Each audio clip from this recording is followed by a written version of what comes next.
Yeah, you can keep it going. I take time.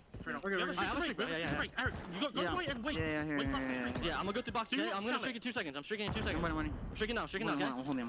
Let it go. Alright, yo, one's lobby, two. Put the Zig time and bridge. Zig time, bridge lobby. Two and you.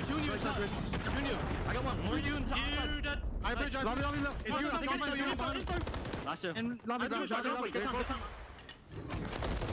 What a battle on the hard point this one is. Kenny gets brought down eventually. Priester, a man who knows how to win a map, fighting with literally everything they've got. Boston in control. And Priester giving it the entries. He's waiting for his teammates, setting up on P1. They got the crossfires covered, and Optic now running into death. It was a 90-point deficit in this game, but Boston might be able to do it, might be able to force this game 5. It's going to come down to P2. Got to be a great P1 and a big old rotation. Shotzi and Dashy in the feed, saving what could be a tough spot to be in. Can Snoopy sneak through? Shotzi spied him out. Big win. Shotzi makes safe the hard point, but here we go. One more break's all you need. Yeah, never seen that gunfight before. Shotzi always teaching me something new, but there's the nade kill on Kenny, who should spawn out. No, still in the back, but Snoopy gives you an extra entry. Boston here to swarm Kenny off free spawn. Just trying to slow you down, but the Boston players, they're here. 5 seconds to get the game. Mix is in. Oh my God, we're going to a game 5. What a day of Call of Duty this is. The pressure has never been higher for Optic Texas. We were joking about it. 11th and 12th seed going toe-to-toe in one of the most competitive series of the day. And it does not feel like that for Optic. You better pull something out special here, boys. You can't win a major and then lose to Boston. This is actually unreal. I think the most surprised person about that map win might have been Snoopy. His player cam reaction went, oh my, like what? We're back in the game 5 situation again, and I don't know what to think at this point. You have Optic now on an 8 S&D loss spree, on a 4 series loss spree. I know it's against Boston. Boston, the biggest problem all year, it's been the clutches. It's been the map 5s. They were on a 15 map loss spree on top of a 15 series loss spree coming into this series. What a wild way to potentially end the online year for these two teams. I know they got just a little bit left, but it is the second to last day of the online gameplay. And Boston have made this so much more interesting than we ever thought they were going to. But there you see the gap, like 141 to 61 all the way up to 163 to 90, like an 80-70 point difference in the middle section of this game. In just a gargantuan comeback. What a masterclass of a P3, by the way. I know the first time they played, turtle up a little bit, sort of go 50-50, but absolutely capitalize and fix their mistakes the second go around. Really ricocheted them up and launched themselves back into the game. I cannot believe how much composure we just witnessed out of the Boston Breach camp. Well, Major Maniac is on that team. Can we keep it going here for Boston Breach to end the run? You win a map. Can you win a series in front of a watch party as well? We've got a tweet here worth every penny. We got Tito, we got Smitty out there. I know Doug's there as well. And this has been the most unbelievable day for Boston Breach fans in quite some time. Really, we cannot stress enough how important this is for them to just find some success. I mean, does it matter in the long run? No, they're not going to champs, but they will be going to that major, and what a way to do it. Boston Breach, Optic Texas, Game 5, Rio, search and destroy after the break.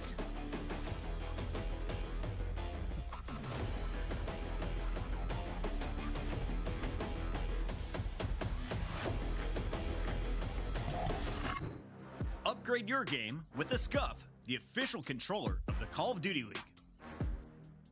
The Champs Tracer Pack is available now. The bundle includes the Reaper Operator skin, Ripper Weapon Blueprint, Death Stare Weapon Blueprint, Cuts Deep Charm, 2 calling cards, 2 emblems, and 2 weapon stickers. Use these items in both Call of Duty Modern Warfare 3 and Call of Duty Warzone. Available in store now using Call of Duty points.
Folks, in an unprecedented series of events, Boston Breach have managed to not only win a search and destroy, but also win a hard point against your major winners, Optic Texas. So now we find ourselves in deeply troubling waters.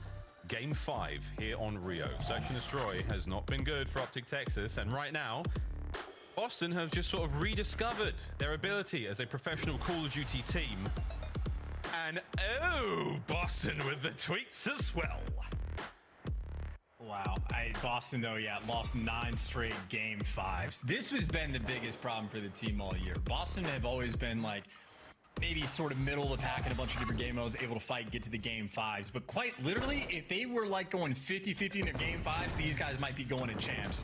Frankly, might not have been like jumbling the rosters up too much, but instead, negative ice has been their issue, and well, an opportunity to clutch up really at the tail end of the year. And what a Kobe. Major maniac from downtown catches Dashy. Unexpected in the S&D, but man advantage, Boston. Yeah, that's top side of the minimap. That's from like truck to truck. Beautiful stuff. Beans, huge pressure. He saw that player as well. The bomb down at B. 2-1 split here for the remaining members of Optic Texas. Shotzzy has got to do something special. No, he is eviscerated. And Pred has been spotted as well now. Beans, the pressure applied, and Boston, an immaculate opening round. That is, I mean, perfect. That is as good as it gets. Exactly how you want to set the tone. No trophies in round 1. I think Major probably got a couple extra tags on Dashy and then just lands it perfectly. And Beans doing his job on the flank as well. And keep in mind from Optic, if they lose this, I mean, it's like a guarantee. They're going to end up in loser's bracket come the major. Even if they win this, they still have pressure on them to win or make it to winner's bracket in the major. So there are certainly stakes on the line. Start loser's bracket at a tournament. That means that tournament is one and done for you. And Optic looking to respond on the attack straight over towards the A site. Beans on a crucial heady, but it's only for the info. Priester on the inside of the bomb site. Rival 9 in hand. Or is it a Sorg? My God, the first kill was lovely. Here comes the attack on the trade. No one there for it. As Priester managing to just get away with his life. Oh, it's hella awkward, but he's still alive. 2v2. Him and Major working together, former teammates. He talked about how Major used to play for the old Atlanta FaZe year 1 of the CDL. Yeah. Well, maybe they have a little bit of chemistry together. Do they make the read on the rotation? By the looks of it, they do. Or maybe they're just jumping back and forth. P-Dog and Major going to be working this together. See if they can isolate a kill, but with 40 seconds left, Optic yet to make a decision, and they have no info on this push. Uh-oh. Catches one, trades immediate. Dashy now sending it. Priester, he jumps in. God. P-Dog nips at his heels and is back-to-back rounds for Boston. And Priester, always a player with a good mental. He just stays grounded in these moments. Excuse me, coughed a little bit, but that's a 4-0 start as well. So, talk about Priester, a player that just knows how to win. He's been popping off, making some ridiculous plays. I mean, he's showing off the good stuff so far in this series, but still for Boston, a very long way to go.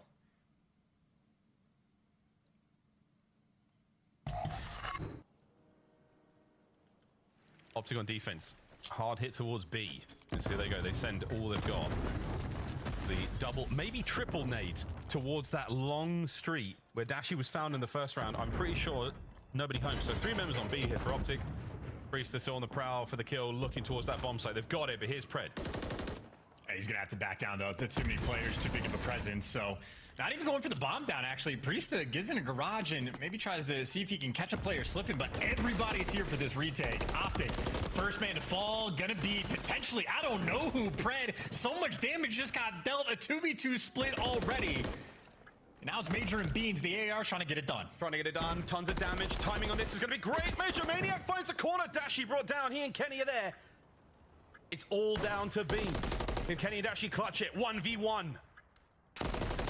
Beans! Oh my God, what was that? 3 in a row for Boston. And we're just, yeah, man, Optic mantling on Vans. We're just, it's a full commitment to the cause. And they are dying in vain as Boston picking them apart again, either bullying them out in rounds or clutching a 1v2 like this. I mean, a rare moment where Dashy not even able to hit a bullet, and Kenny accident or not, doesn't even peek through the window. Just hand delivers bow wrapped a gift to Beans. 3-0 lead for Boston. 3-0. Composure not currently in the vocabulary of the Optic Texas team. We'll see if they can discover it. Fast plant and a first blood as well. A great start here in the round. Can they keep it going? As Priest answers back. And dances away as well, but the bomb is down, so now you're really having to hunt these players down. Time is not going to be on your side, but Priest still already in prime position. Catches Shotzi. 3v2. It was literally a perfect attack here. Shoulder spotted. Snoopy guns Kenny. Pred, last man gone. 4-0 Boston Breach. And a 4-0 lead and smiles on their faces. The first time Boston in a long time might actually be playing with a little bit of confidence. Optic tried to punch them. They went for the quick plant. They got it down almost immediately and just get finessed and picked apart. Priestess still making plays. Dashy not ready for the gunfight when he's laying underneath the window, and Priestess smooth moves, repositions. Next time they spotted him, he's jumping on top of the vending machine. 7-1. Priestess feeling good. I mean, these plays from Priestess, the immaculate movement as well. Perfect slides. Stays out of the line of sight of the player there. Shotzi by vending machines. Could not have done a better job if he tried. 4-0. 7-1 for Priestess. He has absolutely taken control of this series. He's trying to maybe leave the online stage with good memories for us in his name, but that's Pred getting active. He was jumping on for the first blood, and he does get traded. Honestly impressive. He was able to get that kill at all, and for the 3v3, Priestess backing down and is on a 4 spree. Maybe a thought in the distance to get cruise missile. Still, though, got to focus on the round. Optic squaring up down B Street. Major Maniac, did he just throw the perfect nade to catch those players at the back? No, he does not. Dashy, lovely work there. Shotzi makes his way towards the bomb site. Tagged up, a little bit of info. Major Maniac. Can he play patiently? He does, but it will not matter. Shotzi, what an unbelievable kill. All down to Beans, and Optic finally get themselves on the board. Yeah, and just a disconnect between Beans and Major, it felt like. Like, Shotzi gets tagged up. Major is in a position where he can sort of see him on the cross, but Major just plays it passive and ends up getting picked apart. So, nice response, and Optic doing a good job to at least group up together when they have the man advantage. And Brad making a nice play for the first blood as well. But there go the streaks from Priestess. Maybe bought yourselves just a little bit of momentum, or at least killed it for Boston. Still, though, want to go back-to-back. Being down 5-1 can feel insurmountable. Got to strike quick. Quick and immediate. Gets towards the middle there from Optic. They're taking complete control of this area. And that's going to be a plant as well. Major Maniac's got himself a corner. But the man will not be moving. Big wrap there from the Optic boys. However, it's on the minimap Kenny who spotted them all out. Well, I don't know. He spotted at least one and got some shots in, but you're still working with basically no information of where Boston's going to be coming from. But here's the moves towards the middle of the map. Great reaction for Sassi. Trades rolling through. It is out and about. Players trying to hunt each other down, and Snoopy slides into death for the 2v2. Major Maniac with a Rebel 9 gets his Kenny. Last man. Damn. Oh, it's done. 17 seconds on the clock. Boston Breach. Match point. And the Boston Breach bang out as well of the site. You had Major Maniac lying in wait for when his team actually made the moves, and ended up being a great play, even just to have the rival in hand. I don't know if that was from the jump or picked it up off a corpse, but either way, nice setup there for the retake. And an interesting idea as well. 5-1 lead. I mean, if you're Boston, you can just full send. You can be as aggressive as you want and play with some freedom. They're looking to make this 9 loss spree. And search and destroy for Optic come to fruition. Well, the 3% of our fans who picked Boston to win this match must be feeling pretty good right now. Optic Texas. Nades are done. They've vacated B. They're looking towards A. And Boston also don't have any eyes on B Street, so they might have to be a little bit worried about that potential flank rolling through. Nobody's actually utilizing that from Optic, but they have just given up a pretty serious amount of map space, which I think means they're going to have to force this towards A. Optic are committing towards the A attack. Maybe not. Here we go. They're in. B's open. A is full of Optic players right now. Here comes the plant.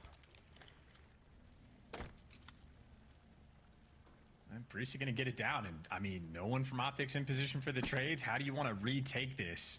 maybe all 4 players grouping together and run it down through the front. Boston, this could quite literally be it. Your first win in 3 months. Here comes Optic. 2 through the stairs, 1 Eski. Priest lying in wait for it. First blood. Oh my God! P-Dog, he's pissed all over them! The most unbelievable upset we may ever see in the CDL. Optic have imploded. Boston Breach end the drought. Not only in the map wins, but in a series wins in a single day, and it's a game 5 against Optic. There is a new green wall, and Boston have just done the unthinkable. And like, we're having some fun with the call, but like in all seriousness, this was your major winner against a 12 seed, and it's not like the 12 seed was on the uptick. It's not like the roster move was looking like you've like massively improved the squad. In fact, they got worse. Boston haven't been able to win maps. They were on a 15 map loss streak on top of a 15 series loss streak, and it's against the major champions that they finally get a win. I don't know. Maybe that's the gift and the curse of Optic. More eyes, more attention on you. Teams just hungrier to take you down. But the hunger now is maybe what's going to get called into question from Optic, because a 5 series loss spree bouncing back from a major win like that. I mean, now this is the panic button. You're going to be starting in loser's bracket come major time. In Boston, really the only thing they're playing for is to play spoiler, and at least they've made an impact. They found their way home. As far as I'm concerned, Boston have just sort of won their own personal champs. I've never seen a team in worse form. I've never seen a losing spree like that. I've never imagined how painful a deficit could be as a player in any field, in any walk of life. So kudos to Boston on that incredible victory, and I certainly hope those Boston fans are celebrating right now. And Desk, you lot picked the wrong green team, you bunch of knobs. GG's. I mean, I said it was the best match on the like stage. he was gonna pick the right team. It's been gassing up this matchup for 3 days now, ever since we started our rehearsal. And Nate, we're looking at the numbers. This always goes to a game 5. This is the 3rd time they've met up this season. It's the 3rd game 5, and we mentioned it. It's been to round 10s. It's been to round 11s.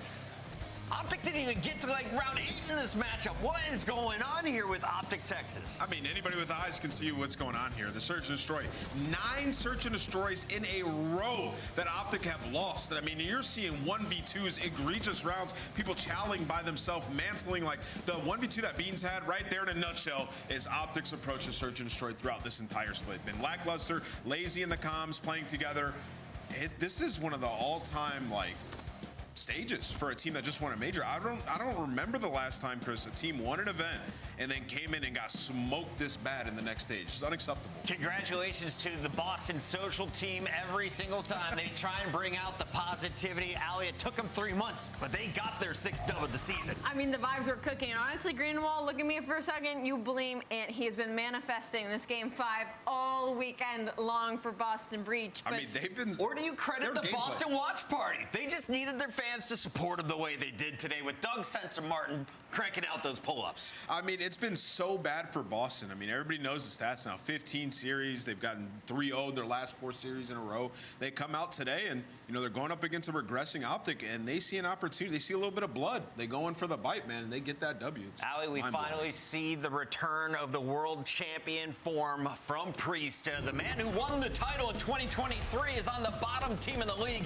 but he looked to be back to his old ways in this game 5. And we've been waiting for it, right? This is the Priest that we expect to see. This is the one of the reigning world champions, and even though he gets stuck on Boston Breach, that does not slow him down a bit. And it wasn't just in the game 5 where he goes 10-3 on an absolute heater and with 3 plants as well. Call him a slayer and an objective player. He was doing it in the respawns as well. Map right before 29 and 24. He takes over the bridge hill to even allow them to push this to a game number 5. Just insane plays from P-Dog. Yeah, I mean, it's just a massive opportunity for everybody in Boston Breach. You know, they only have a couple of matches left this season. They're not going to be at champs. You have to leave your mark and find yourself a roster for next year. Either that is Boston once again or another organization looking to make a change. And Priest just sort of reiterating, like, I am one of the best in the world. I am a world champion and I can take over games.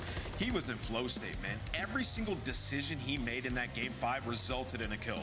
Kid's unreal. And it's not just against, like, you know, lackluster team, right? Like, it's not against any of the big slates. It's against Optic Texas, the major winners. Like, that's insane to me. You know what's even more exciting? Optic is now in 12th seed, but it's not guaranteed. Boston would have the head-to-head. They would be the 11th seed if we were going to Optic Burbank played Toronto, I tomorrow. think. But if you look at the matchup for Optic, they draw Toronto. And if you're Carolina, you might be wanting to go back and watch today's footage because your last matchup is supposed to be a shoo-in victory against Boston in our match number 2.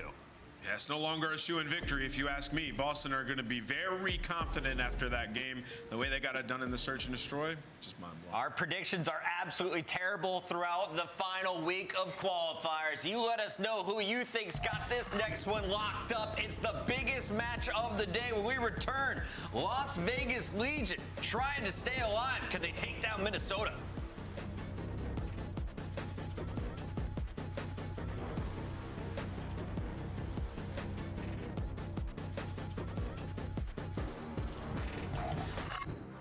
Upgrade your game with the Scuff, the official controller of the Call of Duty League. Start the season strong with the Call of Duty League pack. Grab yourself the CDL operator, weapon blueprint, and so much more. Check out the Call of Duty store in-game now.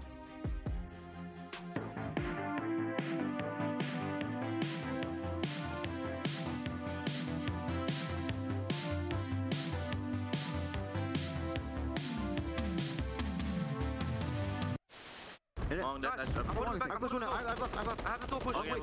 Stay alive. long. I have the door. You just 2 front door. Look at one. Let's get front door. Let's get front door. Watch your front door. Watch your front. Nice job. Let's get late. Stay alive. Get down. Oh my god. Let's go. Baby. We're sweeping them. I promise you. God. Oh my god. Holy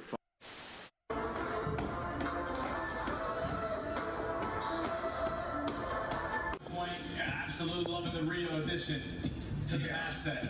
And you get into the Karachi SD just so. No, he's mid-desk, laying down mid-desk. The long desk, snaking the long desk. Nice play. Good Let's go, Clay. Let's go, Clay. Ran at him, bro. Yeah, you should have with the Vaz for sure. All good.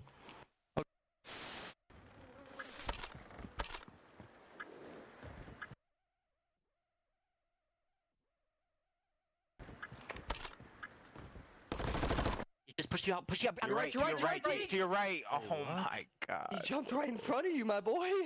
That was unlucky. He literally jumped on in front of you. That's him. Bro.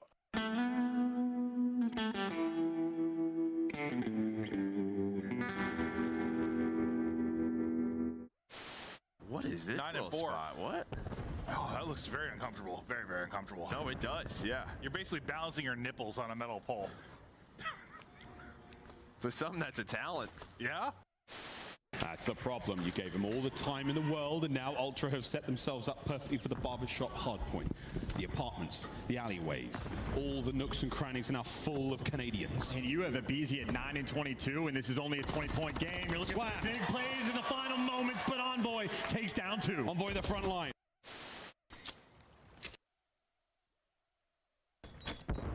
Ya ha pegado. No lo veo. Ahora en la izquierda, tío. Me ayudan en la izquierda, no ahora, están por medio. Pícalo. Nice, I have 8. Guarantee that kill. Oh my god! Let's go. They got one tick on B. You suck, dude! Let's get it, bro. We gotta win this now. Oh my gosh. Sub Clay? Standy will get free info here onto Assault. Quickly finds the kill. No, Whoa! He's gone for the assassination! Didn't hold the button down long enough, and Assault says not so fast! Let me tell you right now, these guys play every day. You should know you cannot assassinate someone when they are a little bit taller than you on the map. And unfortunately, the 1 down doesn't work, but you know them hands from Assault. They are definitely warm. 2 punches right to the chest to take down Standy.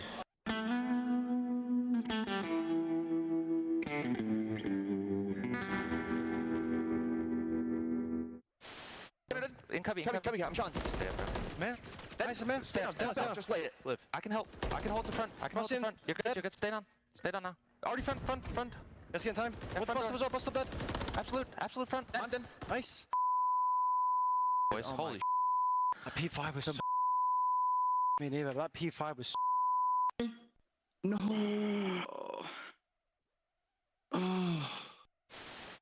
Do you think you could beat Kenny in a dance-off? Yeah. Oh, he's lying. Wait, did I? Really? Yeah. In my head, I'm thinking he's unstable on his feet. He's lying. No, this is broken because I'm dead ass not lying. I could smoke him. I'm just thinking about his front door porch where he was like trying to control his legs and he crippled on the floor. That's like the first thing I got.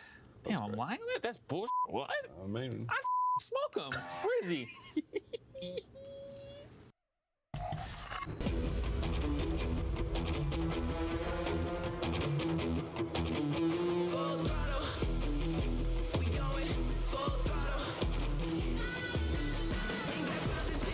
But accuracy starting to step up a touch. Vision Lindsay's doing damage. That's 4 straight for him. Oh, the shots from Cutlass are perfect! Ay, ay, ay. I feel the power flowing, the flashing lights are glowing. I keep a steady focus, this is my glory moment. We burning rubber on the road, if you hadn't noticed. No, they ain't ready for the smoke, gonna let them know.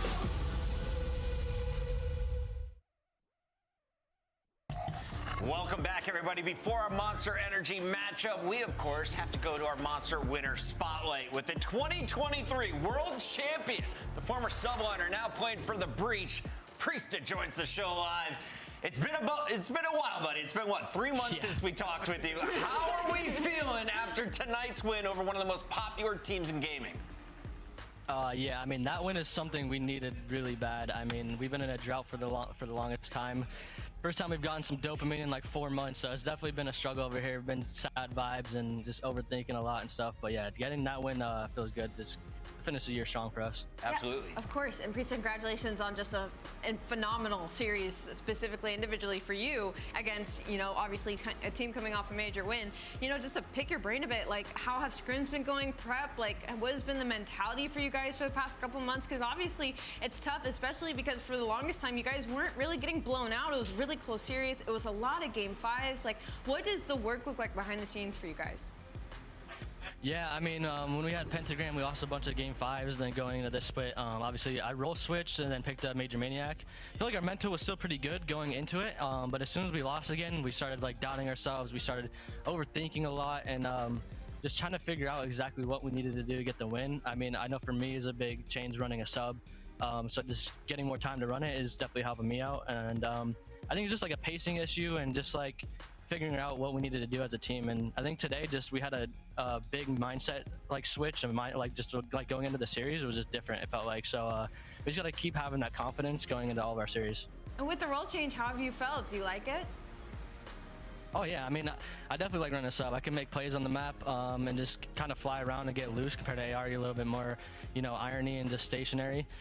So yeah, I mean, like I said, it just took me a little bit to get used to it and just knowing my limits, where I could push on the map, where I can't, and just kind of slowing down when I need to. So yeah, I mean, I enjoyed it a lot. Priest, everybody knows you can run every gun at this point. It's been a long time. You've done everything fine. Congratulations to you on getting this win. I want to ask you, I mean, you're coming off a world championship. You guys won multiple events last year. You were unbelievable during that. And this has been an insanely tough year for you. How do you keep like mentally strong, like coming off of that, you know, from the top literally to where you guys are now? Yeah, I mean, it's definitely been tough. I've been trying to figure that out a little bit myself too. I mean, I was good for a while, and then I think going into this split, once we lost 3 or 4, I was like, damn, this is this is super tough. So like, you know, I'm just trying to stay mentally ready and just, you know, relax my brain a bit and not, you know, stress out too much, because it's definitely a super stressful job to have, and especially when things aren't going your way. So you know, just kind of going in Zen mode a little bit, taking some baths, trying to relax and, you know, get massages, do whatever I can to just not be so tense. Feel that. And Priest, a final question for you. I know a lot of people are looking forward to your last major here coming up at Burbank, but you probably won't be at Champs. If you're wearing a Boston jersey next year, do you think you'll be involved in the player selection? Wait, say that again, sorry. Do you think you would be involved in the player selection if you're playing for Boston again next year, or is that something you would like to do? You mean player? What do you mean by your player teammates, selection? I think is what he's asking. Yeah, I mean, I'm not like super focused on next year as of right now. I'm kind of just trying to figure out things going, just going into the major and just finishing out strong. And kind of whatever happens after that happens. I just know I'm just gonna keep putting my best foot forward and keep trying to do my best and show people, what I'm capable of. All right, I promised somebody on Twitter I'd ask you that. Thank you so much for joining us. Congrats on another Monster Winner Spotlight. Hopefully it's not the last of the year. Hey, appreciate you guys. Thank you. Remember, Boston still plays Carolina tomorrow. That's a big battle for both teams. Yeah, and also, right after champs, I'm telling you, them phones start texting, plotting starts going down, them rosters start shifting literally 1 week after. Yeah. We got our final match of the day loaded up. The players are ready, so let's speed through these intros. Minnesota Rocker sees the return of the Iceman. Accuracy has been on the sideline with his family. Now he returns when they need him most. He's playing alongside Gungless, Standy, and Linz, a rookie phenom. And they're coming off of a little bit of success as well. They've had some struggle in the Game 5s without their Iceman, but they have been pushing and looking a lot more like they're on the same page as of recent. Their chance spot is still in the hunt, though. They are part of that four-way tie, sitting at 140 points, and their biggest Achilles heel is going to be that control. For some reason, they just can't seem to figure it out, and at this point in time, it's a little bit too late to try and put too much work in that game mode. You are focused on trying to lock up those hard points in those search and destroys to secure yourself a spot in the top 8. Yeah, I feel like a lot of people have been kind of like optimistic about Minnesota, but I just haven't. I mean, they won a lot of search and destroy. Like, it's gotten better. Lynn's been great in that game mode, but the respawn's 4-13 has been great. Their control, they're like worst in the league. And then in hardpoint, like they're doing enough in the series that they're winning, like winning one and then winning both S&Ds. So I haven't been too optimistic about them. Maybe with accuracy back, they'll be more, sound in their fundamentals and take some. I will say when they play their best, it's when the pressure is on them, and there is so much pressure on both of these teams on the bubble. 140 points each. Who will break the bubble and get to 150? Attached, Geo, Nero, and Johnny are a squad that we thought could finish 6-1 on the major, but they've started to slip. And Nameless, you said maybe it's something got to do with their online play. Yeah, I don't know. I mean, I feel like these guys, they don't have a facility, right? So they're already at a disadvantage. So I think that plays a little bit of a factor why they play up and down in their competition. But you can see for our Monster Energy pregame, champ spot, the pressure's on. I mean, absolutely. You're at 140 CDL points. You're tied with 3 teams, and a lot of these people look like, or a lot of these teams look like they're getting much better. And you've been losing to teams that we thought you would wipe the floor with. For Vegas, they have to figure out their control. I mean, you talk about their 12th on defense. They've lost 3 straight now, 2-9 round count in that span as well. So control just hasn't been there.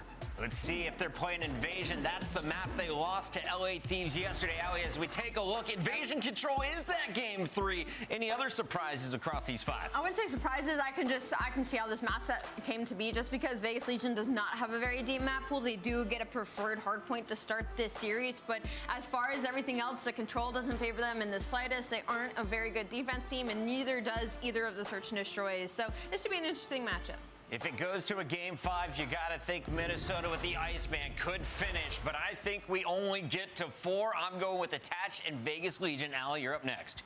I'm going with the Minnesota Rocker. Let's see if you take the lead this time. No, I'm going with Vegas Legion. I think Vegas Legion take this one. And the fans are also going with Vegas. Is Ali right once again? Where's Nameless taking the lead? It's time to hand it over to Maven and Merc. How you doing, Merc? Hi. Hello. We got there. Listen, we're ready to go. Final match of the night. I have no idea. After that last match, like, anything could happen, right? Yeah, no, there's a lot that has to happen, right? Yeah. I told Joe, listen, I walked in, I'm like, Joe, I'll eat my meat if Optic lose the breach. Hatu. Let's take a look at the standings as we get ready to go. They are tied currently, 140-140. Legion, you got to think a good opportunity here to maybe get advantage in this, but we thought that the last couple of matches, they haven't been able to do it. Oh, what a day of Call of Duty it's been. It's a massive one here. I think for Legion, yeah, I mean, you had 2, again, like similar to what we saw earlier with Seattle. Like, you had 2 teams in which, if they won those, you'd put yourself in a nice spot. Like, LAG and LADs were definitely teams. I mean, you came off a stretch where you were beating Optic, New York, Surge, right? And then to lose the LAG and D's to follow that up, it's just... Who are they? Yeah, like what's going on here? I'm trying to right back to it, and the pressure is right back on it. So they're at 140. This is 6-star hardpoint, so not sub-base. There's sunshine here, and not snow. Yeah, we take a look at Attach's stats. Been such a phenomenal player over this stretch, but we get ready to rip and roar now into the map 1. Yeah, man. For Rocker, this has kind of been their go-to hard point throughout the stage. Well, I think they're like 1-4, so hasn't been the best. As Nameless was talking about, their respawns have been struggling. We're right into the fury and the flame as Gunless trying to dial back the clock and get things going to this, give themselves a good opportunity to get into champs, get a good foot forward for Major 4, but a tough task here. Excited, I'm sure, to have accuracy back in the mix. There were some great plays from Spark, but, you know, accuracy, I'm sure, from an England leader standpoint, how they want to play the game, he is important to this team. I'm sure he's excited to be back into it, and as we talk about him, he lines up 3. Yeah, I mean, obviously, great news from him, and happy that he's back. But yeah, I mean, obviously Spark's a great player. It's just you've built up a foundation, a base for so long, and it's just tough to play with a sub as we know it. They tried their best, but yeah, I'm sure they're happy he's back in a great start here for him. We'll see if they can keep it going. Hardpoint lockdown. Gunless currently looking to hold down poolside. We'll look at Standys. He tries to deal with the other end of it, but attaching Johnny able to bust on through. Now pressure going to come to the point. Really, it's just going to be Linz now. So he's going to back out of things, try to get to a position he can pinch this with his teammates. Because with 30 seconds still left here, you'd love to make a play onto the point, but they're ready and waiting for it. Still a scramble around the point. Yeah, I think Johnny's play here is going to be big. Really struggled yesterday in the Thieves series. It just feels like he's such an impact player for Legion. Big part of, you know, why they're beating some of these top teams in the league. So to get him going here at 6-3 start, make it 73, he's able to find some nice shots there on the Standy, but let's see on this rotation, Minnesota, like, you'll give up that 20 seconds, you'll take the rotation. Well, let's see what they can do with the rotation now. Still looking to get Linz involved. But you've got an early setup, all the pressure kind of building through mid for Vegas Legion. Narrow, there's an opener, still another person to get past. Prediction not there, accuracy does drop 1, everybody else is dropping though. All cleared out of the point, crisp break there from Legion. And it's Johnny again with the multi-kill. He was the one that pushed through on the flank at the P2, flipped the spawns, got them in the hill. He finds the opener, then the double to get them on the hill. Now Rocker's spawning out. But right back to it, come accuracy and Linz. So they're able to find 3 in a row, and Linz finally involved. He's had really a solid stage in respawn. He's been the one consistent thing for them, but a slow start here. Slow start there, and you know, you kind of talked about Johnny getting the double to get in. He gets another one to like battle back through after the Rocker break. Already up to 11, make it 12. We'll see if he can keep this going, but after a flurry of multi-kills, looking to him to be the hot hand here within this one. Nice little reach out there from him as he wins the fight to get to number 13. Now next hard point ready to pop over at Statue. It'll be an early setup from Legion. And you can see how you're playing this if you're Rocker. You're really fanning out across the map, looking to pinch this from all sides. Yeah, you're trying to, you have to wait though. You really have to be patient. You can't get picked apart like this. You're gonna be staggered. But where do Legion spawn? That's gonna be the question. And it looks like Linz reads that, at least the first one. But because the timing was a bit off, says 2 players were dead, Legion still in control. He did not time that well enough with accuracy. Yeah, I mean, that you were going for the super mega pinch. Yep. Like, it just takes so much time to develop.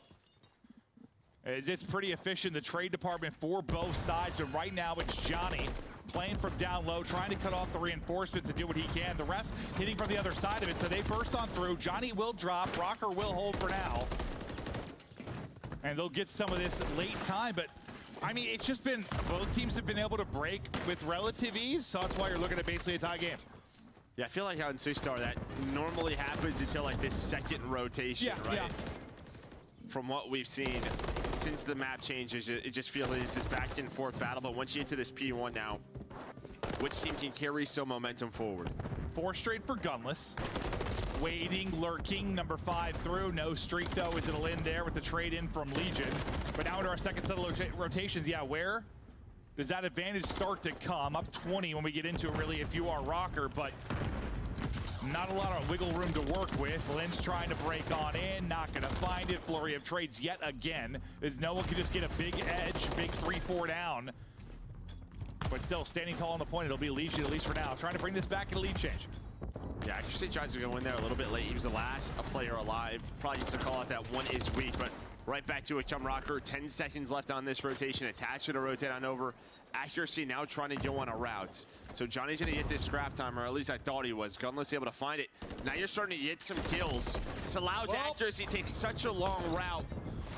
But now if you are Legion, that's 3 kills. This will allow Nero to get pushed up some big time here for Legion. Yeah, I thought Accuracy was finding an angle. Geo just guns him. So now, exactly as you said, could be some big time. Right back to it, getting in his laps, burning those active calories. His Accuracy finding another, but still not able to find too much more beyond that. His teammates go huge though. Gunless and Lins, they find the rest, they break on through, and similar to the first set of rotations, no one able to get too much behind an early hold. It might just come down to that, like who's finally able to stabilize and get like a 40 to a 60 point hold. Yeah, now you have Nero going on a long rotation all the way through. Still 20 seconds left though. Standy there to meet him.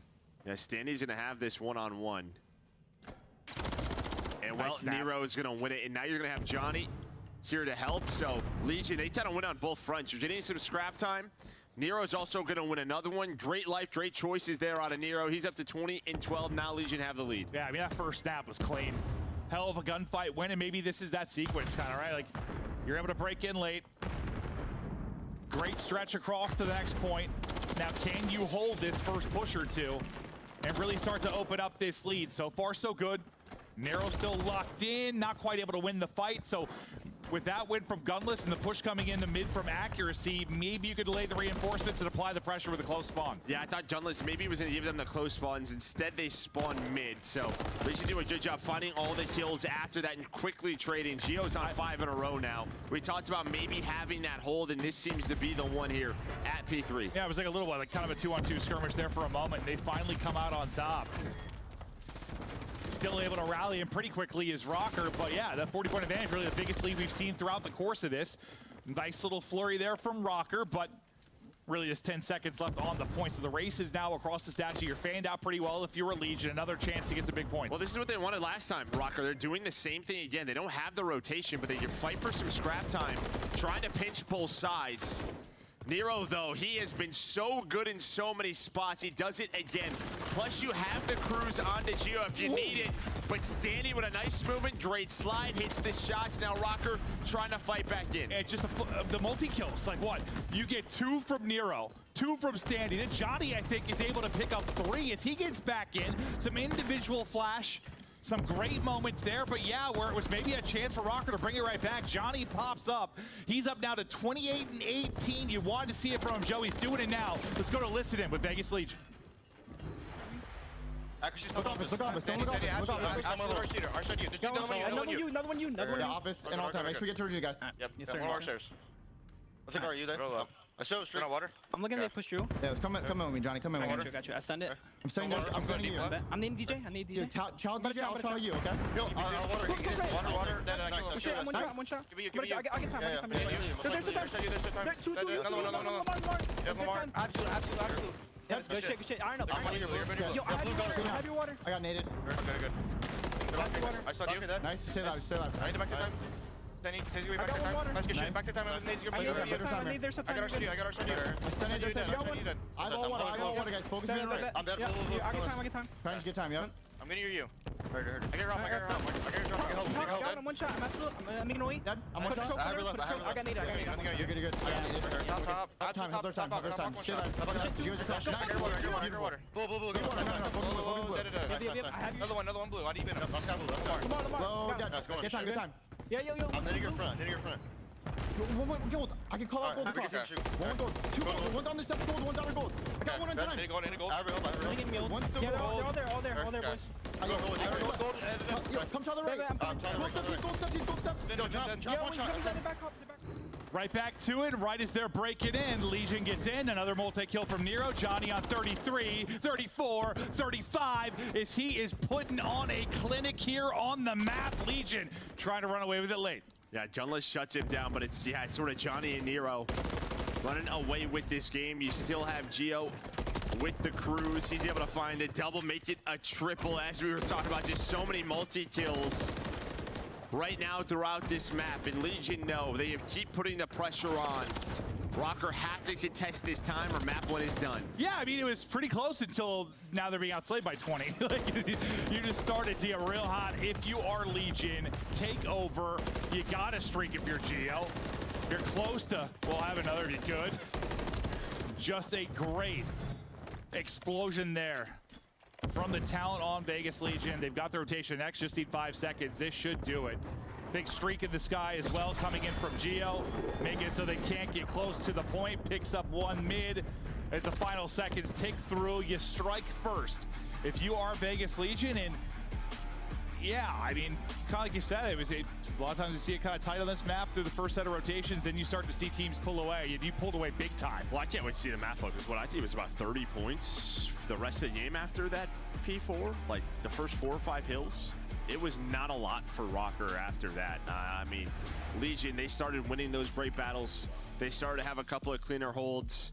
And yeah, I mean, Lin's really got shut down. He's got a map we don't normally see, scoreline 20 and 32 for him, but it's on the other side, 38 from Johnny and Nero, right? That's who Linz and Stanley are running into, meeting in these one-on-ones with the subs, and he shut them down. I mean, the moment for me was when you called out Nero on the rotation, and he snapped on the Standy. He got those 2 kills, set them up for next to kind of chain together 2 hardpoints. I feel like from there, they kind of took over. Like, they kind of got going and really started to dominate. Yeah, we'll take a look at the game flow there, but that's just like the moment in my mind where Castro was yeah, like, no doubt about it. Here we go. Yeah, they won it on both ends. They got like 20 seconds of scrap time. They had so much map control. You kind of forced Rocker to have to try and hit that pinch, but Nero was there shutting it down, and it turned into a clean hold. Yeah, both times they try to set up that big pinch to stash you, and both times you deal with that well if you're Legion for the most part. I know it gets a little messy, and you have an opportunity to break, but at the end of the day, I think that's where you saw like a double from Nero, then a triple from Johnny, and you get right back in and you deal with it. That's hard when you know, sometimes when you're trying to pick up 4 different lanes as they're collapsing on the hard point. Yeah, so I think it was like 116 right around like the second P2. So just kind of run away with the rest of the game. And then what, they score like 18 from that point forward? A little bit more than that, but yeah, it wasn't. What would you say it was? 116. 116? Oh, okay. A bit more than that, like 30 more, but still, it wasn't a whole lot. You really get into your groove if you're Vegas Legion. Yeah, we'll take a look at the flow now. So we're basically dead even at the P2, as you mentioned. And then they score about 30 more throughout that, just dominant. And we've been seeing a lot of that this year, just in general. I mean, maybe not, well, maybe some a little more back and forth with the lead changes and stuff to the first part of it, but real tight games, and then they are not. Teams start to get momentum. They predict, or I mean, it's kind of have control through the second set of it. Yeah, I think just obviously this is kind of what Minnesota Rocker have been struggling with, has been the respawns. They've been finding one in the hard point. 13. Yeah, now 4 and 14, but their search and destroy has been fantastic. They've relied on 6-star. Again, it's been their go-to for hard points, but it's 1 and 5. So as well as it is their map choice, it's not a great map. No. Well, that's usually what happens when you're kind of in the position you are. Like a lot of these teams that have been struggling to find their footing, you know, solidify themselves for champs, and you're still in the thick of it. Like usually it's a weakness somewhere, whether it's the control game, the hard point, the search, like usually something. Like your pick, one of them typically. Yeah, the only difference is like we're doing the game 5s now for Rocker, and we're winning a lot of them, right? That's how they got sort of changed their year around after the tough stage 2. Yeah, I mean, that's what I always think of as stage 2, is the utter lack of ice. They've had more of it, but can you get to a map 5? You kind of get beat up a little bit in that map number 1. We'll see if they can bring it back. But now to search and destroy, we get ready for Rio. You talked a bit about search and destroy for Rocker and how they've been improving there and come up with some of their plays.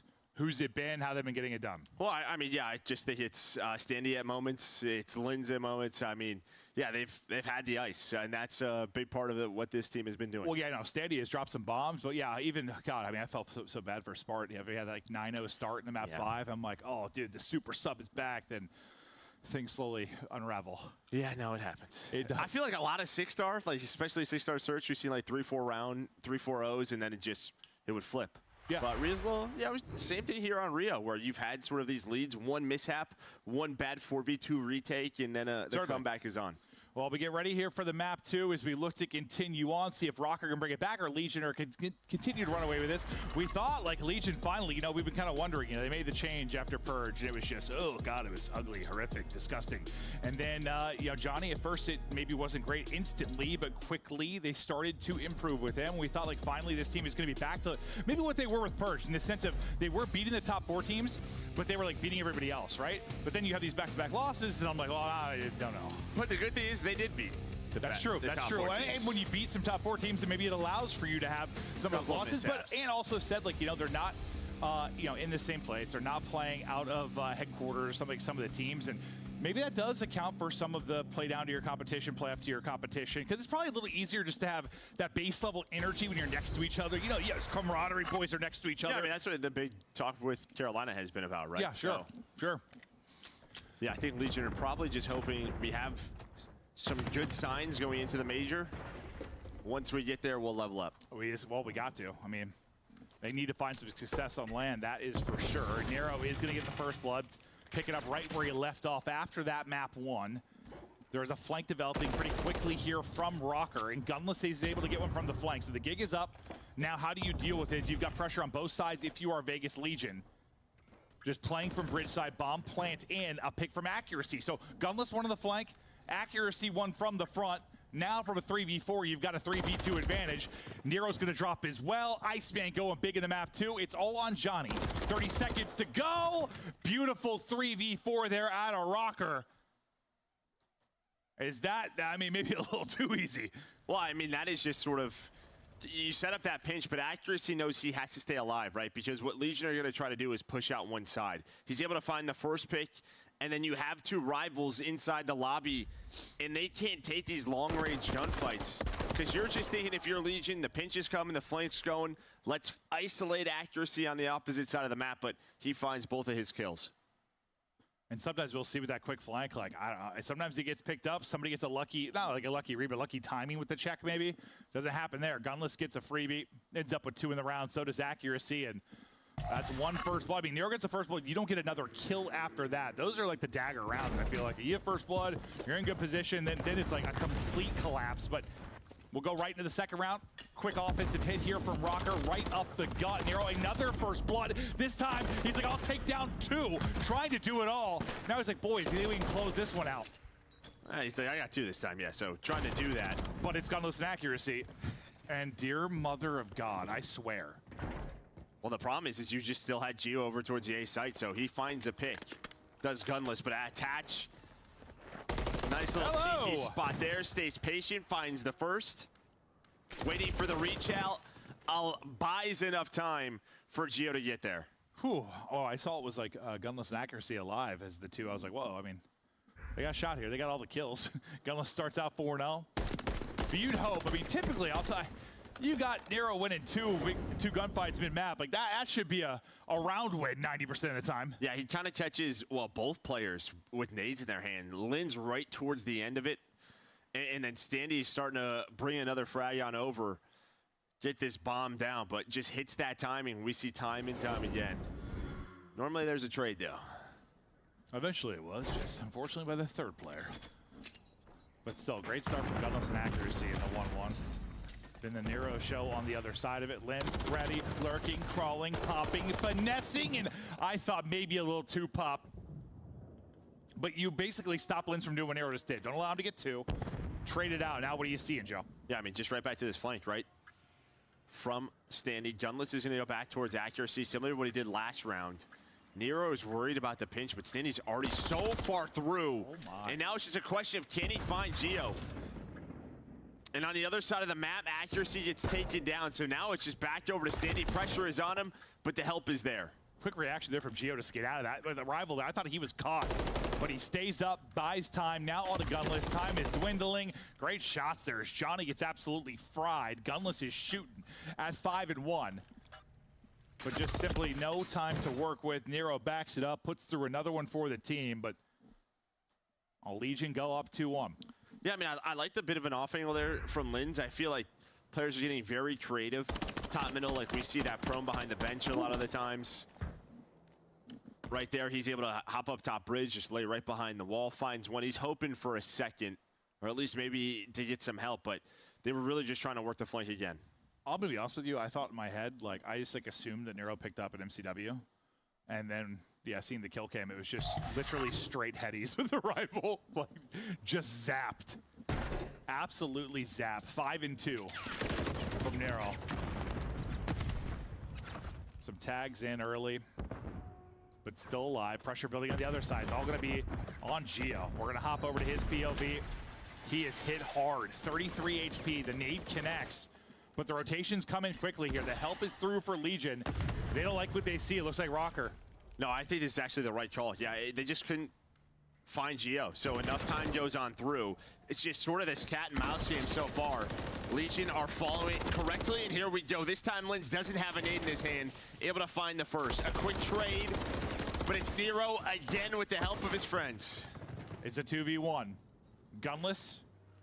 He'll be part of the 1v2 if he can do it. 40 seconds left on the clock. Bomb down in a tough spot. He's got to go up against Attach and Geo.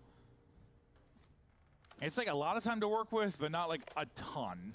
Ooh. That would have been, I mean, God, if he could have just got like an extra tag in there, maybe he gets that 4 bullet. Well, he rips him pretty good, but... Yeah, I think maybe like one of those was through the wall. Yeah, so true. It's not a headshot. Still given a chance onto Attach, but they play their life so well, and I think just that's what Attach does. Like, similar to that round before when the 2-on-2, he's just playing prone, spots both. He's just sort of the... I'll keep things calm for this very young Legion squad. Yeah. I mean, where they fell apart in that first round, like in the 3v4, you know, didn't handle it the best. But I feel like when it's been like these 2v2s, 2v1s, like if Attach is alive. Yeah, Candle business. Yeah, okay, that might just be the point. Yeah, if Attach is alive. Yeah. Oh. From trying to wallbang that fence to one of the iciest players we've ever had. Yeah, it's crazy thing. I still think of him as this young kid, but he's not. He's the leader. He's the vet. Yeah, he's been playing forever. The longer I've done this, the older I get. It is wild. But he still looks great. You know, he does. This kid still looks 20. But great genes. Yeah. Right back over to Attach's POV through the cross from bridge side. You're up 3-1. You're dancing, pulling off 360s and planting bombs. Nero does it all. Linz and Stanley will be here. Maybe not going to hit the flank as much this time. They've been doing it a couple rounds in a row. So you have Geo and a Johnny watching that flank. That's what they're worried about. Now, what is that Tommy going to be for Johnny? He's going to find the Tommy on the gunless, able to win that one. But here's the big skirmish near bridge. And Attach up to the test, connects with the pistol. Linz does take down one, so maybe a chance, but not anymore. As Attach shuts it down, it's all on Standy. 1 versus 2, sub 20 to go. And where he's had some insane individual efforts in Search to Destroy, not having one of them here, just one on the board right now. But I feel like a lot of them have been, I feel like High Rise is the one where I always see him just having insane maps. Yeah, and I think for Rocker, you see the way they're playing this. They're giving up this bomb plant, and it's not that I don't hate it. It's just that, like, they're not trying to retake top middle at all. They're not risking nades, anything. Like, outside of the one Linz play, they're trying to work the flank this time. The last 2 times it has not worked, so they may just have to switch up, play aggressive on this B site on defense. Well, we'll keep an eye on the next defense because, well, that might be for the map. And, yeah, if you're going to make adjustments, it's got to happen now. But first, let's see if they can do it on the offensive side of things. They want to hit it up mid-map. Johnny is there to greet him. He's getting hit by everything. Will eventually drop, but Nero there to at least get one. Just trying to buy time. Working up bridge side is going to be Attach. He's trying to get an angle. He is able to find one. So Attach gets one. Nero back to work as he is getting nasty mid-map. And this may be the reason why they're trying to work the flank so much. Yeah, I was actually going to say when you first said that, I'm like, well, Nero's kind of having. He's kind of having. They're allowing this bomb plant to go down this time. Vegas just very aggressive. A 2-man hit from Johnny and Nero. Johnny goes one side, able to find it. Just buy time, really. He was stunned up.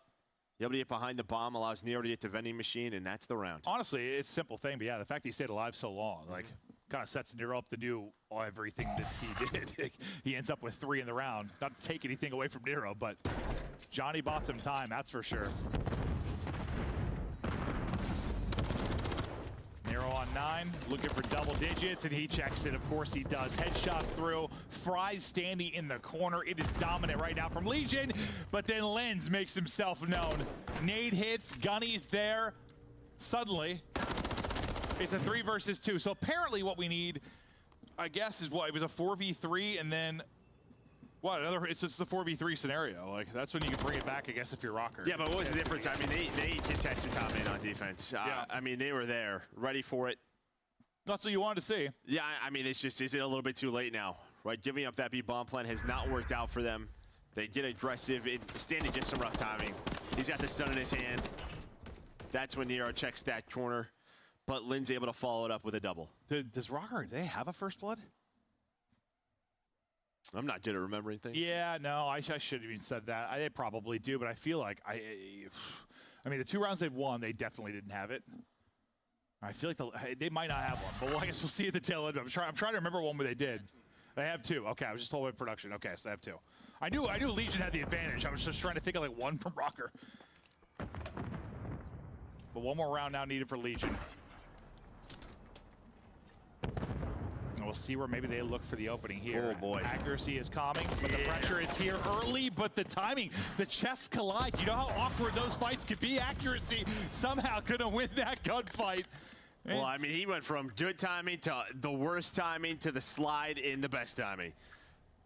Able to turn that one. I thought Johnny was going to catch them and then flank the team and the round be done. Instead, bomb is planted and Rocker still alive. Great shots out of Linz. Here we go. Linz coming alive in the last rounds. He was able to get 2, popping off here as well. And now your face went from like, oh, to oh.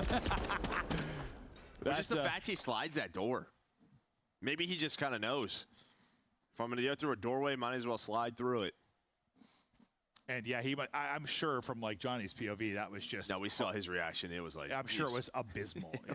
You know, sometimes like you chest bump, like literally Amos just like drags you. Look at the floor suddenly. Well, and then one person gets behind you. Yeah, yeah. Or you just get cameraed out of your socks. Yeah, that could also happen. Linz on 4 straight. Gunless on 3 as well. Gunless putting up double digits in this one.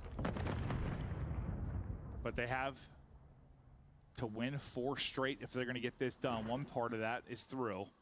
Can they do 3 more? Standy hasn't had anything going. The stun check hits, tries to stun to maybe buy himself some time. Not going to connect, but now he wants to go. Trying to isolate maybe a fight in the back. He's going to work all the way through. The timing is there for Geo. He picks it up. Standy gets shut down. Another first blood to Legion. Bomb planted. Yeah, I'm not sure if Geo heard that or what, but just the timing for him was on point. I thought Standy was insane for pushing that after the stun hits. Yeah, heard us. Yeah, insane check. Just thinking. And now Johnny's going on a flank through boxes. It's a 2 versus 2. Are they going to expect Johnny to be there, though? Didn't think so. Legion up 2-0. Got interesting there for a moment due to some highlight plays from members on the Rocker team, but Legion were in control throughout. He didn't start off great. Nero got a first blood around. You lost it.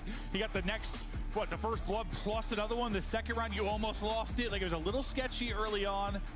But once they got going, never really looked back. A pretty dominant effort there from Legion. Attach icy as ever. No, yes, yeah, but I just think, yeah, Nero just, we've seen him have these moments. I mean, he did it in map 1. He just is such a momentum player with how quick he is playing.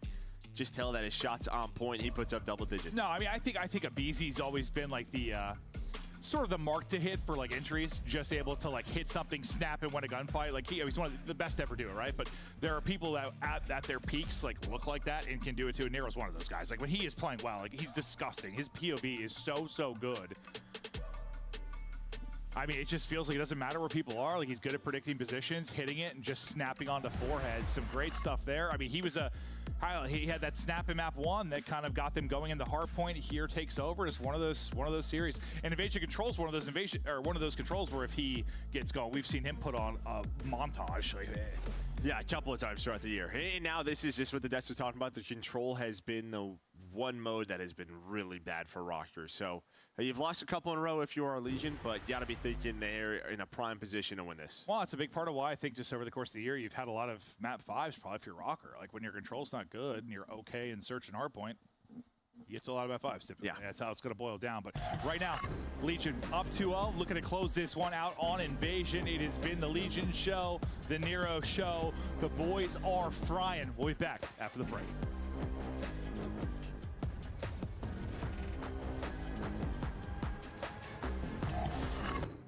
Upgrade your game with the Scuff, the official controller of the Call of Duty League.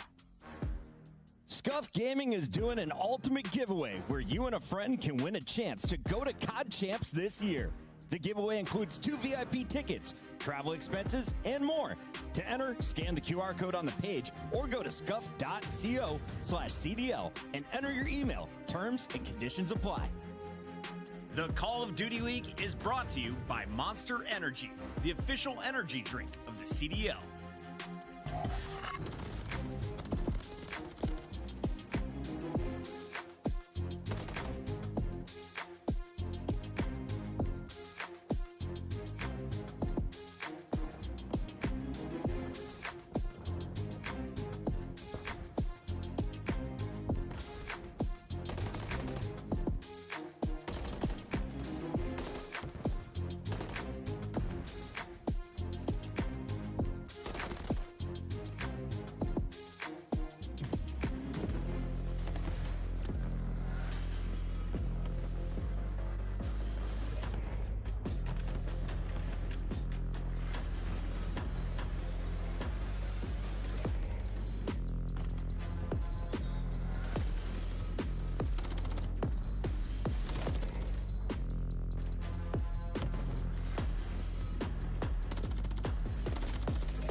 Hello, we're back and very sexy and very happy for another map as we continue on the series. Final one of the day. Legion looking to close it out. Joe, you look handsome as always. And thank you. What a great day it is. Beautiful. It is. It's a great Saturday. We're almost to another major, and then we're at champs. Boom. It's the exciting time of the year. Things about to start popping off. Lots of money to be made. Lots of cash. Invasion Control, maybe to wrap this one up. The struggles for Rocker and Control we talked about. Yeah, I mean, I guess even on the other side for Legion, the last like 6 or so, only 2 and 4. So hasn't been the best, but you'd see on Invasion Control, both right around 50-50. I think the difference there, the attack for Legion, can it get better in this map? I mean, for me, like a lot of their shining moments was when Nero got going on offense. Like he gets in behind enemy lines, you know, like a Shotzi, he's elusive, picks people apart. We'll see if he's able to do that in this one. Just be a threat at all times. So far, team effort on the point, though. Starting to slowly make some progress. Waiting for Johnny to get back into the action. Yeah, I mean, Rocker aren't like, they're pretty much just making sure nothing crazy going on over towards the A zone. Let's say accuracy is going to try to flank. And they should see how slow this point's going. So they're not overreacting. They're finding kills, allowing accuracy to hit that pinch, and Gunless is locking down blue. So nice job. Just, yeah, nice patience out of Rocker, allowing their players to get to their spots. Just get a sense for working that flank and picking them out of it. Now you've got a pretty aggressive spot. If you are Rocker, you're up to the tank. Got a little power position here to keep them at bay. Just milk the clock, as you said. Let time dwindle. Already 45 seconds, the only thing remaining.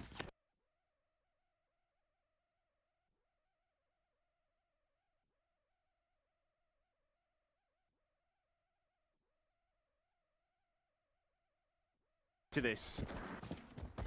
Maybe on this transition play from Lins, you're able to catch him. Trying to find those trades. You get 3. Shot one. One gets taken out behind the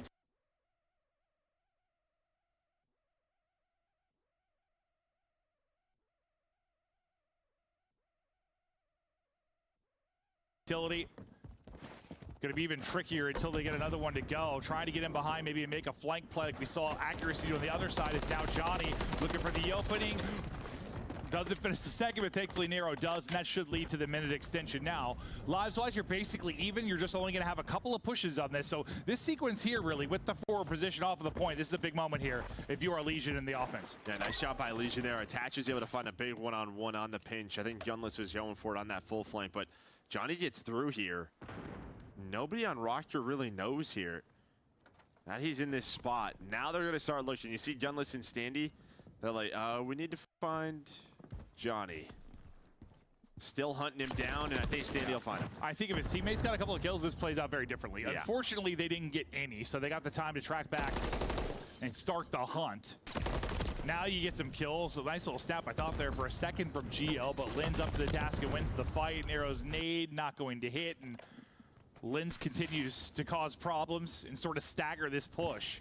And Accuracy's just been hanging out A bridge. I mean, he's probably the reason. Okay, well now, card will explode. Now you have pressure A Street. All 3 Legion players just going to go for it. But I'd say he's probably the one common names, making sure they were hunting Johnny and the rest of the Legion down. Nero going to cross, but he's all by his lonesome. Nade is out, but hit some great shots. You really just had to get one person across, just to at least be a threat here. Rely on your teammates to hold everybody else off. Geo, I thought, maybe in a position to take down multiple, just gonna get one. Nero's still fighting. I can buy Neo and Geo there. Nero's still fighting, but as he gets stunned, can't get back to a safe position, he will drop. At least you get a tick of progress. Could be the difference, maybe. Yeah, that's it. I mean, I think you take 4 ticks 100%. Considering how it started. Yeah, how it started, you got accuracy off the A bridge, and you just sort of flooded it. You saw that the rest of Rocker were coming off with spawn, really weren't in great spots. We're trying to just get control at Cafe, find those angles. And Nero wants some big one-on-ones to get him there. Now we'll see if Rocker can have any success on their end as they try to get things going offensively. He'll take the defensive round win. Accuracy, you can see sort of chatting through things with the boys as they get ready for their break off. Right up mid, 3 are gonna hit. Accuracy gonna be the one man working on that A side street. I mean, he's just showing presence. I mean, he pulls 2 arrows. for Legion. Johnny with some great shots, but it's just really, I'm going to throw some nades here, make them think there's a presence over towards the A zone. The rest of you just go to B, get some forward position. You're hoping Standy finds one there. Because if he has blue control, they have to focus on Standy. Maybe B is done with. It still might be, but there's a chance Legion go for this one more time. Yeah, nice drop shot there from Attached to win the gunfight. Johnny dealing with accuracy, who's been lurking on the other side of it. His trio, though, about to finish this point up. So you get it easily, barely any lives exhausted, and now the onslaught starts. And now you have a great transition. You've already going to have a lot of map control due to the fact that you're able to get 3 down. Is 3 players popping. The one is bridge side, though, in narrow, so it's going to be tough to really make a play onto A as long as he's in that spot. But hell, play a little TDM. Play a little TDM here in Fry. Oh, yeah, I didn't realize Nero dropped. I thought it was the other 3 off of spawn. Linz, what is he doing? My guy's snapping. 4 straight. Some great shots there out of Linz. I mean, I think that player's weak, but now you're going to have 3 players on this. You're going to have 3 players on this. As soon as they deal with that player, a bridge, Legion have to go. Trying to fly on through Nero's the first one, but it does not matter for Rocker. That was so smooth. And the way Legion played that, they gave up the B point and said, all right, yeah, like, we're not even going to try to retake this, waste some of their lives. And then went 3 dead instantly. Yeah, it's like, that's just not how that's supposed to go. No, you're setting yourself up to be in like power spots and have freebies when they're coming off the point. Not to all just get gunned to sleep and things fall apart. You get 2 waves of kills there, you're stacking the point. That was so good from Rocker. You got 5 straight from Lenz, and he's been a big part of it. On the defense, he had some brilliant moments. On the offense, just some snappers. We'll see if he can keep it rolling, but I mean, already you got a 2-0 advantage on Invasion Control. More often than not, you're winning that one. Yeah, maybe now you can get an extra cruise missile on a Linz. See if he gets 6 in a row, gunless. Rocker doing a good job, always just keeping one here on B, putting pressure on, trying to get somebody to over peek. Accuracy there with the team shot. He put shots into both of them, but a nice bait and switch. Now here you go though. Johnny put some pressure on A, and look at all the arrows for Rocker. They are flooding towards A. That will open up a pinch for Attach. Well, this is how you throw away a 2-0 edge, is if you somehow end up losing a defensive round instantly, but now they're dealing with it for now. But Attach, he is still a threat. In a position here at Gas, no longer going to be a threat. So you clear that. Yeah, you take like a 3-life advantage, but you deal with it pretty well for your Rocker. Yeah, I mean, you have a street control. You have 1 player at the bridge. You have blue. So nothing to really stress about. Yeah, I mean, if that ended up turning into a tick or 2 on A, maybe a little more to write home about, but now things get interesting, though, as Gio, Nero, Johnny, I mean, this is similar to what we saw Rocker do. Get the point, kill 3, now push up the map. You're spawning out Treehouse, really, if you are Linz, because the presence you've got from Legion. They have a great chance here to swing things right back. Well, not into their favor, but giving them a chance here in the map.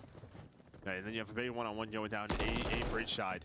To be Johnny trying to find gunless. Gio locking down the street with his teammate. Still only Nero on the point. Now they deal with gunless. They're able to find Standy. That's all 4 dead, and potential chance here for Legion to extend this map. Yeah, just race across. At least get 1 more body on this. So they're able to get 2. The player that can get in shots of the cross attached was going to drop. So you have a retake opportunity right now, and you're able to get it done. I thought they were just going to sprint for the point. Try to get like a 3-second as quickly as they can, or well, if Attach just gets 1 kill there, things likely go differently, but you win a big gunfight if you're Rocker, you're able to retake, and you're still surviving. No, and I think that's at times some of the criticism around this Legion team. Like, they can be a little bit slow around the objective, right? Very kill heavy with some of their players. And it just kind of creates these timings where they're, if they were a step or 2 ahead, the round would probably be done. Yeah. And they're just thinking, you know, they're probably thinking you're more forward positions if you're Rocker. You know, it's easy for us to say we're seeing the treehouse spawn and how far they have to trek across. But it's a little bit different. You're clearing things actively as we can see it, but sheesh, they just play a little bit faster. Maybe you close that out, but we're not done yet. There's still 50 seconds to go. Rocker's lives are dwindling. You only have 5 remaining. You're back onto the point. Any time stopping the clock is great, and you're also winning every single gunfight. Every Rocker player we hop to is getting just laced as they try to cross the map. Gio's getting it done inside. Nice try, challenge. That's 5 straight for him, and that's an offensive round win. So what looked to be, I mean, an inevitable Rocker win now changes completely. No, it does. As you get the offense through. And yeah, because you had 4 ticks to your first offense, right? Yeah. So if you can if you really shut them down here, you might be suddenly looking at a round 5 defense if you're the Legion side, which seems kind of insane just based on how things went. But usually we overreact to an offensive round when on Invasion Control because they can be tough to come by. But well, as the year's gone on, they've come a little bit easier. And now you got back-to-back between these squads. You carry that 5 straight if you're Geo. Streak could be huge if he's able to earn it. You'd love to set up a freebie. Similar kind of thing. Just attach, kind of showing a presence. The other 3 work it over to, or sorry, not attach, accuracy kind of showing a presence. And the other 3 working up. They get all the kills. Unfortunately, Geo hasn't found his yet, but everybody else is eating. Nero's also on 4 straight, so chance for a couple of cruises. Accuracy just lurked, though. He just lurked B down. He somehow got to a spot to find 2, and now he's thinking A.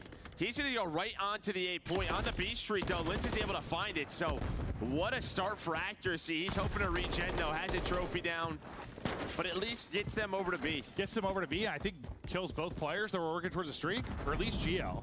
I'm not sure we got the kill onto Nero as well, but he at least shuts that down. And yeah, he just, a heads-up play from a vet, just gets into a spot mid-map. Just patient. Move. Trying to shoot toes. Here is Nero. But now you're progressing. Brought to be the first tick, but you're showing far more of a presence here at B this time around if you are Legion. Yeah, I say, like, they didn't go for this at all. With only, like, 1 player on it from Rocker. I mean, they didn't really have much control, but just felt like, all right, let's just set up our A defense. This time, they're going for it. Yeah, I mean, Johnny's trying to, like, perform a robbery at Palace. Like, he is pushed. You're real close.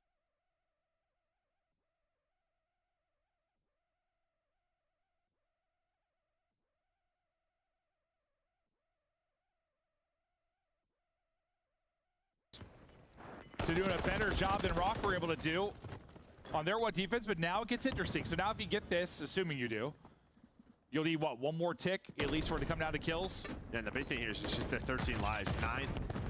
9 life advantage.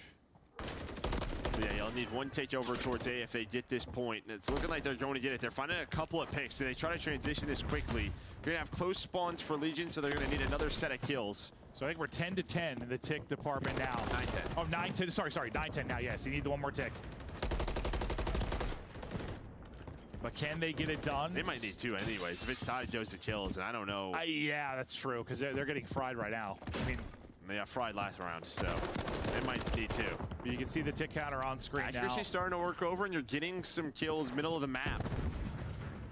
This is where this man has made so many plays throughout the year. He's going to need some help, though. More than likely, shooting at 1. Other hits the cross. Teammates drop at 3 kills for Legion. Now, I mean, this is it. This is really going to be your hit, because with 30+ seconds left, like, it's going to take 20 to get to A. And you're going to be in some ratty spots if you are Legion, just looking for any kill. It's going to help, and they are finding them right now. So from the depths, come Legion. Wait a second. Accuracy with a little snap-a-doodle-doo.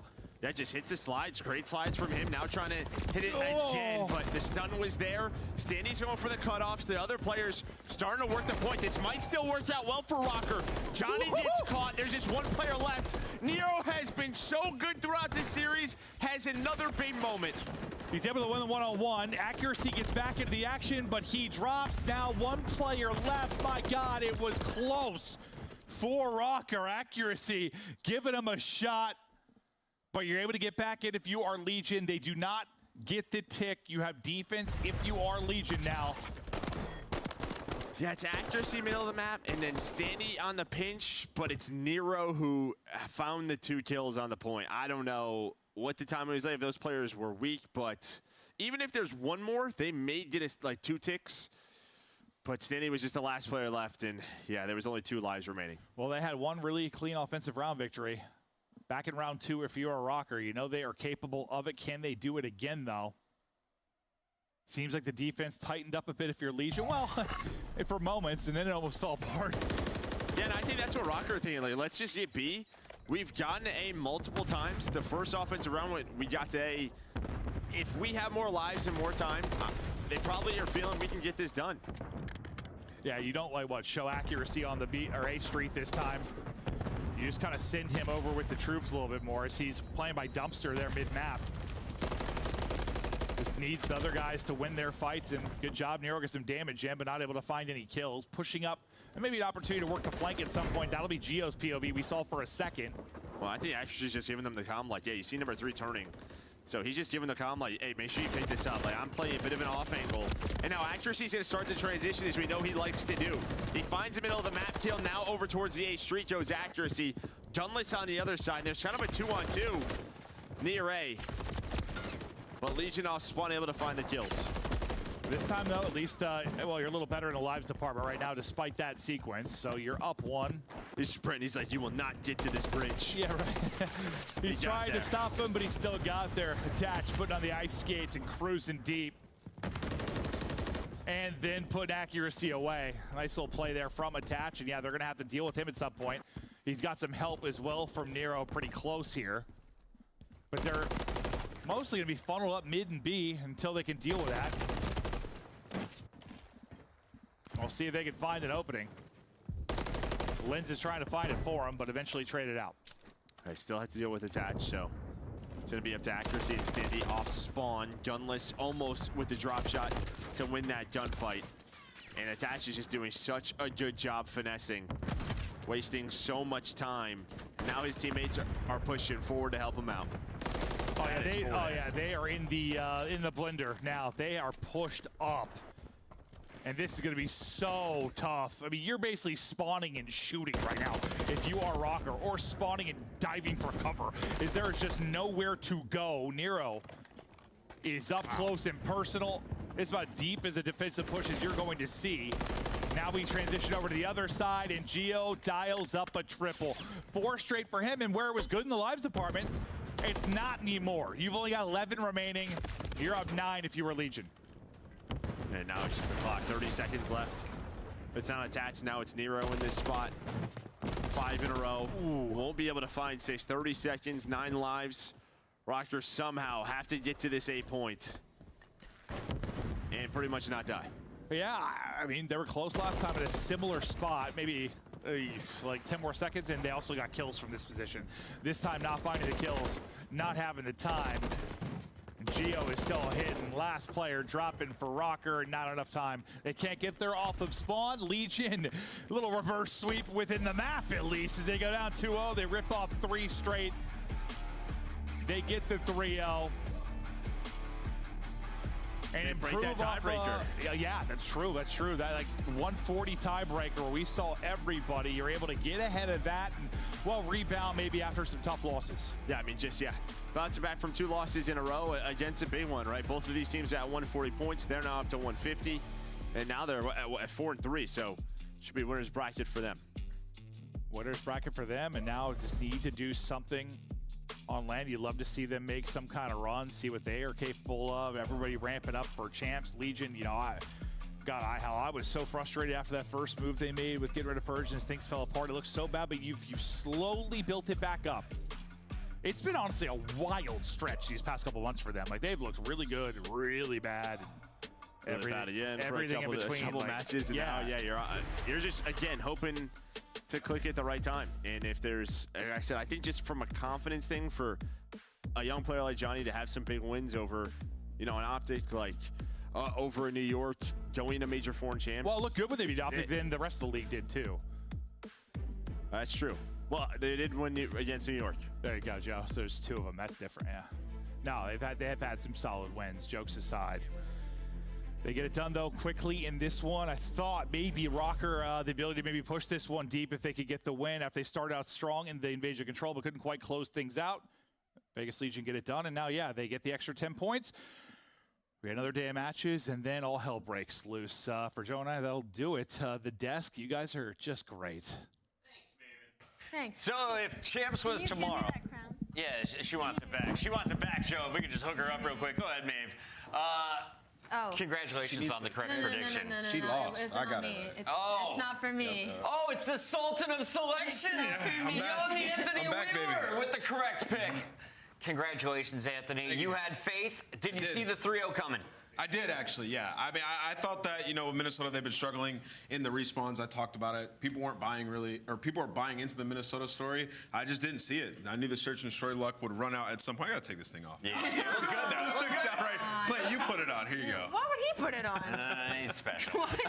But listen, with Vegas, like, this is a team that has so much potential. Like, in the middle of the pack teams, I've been talking about it for so long. Vegas is one of those teams where I feel like they can make a deep run because they can upset the top teams. And we saw that when they had that very tough split early on, where you played Texas, you played New York, you played Seattle, you came out, you won all 3 of those matches. I knew Vegas could be something special. Yeah, they slipped along the way, but in this series, it just sort of reiterated, like, they have playmakers. Gio's ridiculous. Johnny dropped almost 40 kills map 1, and then Nero in the search and destroy throughout the whole series, really, like, he just was untouchable. So Vegas Legion feeling amazing. And Ali, with this win, you know that Vegas is in that winner's bracket most likely, as they will now finish 4-3. A very important matchup, not only for champs, but also their chances in Burbank. This was a really big win for me personally for Vegas Legion, just to kind of prove themselves that they are capable to keep up this consistency, because they're beating teams like Texas, who we've seen has fallen short this qualifier, but New York and Seattle, those aren't teams to sneeze at.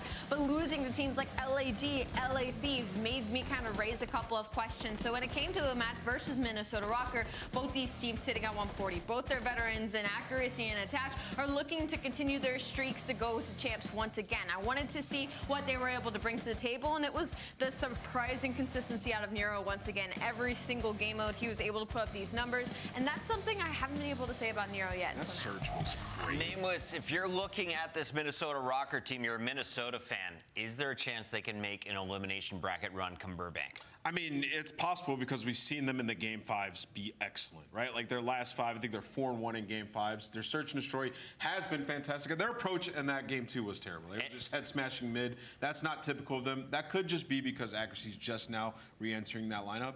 It's possible. I want the Minnesota Rocker fans to stay positive because I think they can. Ali on land. Can Nero keep doing this? It's our Scuff play of the game. A 1.6 across the series. The man was frying. Absolutely. We've seen Nero play on LAN already, but obviously this map 2 was absurd. I think the biggest takeaway for Vegas Legion right now is the fact in the search and destroy they were able to win so many opening duels. Nero himself had 4 of them, so I think that's going to be big ups when it comes to LAN time, because S&D does win championships, and that was their biggest struggle. They were 11th, excuse me, not 11th. They were 12th in the league when it came to opening duels, so they really needed that win. On this map, on Minnesota Rockers' offensive pushes every time, they were just running down mid, and Nero's like, okay, bet. Like, just finding kills left and right, playing aggressive. And then, I mean, I feel like so many times when we've watched these guys in control, they've struggled in control lately, but there's been a lot of controls where Nero has single-handedly won them situations and moments. And on that one, they had no business winning that invasion. Nero makes some huge plays. That's your Monster Energy matchup. It is a short and sweet one, but we get to continue our celebration with our Monster Winner Spotlight. Nero, the one and only, joins us live once again. Nero, another pop-off performance for you. Do you feel extra pressure coming in up against Minnesota tonight? I would say yes and no. We know it was a really big match for us because we needed the 10 points, but we also needed to guarantee the winner's bracket. So I would say it did put a little pressure on us, but we just had to come out swinging. And coming off of that, Nero, congratulations on another outstanding individual performance. Do you feel like you do better under the pressure? Yeah, pressure makes diamonds, baby. You know me. But I was also using the God Gun more. You know, the MCW, absolute God Gun. So I've been nice to just fry. 4 bullets of fun. Absolutely. Yes. Nero, I want to ask you now, I was talking about the control before the series, how it's sort of been a pain point for you guys, where, you know, all season long, that game mode has been your bread and butter personally. What's been the issue there? And do you think control's like the hump you guys need to get over to make that run? Yeah, 100%, because our S&D and hard points are there. It's just our control has just been iffy. It's just like we just don't know, like, essentially, like, our post-cap setups, and we just need to learn more like of that in a like on our defenses and just praying more, essentially. Yeah. Stop running around so much. Looking forward to Burbank. We don't know quite yet who you're going to draw in that first round, but I'm looking at some of the stats here. You guys dropped 0-3 to LAG, 1-3 to LAT, but then you're beating teams like Texas, New York, and Seattle. What is it about these matchups that we see you guys coming out with the dub? Honestly, I think it was just, or like, when we lose like the like those first 2 maps, it's just like our momentum goes down the drain, and we just need to get over that hump of like, yo, we're still in the series, we can still make this comeback, we can do this, we can do that, and anything is possible. It's never chalked. We're the Major Mike. Shout out KG. Congrats on the win. You popped the bubble. You are now at 150 points. You're not safe yet, but you're looking more comfortable. Job's not done. Job's not done. We'll see you in Burbank next week. Yep, thank you. Appreciate you. That is Nero. That is our Monster Winner Spotlight, the 4th and final one. As we recap the whole day, though, Alley Cat, this was insane. And guess who got all 4 predictions correct? Nobody. Patrick Price. I don't know how Aches did it, but he nailed the craziest day of COD. Never wrong, only Did he early. actually? Yeah, he went 4 for 4. Octane also called the Boston upset, by the way. Shout out to the old guard. Let's take a look here at the first matchup. Miami trying to force a game 5. FaZe says no. It's the only one I got right. Atlanta FaZe taking the 3-1 victory over the Miami Heretics. I was very impressed with what Miami was able to show in this series, but naturally, as one of the favorites heading into Burbank, Atlanta getting the job done in their search and destroy is just absolutely disgusting. Control could use a little bit of a cleanup, but I doubt we'll see them spawning into high rise too often. And Nameless, this is a great bounce back game for Celium. Last night, he caught all the blame after a propane explosion. It was all his fault. Tonight, he sealed game 1 with the 4K. Yeah, I mean, I feel like this is just showing how tough these last 2 tournaments are going to be, because we're seeing teams like Seattle, Miami Heretics, Vegas Legion even just looking so good and contending with our top teams, you know, actually starting to beat them and take maps with them. I felt like in this series, Miami really should have forced that game 5. I mean, it was super close, map number 1, where I thought they outplayed Atlanta FaZe, but nevertheless, Atlanta clutch up at the end. They get another victory, now looking at top 2 seed. A 6-1 finish for Atlanta. They are now done with Major 4 qualifiers, and so is LAG. Let's take a look here at the Gorillas, who had a chance to finish with a 4-3 record. They had to power through Seattle, but Hook, the nuke, was back in full force. Man, when Hook is playing like that, it is really hard to beat this Seattle Surge team. They are already surging in the right direction during this qualifiers, but when Hook is slaying like this, it just makes it that much more difficult. Still some room for error in their search and destroys, but overall, Seattle's still proving why they are a top 6 team. Nameless 4-3 is good enough for the winners bracket right now. Yeah. How dangerous is Seattle and Burbank? I mean, I think Seattle can win the tournament. Like, honestly, like, yeah, I think we have six contenders coming into this next LAN. I think Seattle are looking good pretty much everywhere in all the game modes, and their players are peaking at the right time, right? So some good fortune would have to be involved, but it's not out of the realm of possibility. Our third match of the day was between our 11th and 12th seed here in the Major 4 qualifiers, and it's now Boston who has an 11 next to their name. Optic, the worst squad right now in our qualifier after falling to the breach. They had a 120-point lead, basically. They let that come back as Boston takes game 4, and then eventually it was the Priestess show in game 5. Unbelievable stuff out of that match number 3. We thought it was upsets galore, but this was obviously the highlight on the day. Priestess had an absolutely absurd series, and Boston Breach break all of their records that were ongoing, and not any good ones. 15 series losing streak, 14 map losing streak, 7 straight HP, 5 straight S&D. All of that got broken in this series. Nameless, who do you think's more excited right now? The players or Zed's girlfriend? Wait, did she do Because something? he's growing out his beard, and he can't shave it until they won. Oh, yeah, I saw that picture of him. He looked I'm so wild. sorry, Lisa, Yes. but I'm also so excited for you now. Shave that off, brother. The guy was looking rough, fresh to death as Boston does it with their watch party. All they needed was some pull-ups. And Boston Breach taken to Twitter to celebrate only their 6th win in 7 months. Yeah, I mean, just crazy day, right? Like, Optic, your major winners, lost to the worst team in the league and potentially all time in the CDL. Gotta feel good if you're Boston Breach, finally. They get to 60 points. Here's a look at our standings as we have just 1 day of qualifiers still to go. And then, of course, Burbank next week.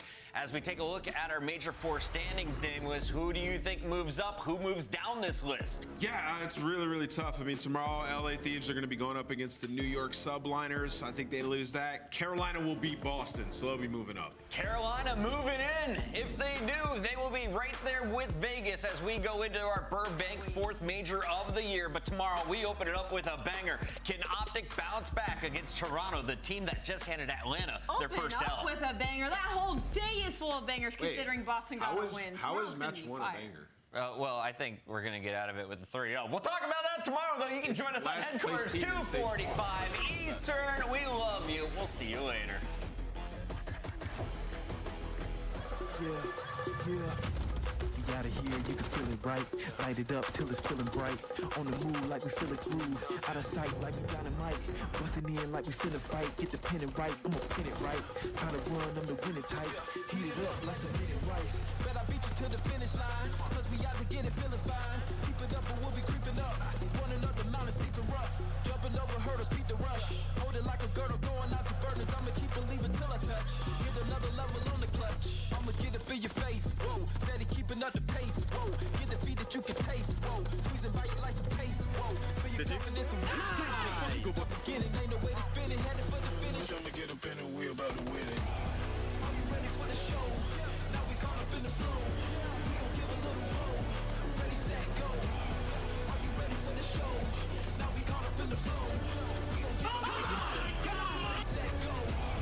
Ready, set, go. Ready, set, go. Ready, set, go. Ready, set, go. Are you ready for the show? Now we caught up in the flow. We gon' give a little blow. Ready, set, go.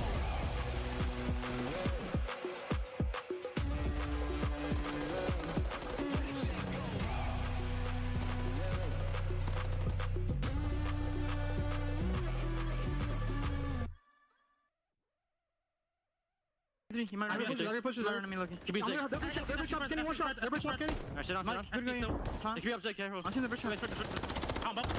Nice, Kenny was there, Kenny was there. Make him shot, Where you going? Oh my god! Hey, give me that, we needed that. Breakers, bro. That's the one win! I beat you again, you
Everyone's had a second. There's this back and forth between them.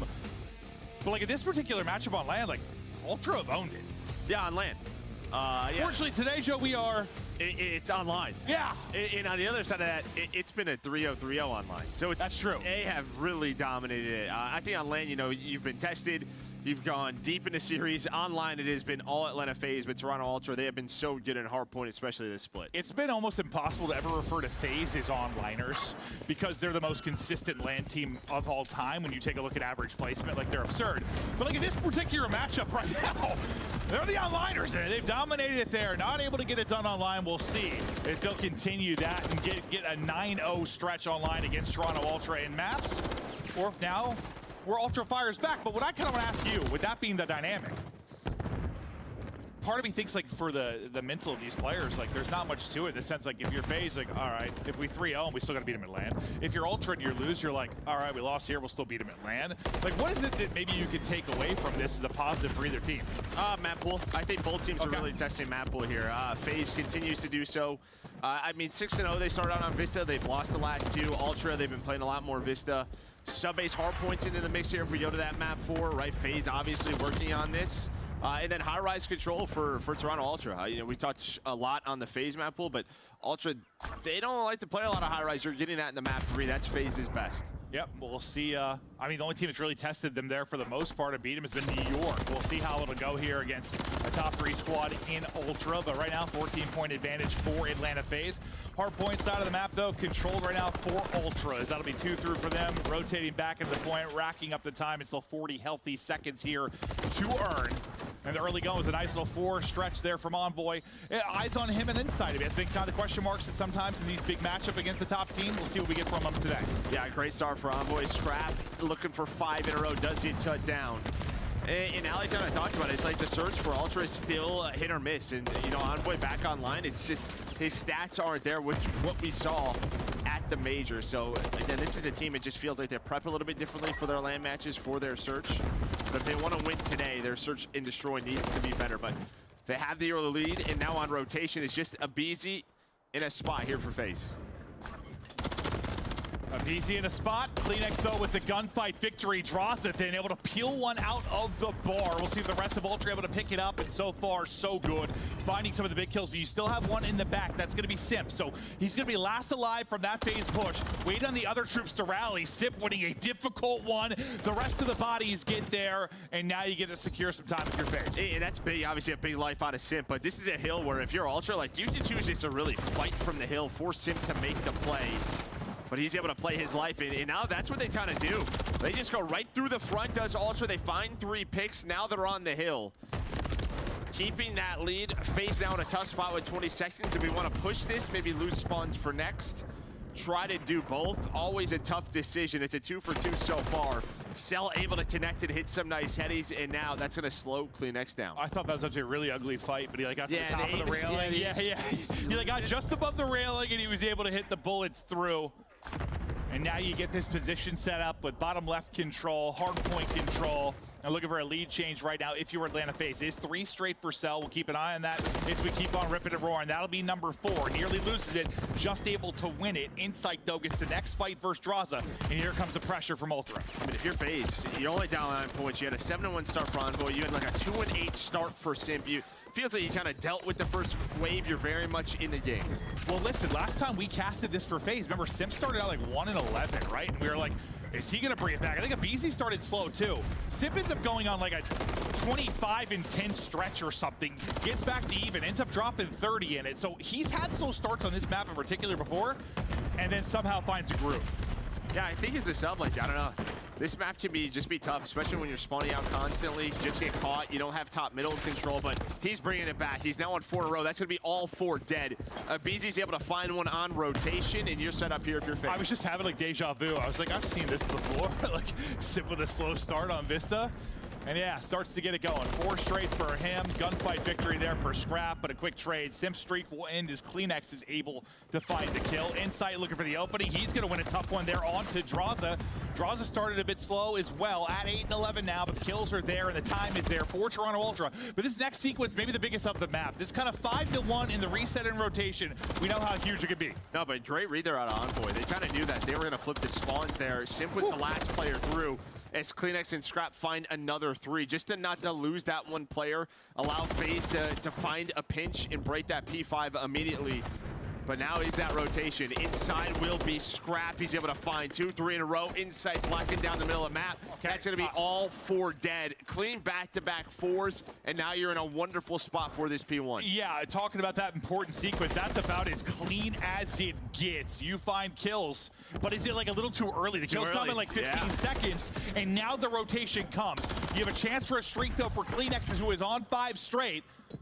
But that's what's so tough, man. It's like, it can be so clean, so perfect, but a difference of like 5 to 10 seconds, it's a chance for FaZe to get back in the fight. Yeah, they just have one more gunfight to get to that P1. You have to do it again. Like, you just do it all over again. Yeah, where do they spawn, right? Just some tough timings, but Kleenex does get the crew. So you have that. He's able to keep it going, playing his life, has the help from Envoy.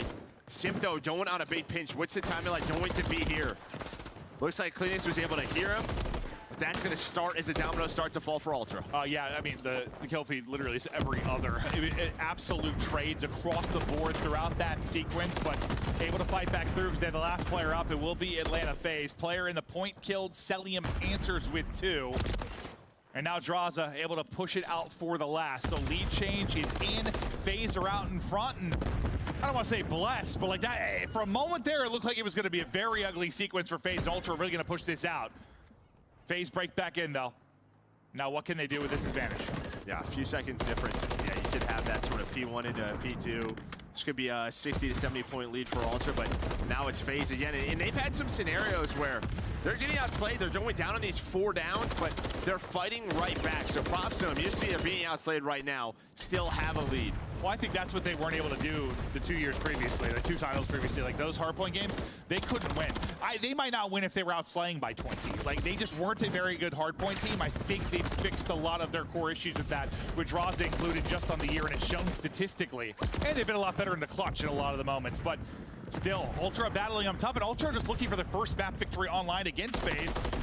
I'm sure you got the confidence and the swagger just due to the LAN victories, but I'm sure some online wins wouldn't hurt. No, it doesn't hurt. Yeah, I mean, to carry confidence in the major last weekend, really before we the business, right? Major 4 and then champs, just to build that up.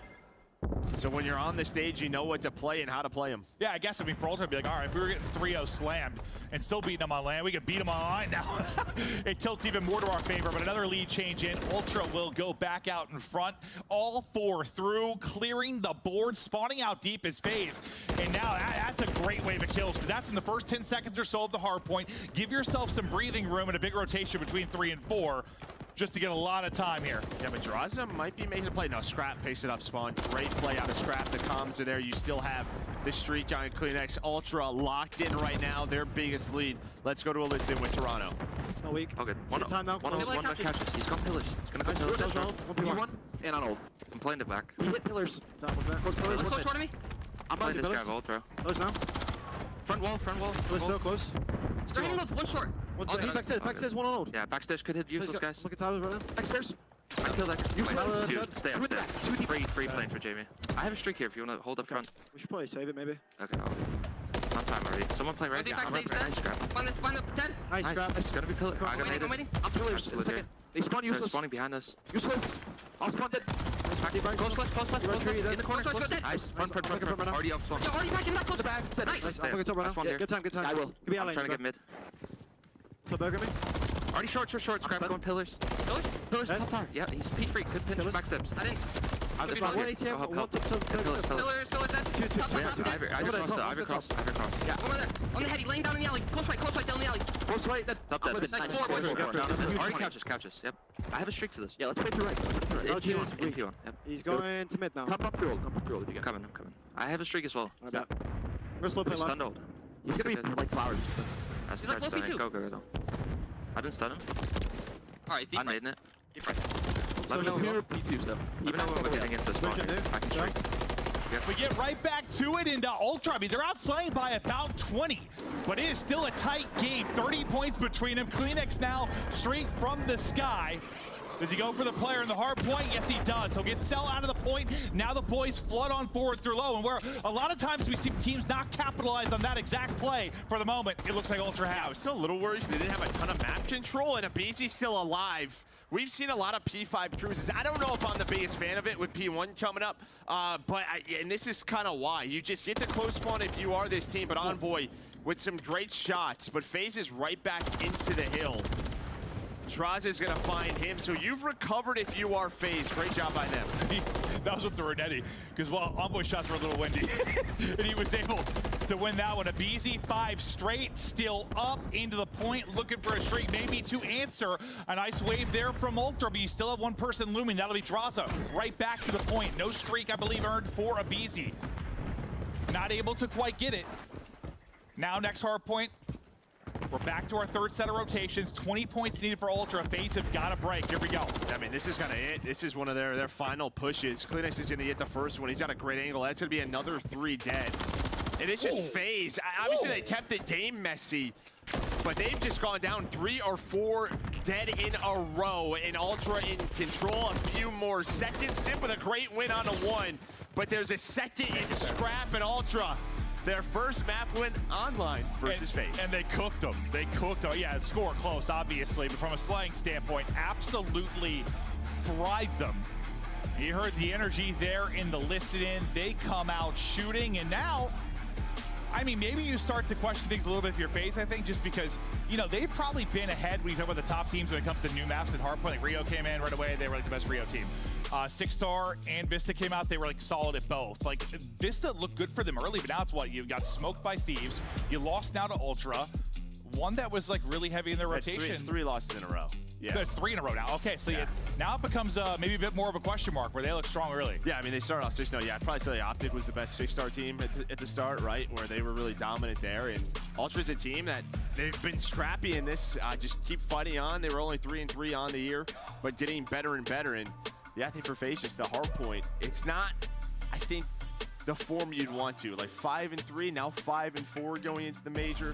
Again, your search has been that, but when FaZe is sort of 50-50 in hard point, that's when it feels a little bit sketchy for them. That's in their last 2 years. Like they were 50-50 in hard point, and yeah, they made it to a lot of grand finals, but they were never the dominant team that we've seen in stretches this year. And that's been a big part of the hard point improving, but I'm guessing, you know, you've been dominated Search and Destroy by Ultra at the majors. You had 0-4 Sunday and Search and Destroy at the majors. You had a lot of really bad plays in Search and Destroy at the major.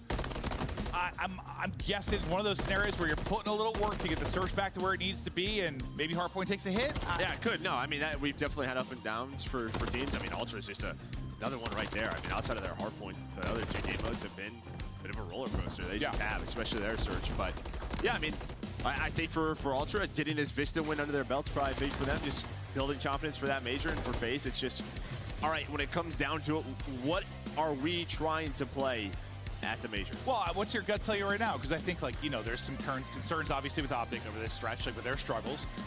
This hard point stretch for FaZe, like, is it a legitimate worry going forward for this big final mark of the year? Or in this matchup, yes, because I think Ultra are the best hardpoint team. They have been, their last 30 days, they're 9-1. And Ultra is a team on LAN, in Search, that preps differently versus FaZe. So I would be, just in this matchup in particular, a little worried. Yeah. Or very worried. Yeah. Because you know, FaZe kind of owned the hardpoint matchup against Optic, albeit you had, like, I mean, they were all like 10-point games. It was like the craziest stretch. They were all so close, but in this one, I mean, based on the Search, if you can't beat them in hard points, you might continue that loss streak. They've been the bane of their existence over the course of the year once you get to LAN. Online's not been the case, but now you get that first map win if you're Ultra online against FaZe. You try to continue that forward with Karachi, you know, one of the early bread and butters in Search and Destroy for FaZe. But again, this has been a very tough matchup for them. We'll see what they can do here if you're Ultra and keep this tide turning. Yeah, I mean, I think for Ultra here, it's just, trying to get the Search and Destroy just going here a little bit more. And then for FaZe, this is how I think they're going to keep their tournament life alive, going deep in the series. Again, that Sunday, 0-4 at Major 3. When we go to the Game 5s, I feel like a lot of times there was just so much confidence. I think that went away a little bit. Now trying to build that back up. Yeah, to me at times it felt like too much confidence in the sense like they had a lot of over-chow situations, like just taking fights you don't need to. And they've kind of had that swagger since Draza's joined. And I don't know, like they've always just been a good Search team because they don't make a lot of mistakes. And they've had a lot. Yeah, at that major, they did. Yeah, no, just really that Sunday. But obviously trying to improve on that, improve on the little things. And then, for the other side, again, Ultra, we're getting better at search, but this stage 2 and 4, and talked about it, the only wins are on Rio, which you're not getting that here in this series. We'll see how Karachi plays out, but confidence filled to the brim right now if you're Ultra after you get that map 1 victory. The guns were hot, you were flowing, you were frying. You take advantage of a little bit of a slow start from some of the FaZe members. You know, I was talking about that crazy comeback that Simp had earlier this qualifier. He started so slow and brought it alive. You didn't allow him to explode.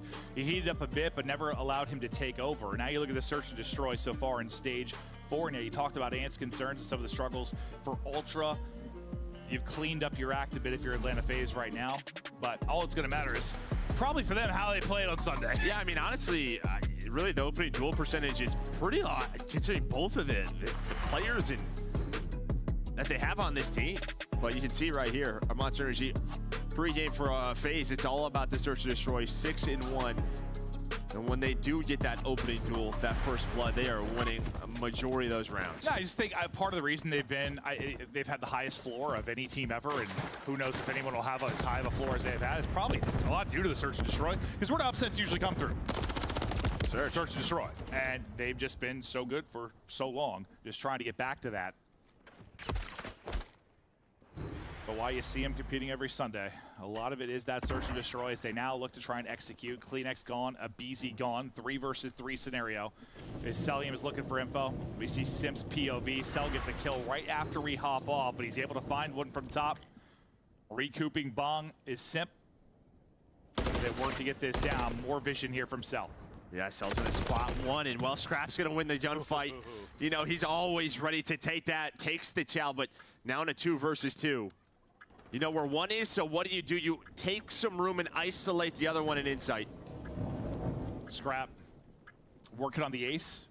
Has to do it through the 1 versus 2. I thought for a moment it might be like great timing, but it was horrific. He looks right. Draza hits on his left, round to FaZe. I thought Cell, honestly, I was just wondering, is that one of those fights you had to take and get caught first Scrap? But that was going to be exactly like one of those scenarios we were sort of talking about. Like maybe just, you have a 3v2, you don't need a death there. Like you've got advantage, get the bomb down, play as a unit, but they're able to clutch up. Yeah, I think he's just hoping they're just getting that bomb down. Doesn't want any angles to really give up middle of the map. He over peaks, he gets caught.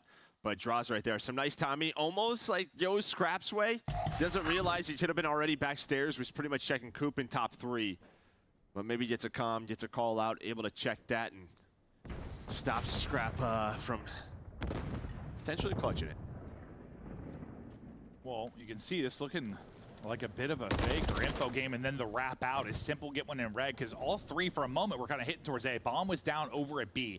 Now Scrap is wrapped back over to work here. Scrap's gonna get dropped as well. They're getting picked apart. Draza goes nuts, gets 2. Inside gonna be last guy up.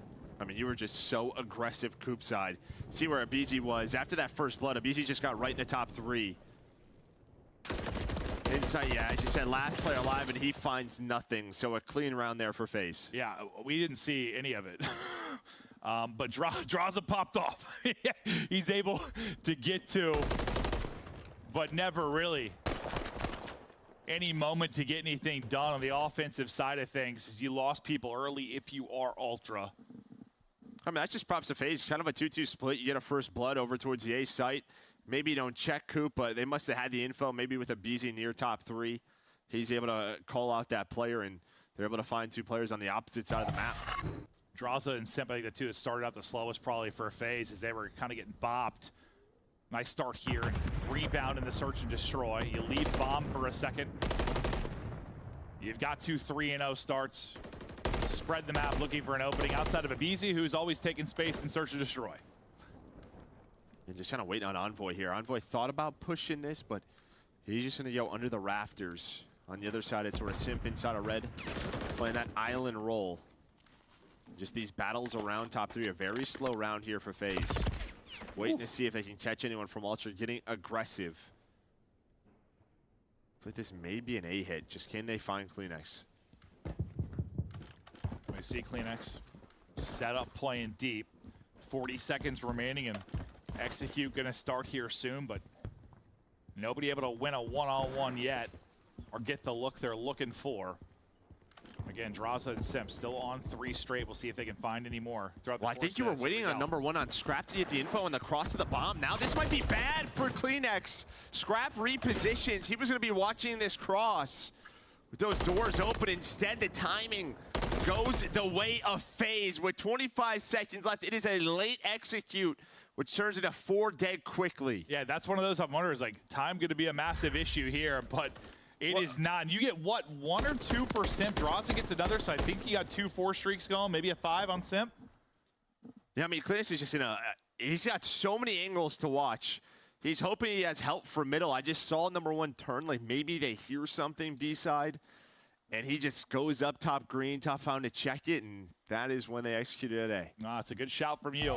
See how they get picked apart and where things fall apart. Envoy, Insight, Kleenex, all looking for their first kill. They have dominated search and destroy on land against FaZe. On line, that's not really been the case. Pop it up is Draza. This time, they just want to bring the thunder. They just hit it and get advantage quickly. All on Simp and Cell now. Draza's streak will end. Simp still on 4 straight. Cell giving them a chance now. Of course, Scrap takes the challenge. Like, he's able to find 1, but why not? Goes for the second. Trust in your teammates to clutch this out. Bit of a heat check there, but 30 seconds left. Just really trying to isolate Kleenex, but this is just taking so long. Like, you have to go quickly here if you're FaZe. So much to clear. You don't know if there's any top 3. And what was interesting about this, unique from Ultra, is they said 4 coop. There was nobody even top 3 side. Well, I think the reason they're not going there is Simp just yes, he's on 4 straight.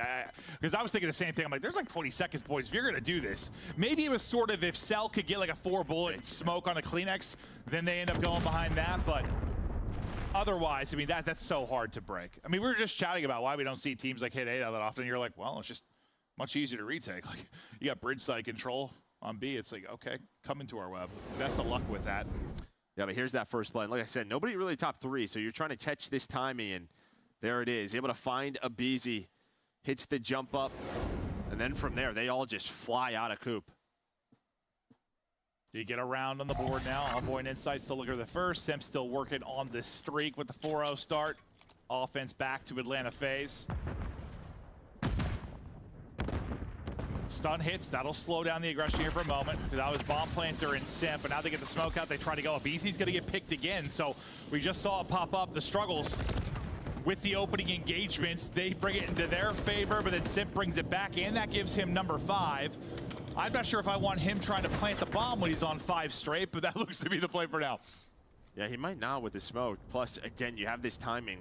Is in the Yo Cell's way. Did he spot Kleenex? He may have, the way he's playing this. The problem is yeah, he can see the bomb plant here. I think Simp knows this. So he's just got to wait. He's got to wait for Cell to potentially find an angle, or Draza from top ridge. You see Draza now, number 5, looking for him. Kleenex dictating everything here right now. They're going to try to hunt him down as he is tucked away. They're 25 trying. seconds left on the clock, and they just have to make a decision here. They're going to find it finally. Cell able to clean it out. Draza is going to drop. Simp, streak is still going. The plant is in. The damage is through from Cell, and Inside's got to reposition. 2 versus 2. Simp ducking and dodging in game and IRL. Down to 26 HP, but still alive. Problem is he has no info, right? Because Cell's taking a route. You're going to read this if you're Insight, but now it is down to Simp, top bridge. Knows where 1 is. Insight was a little bit weak, so he's got to be careful, and then hits the headies. I think he knows like where he went prone. He's like, I still need to back it up. He tries to, can't get it done in time. The 2 versus 2 retake is on. The streak for Simp is dead. And I mean, Kleenex had to be dealt with quicker. Honestly, I guess, well, not really. I mean, you still get the plant down, yeah. Yeah, you get the plant down. It did get a little bit worrisome. And I think that's a little bit, maybe, we've seen this from like a team like New York where at times you get to a bomb site and then just sort of stop, make the defense make some moves, and maybe that's what we're seeing out of FaZe. That's 2 offenses now where they're waiting until 20, 25 seconds. But this was the turnaround. Cell's trying to help out Simp. Simp's got no info, so he's just prone. But Insight, able to hit the melee. Oh, you can tell he's like trying to track him with like hip fire, but you're just getting punched in the face and can't do a whole lot. So he just gets beat down by the thunderous fists of Insight. Envoy Still looking for his first, and what looks so good for FaZe early. Now back-to-back rounds.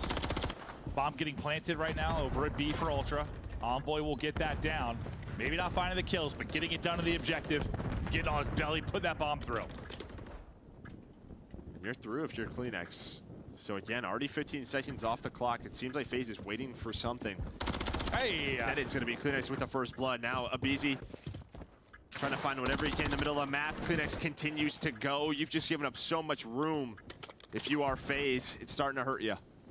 Just picking him apart. Give him another. CleanX is eating Cell last up. CleanX wants the ace.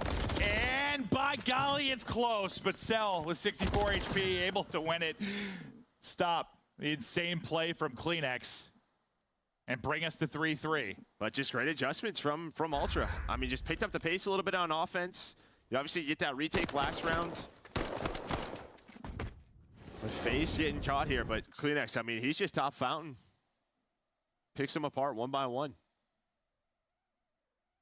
Honestly, for some reason, that gave me like deja vu back to like that Elisilo when FaZe on the crazy stretch and like CleanX just kept getting second story and breaking their setup over and over again. Like, I don't know why it reminded me of that, but it did. Like, he's just been a thorn in FaZe's side so often in search. Just like trying to counteract the playmaking ability of Abizi. Some nice headshot tags there, but they both are shooting. They'll look for a re-engagement down the road. You see what this has done, right? You got no Abizi into a spot, so there's so much worry about the middle of the map. And now if you're Abizi, you're just kind of waiting. You've got caught here a couple of times. It happens again. That's like 3 out of the 4 rounds he's been the first blooded, I believe, for Atlanta FaZe. So Abizi, you know how good he can be in first blood scenarios. He's getting handled right now. They have taken him out of the picture. Still a chance to bring it back, especially if they line up for Cell. Some nice damage in, but can't finish it. Good help there from inside over the top to bail out Envoy, who might have lost that fight. You saw Draza, back bridge, 2 versus 3 for FaZe. Smoke out to create a bit of chaos. Allow Envoy to get across. Here he goes. Yeah, and Sim's worried about the defuse. Sim's worried about the defuse with the smoke. Now play inside the smoke. And there's 15 seconds left. Inside versus Draws. He's got to go. Draws just buying time as much as he can. The pre-fire is in. Wow. What a round there from Draws. The fact Simp gets one after, yeah, you see him prone. Checking bomb in the smoke. Dancing, pre-firing, clutching. It's Draza at 6-3 making the play, and that's a big one because you lose that, this one might be done. Like, Ultra have absolutely made the adjustments. They have taken over. They've eliminated BZ early in every single round. Feels like you needed something. If you were FaZe, you get one. Yeah, you've just been dominating B on offense and then retaking B on defense. So finally, you get a round on the board. They're winning 3 early ones. We'll see what they change here on defense. Trophy getting out, maybe slowed up a bit, but now Deddy out from Abizi. I mean, definitely eyes on him. He's got to get something going in the early going, and now he gets back to it. Just his 3rd kill, but listen, get the first blood versus being first blooded happens to be a massive difference. Oh, it does. But it's honestly been in that area every time. Like we saw in the last round, he was watching top red because he's gotten picked from there, so just didn't know what to commit to. This time he has an idea, but inside with some great shots, and then he's snapping on the Simp. Insight. Shooting. Draws it though. Clutching last round, able to give them advantage. Now they isolate the 1 player out. Now they have to retake 3 versus 2 onto A. They have so much to clear as they're across the map, but you got to get going soon. 30 seconds remaining. You can see just taking their time checking everything, but it's a diner setup right now for Toronto Ultra. 20 to go. FaZe has got to go. You got a smoke left, and that's going to be everything. And created some chaos. They find the timings on through. Back-to-back rounds from FaZe. They've stopped the bleeding. It's just process of elimination. You go through red, you go through fountain, you watch your alleys, you start to creep on up. And I really like Abizi's idea to go through back alley and just wait for them around bus, because who's going to pick up that dumpster, right? It's just so difficult to do. And yeah, it's just sort of, yeah, they're going to be here inside a diner. They have to be. You win both the gunfights simultaneously, hop the defuse. Beautifully done after things unraveled there for a bit. Trying to tie up the series 1-1 is FaZe. 1 more to go. Draza has come alive in these last couple of rounds. 4 straight for him, up to 8-3, leading the lobby. He had the struggles for Abizi. I mean, same thing. I mean, Envoy's been having issues on the other side at 1-6. But Abizi, it feels like he's either been blooded or got the blood. A majority of these rounds, what will be the case this time through? He gets it. Kleenex once again getting ripped out. That battle continues. The trade is in, though. Scrap gets one. Cell may be in trouble as well. Looking for the winning round. Not looking like it's happening right now because it's all on Draws, and he is in trouble. Scrap's gonna end up getting a 3rd here. Somehow gets 3 in the round. I'm gonna assume he wallbangs Abizi top red or catches him running away, but then gets some wild timing where he drops down. And I think there's a player under him near ladder alley, able to win that gunfight, and he turns this from 3v4 into a 3 versus 2.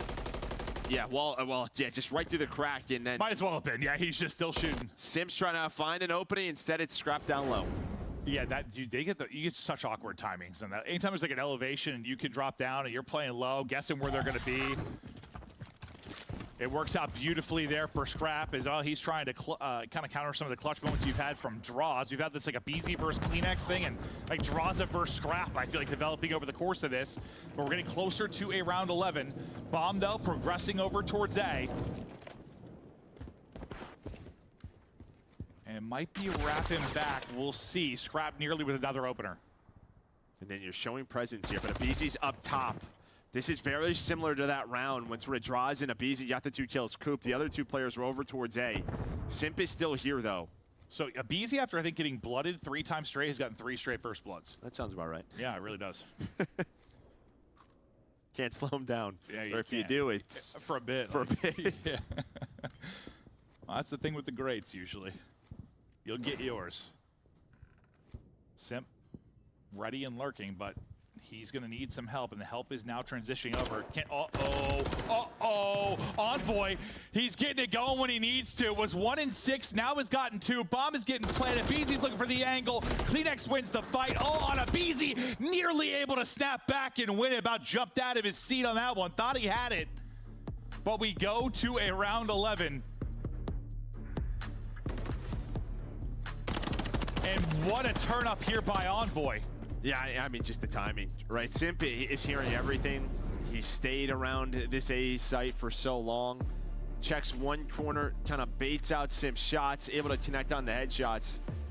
And then just good play there by Insight to not get peeked while he's planting that bomb. Abizi, though, had the read, had both weapons, and here we go. Yeah, you kind of talked about it. It was 3 first bloods, then 4 in a row, now 3 in a row for FaZe.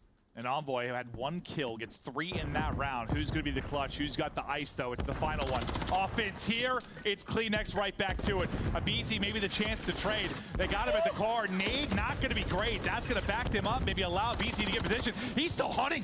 Abizi just keeps it going despite the pressure, and he's able to bring it back. Of course, Kleenex first blood followed by Abizi. Why not? That's how the whole game is gone. But now it's on the rest of the troops. Like, all right, guys, we did our work. Yeah, and you can get some crazy timings here, right? Just Simp has to worry about his red side, but if he can pick up Barrow Alley, Scrap is just sort of waiting there. But we've had a lot of these rounds. Where are you going to go with the bomb with 25, 30 seconds left if you're the attacking team? And this is the right gamble so far if you're selling him. And there it is. There is that top red peak. He's going to catch him.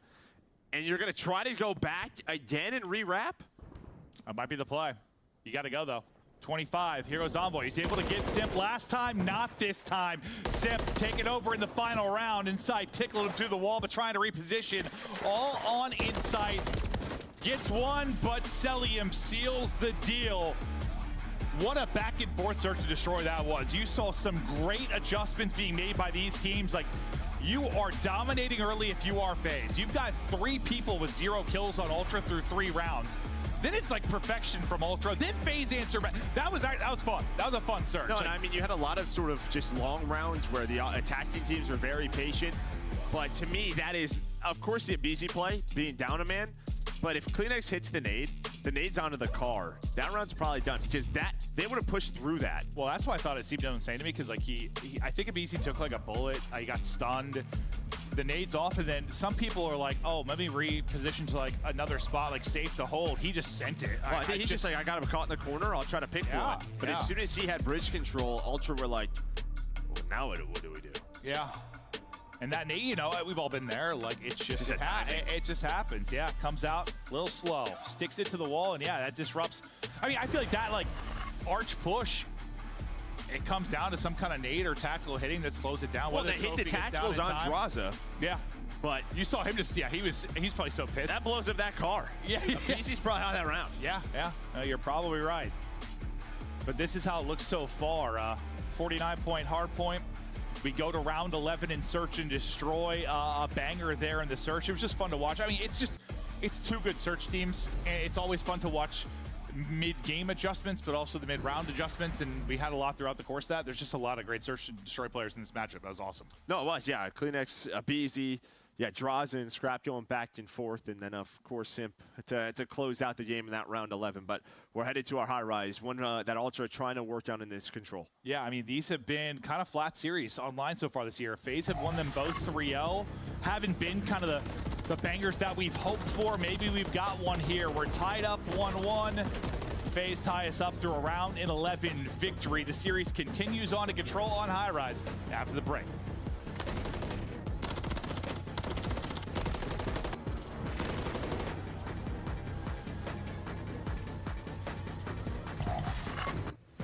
Upgrade your game with the Scuff, the official controller of the Call of Duty League. Scuff Gaming is doing an ultimate giveaway where you and a friend can win a chance to go to COD Champs this year. The giveaway includes 2 VIP tickets, travel expenses, and more. To enter, scan the QR code on the page or go to scuff.co/CDL and enter your email. Terms and conditions apply. The Call of Duty League is brought to you by Monster Energy, the official energy drink of the CDL.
dominated the matchup on LAN. Ultra have been so good there, just trying to maybe brush something off and get it done online. I mean, one's a little more important than the other. They're feeling pretty good with the matchup so far on the year, but yeah, the other one was the Major 1 final, so yeah, it's worked. I mean, I think that one's probably a little bit, it's sweet, but they didn't win that tournament. That's the only thing. They won that Major 1, but that's true. Yeah, big win there for them in front of the home crowd. It was a great event. But this is a game mode online, on LAN. Hasn't mattered. It's 5-0 to FaZe in control in the matchup. Yeah, I mean that's probably been, if you take a look across the stats, probably the biggest separation between like the top three is just FaZe been the best control team. It's good because if your hard point's slipping or if your search is slipping, they've always had that to fall back on. See if they can continue it here, though. Is outside of New York, you're talking about FaZe being the top team. You see the record there at 12-2. In Ultra, they have played it 5 times this qualifier, so they've played it 10 times on the year. It's 4-1 this qualifier, so this is obviously one they feel they have to add it for the matchups in the top 3, top 4 games. So High Rise has been on their radar. They've been grinding it. Will it matter in this particular matchup as Draza is able to get 2 and get early pressure on to A? I don't even know if he got back to full HP before taking the fight, but he ends up falling. And where we've seen some players like really struggle to make an impact with an SMG in their hand, BZ's one of those where he could be an absolute difference maker and just take over towards B. Yeah, and I think one thing that FaZe has just done very well throughout the year, it's they kind of get on this B point. If they don't have a trophy, they sort of time things and then get off of it, right? They're just trying to hope to catch you sprinting on or at the objective time and time again. That's why I see BZ going for a little slide out there. This time, though, does get caught. Still got a decent amount of time, just considering you had Draza on A early. You have a BZ on B, but you haven't really done much on the objective. You haven't been able to get a tick. First tick about to go through on a B. Simp there, a BZ trying to get there to help. He's able to get in. You got the Tiny Tears now inside the point, trying to snap back, not able to win it. Kleenex and Scrap win the 2-on-2. So far, the defense is held strong. Yeah, the other side of the map, though, Cell, again, just gonna pause the clock, get on the objective to allow his teammates to come off the spawn. They have to worry about him. And that's when Dross is able to get some map control, but Kleenex with the headshots, the Renetti at times, just feels like he can get away from you. A nice win there. Just have to hold for 20 or so more seconds. Desperation time for FaZe as they look to get something cooking. Scrap trying to catch one, but it got awkward there. So he's like bouncing up on the elevation at the shack, and then things fall apart. You get all 4 dead. You start to burst out. Abizia sends it on forward. He can't get out through the window and gets dropped.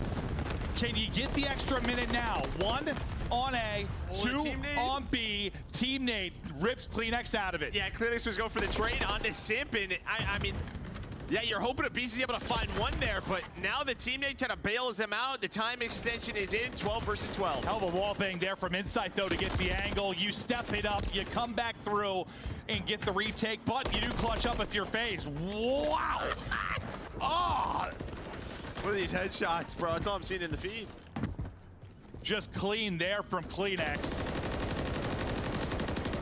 He's got the whole team in front of him. What can he find? They're lining up for him. Almost takes down 2. A lot of damage, though, I think, into another player. So they're pinned in. 40 seconds to go. Lives, you got 5 left if you are FaZe. You got to be efficient now, and while you're battling out of a tough position, a BC will drop. He'll get the last spawn in. No more respawns remaining. 7 lives up for Toronto Ultra. We're getting nasty in the final 30. Simp now ripped out of it. Yeah, they're just going to go for this. I love this play call, honestly, from FaZe. Just go for it. 3 onto the point, making it messy. But Ultra, they have enough lives. And I think the big thing there, when they get done with B, does FaZe, Ultra find, what, a 4 dead, right? It's 12 versus 12. And they're able to clean up. So nice job by FaZe to extend that round. You get 5 ticks. Yes, I mean, I think overall, I'm pretty thrilled if I'm FaZe. I got 5 because it was close to being a 1-tick round. Honestly, if it wasn't for one good sequence really out of FaZe, that's a 1-tick round and an incredible hold from Ultra. They held for, what, 2+ minutes. Just couldn't do it for that one moment. Now we'll see how much it matters as we continue on, but they'll get the round victory. Kleenex leading the way with 10, some absolute dingers. Yeah, I mean, we've seen him do this throughout the stage a couple of times. I don't know if it's just sort of, he's just happy he can run around with the MCW or what, but just how aggressive high-rise control is, gunfight to gunfight, and when he gets hot, he is so difficult to stop. Yeah, that's absolutely true. And now you get Envoy to a position. Cell gets one, but then explosions, team kills. Oh, no, sweet child of mine. Envoy's in a position, thinks he's got something, but doesn't finish one kill. BZ spawns up and gets him. What's crazy is if he finds the first, because Simp gets on through, his teammates were at A. That was the perfect call. It's just he didn't find anything. No, he finds nothing. They would have been so worried about him. He would have had 2 on that A point. Maybe don't get it done with. Well, probably would have been pretty close. Next opportunity up for Toronto Ultra. One working outside, that will be Kleenex, and he's able to get the angle and get the kill. Simp drops, and now you have numbers here for a moment. Map still blowing up, though, as Cell is able to get another, whether it's a teammate or the opposition. Cell will blow you. Yeah, we'll figure that one out. Abizi now. He's in the point, just trying to hold here on the defense. Simp can't connect. Scrap puts him down. I feel like Simp just keeps getting to a power position and throttled. Abizi, though, waiting inside. And if they can hold here, I mean, they're going to be able to do what Ultra didn't, right? Like, Ultra had this opportunity to hold him to a tick. FaZe have got the chance to actually do it. Opening maybe here from Kleenex. 5 seconds to go. Cell with the answer, though. Abizi inside, locking it down. Contest on the point. 3.4 to go. It's all on Kleenex. And he's dipping, diving, dancing, climbing. Able to just stay up. Can he buy enough time for the reinforcements to get here? The troops are coming through. Can they do enough? I believe the answer to that is no. Cell on the pinch as well, cutting off the reinforcement. So he ends it on 5 spree. As crazy as that got, I think your one chance was probably when Envoy was pushed up. You would have had multiple players on that A point. An Envoy to worry about. But outside of that, just efficient trades out of FaZe. Always contesting B due to Abizi running that rival. And honestly, they were very similar rounds in a lot of ways. Like, same hold from Ultra, just couldn't do it in the final moments.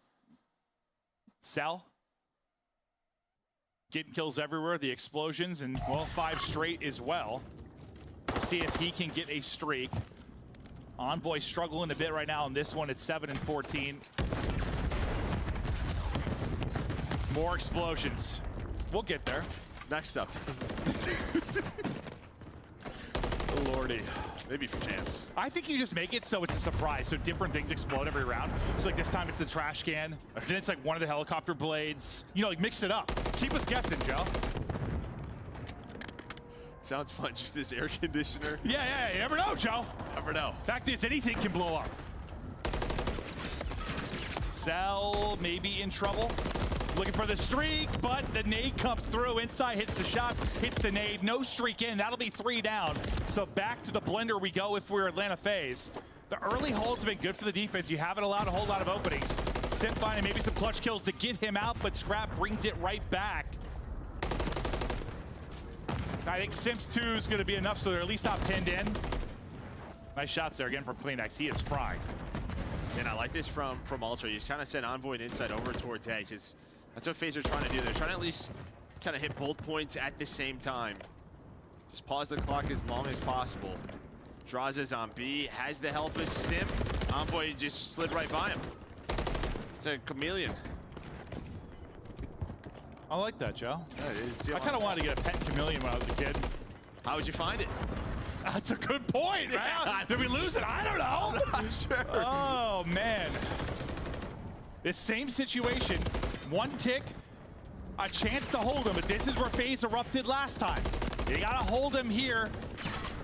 5 straight for Insight, looking for a streak. This is the moment where you're searching for it if you're FaZe. Can you stop it from getting to a point? Yes, much better there from Ultra. Don't allow any late gasp onto the point. Yeah, I mean, Kleenex has been just shoot.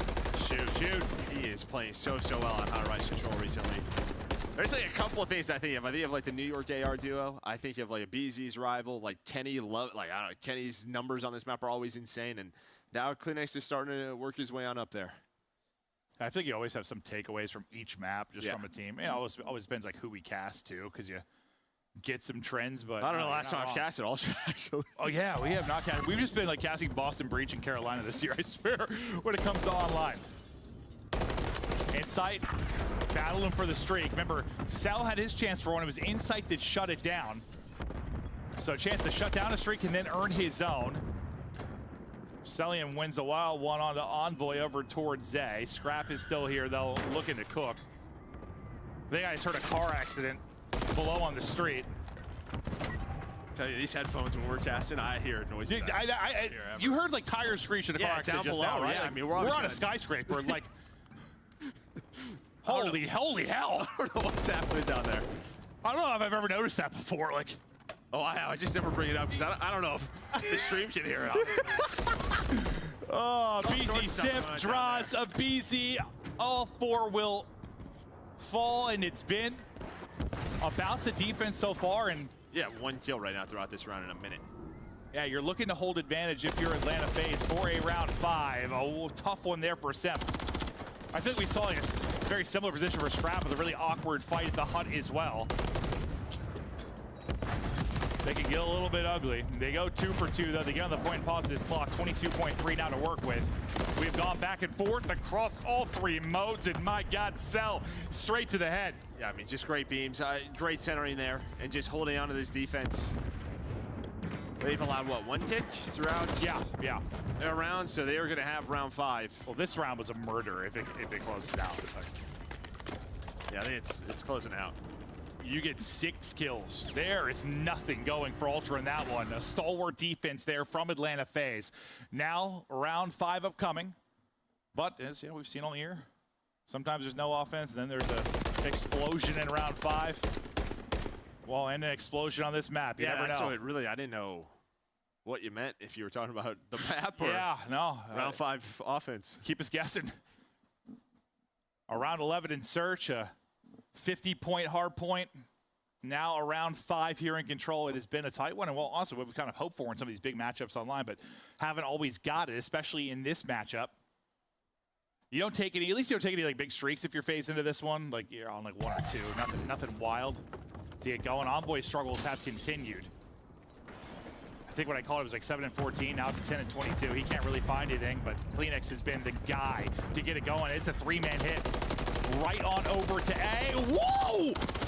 Oh, he's still shooting. Kleenex gets another, but as I get hyped, the BZ gets everybody else. So the lovely bit of razzle-dazzle from Kleenex isn't going to lead to much because the BZ is shooting nukes. That's 5 straight, and one of the best in the business getting it done with a rival. He's still, no, okay, I take it back, not going. Kleenex gets revenge. That is a 4-shot headshot, if I have ever seen one. Ever, yeah. But there you can see just how well BZ has been playing on defense. But Ultra, honestly, with that great start, kind of right back to business, right on B. You're up 1 in lives. You have Scrap kind of lurching top heli. He's able to find another one. Insight, not able to catch the headshot, but pausing the clock.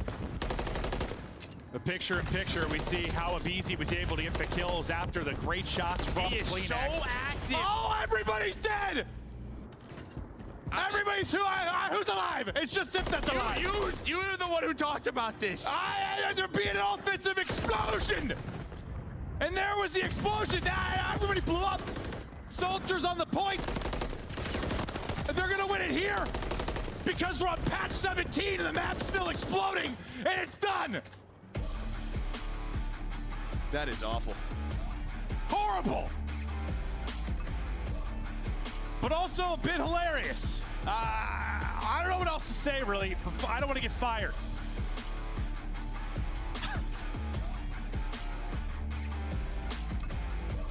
Speechless. That was a triple, yeah? Yeah. That was 2 team kills in themselves.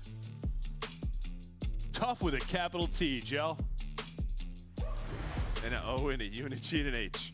Yes, that is true. Well, that it's just frustrating that that's how it ends because, like, you know, right after the surge, we talk about how great it was. Just a back and forth. You see the adjustments, see the improvements, and like,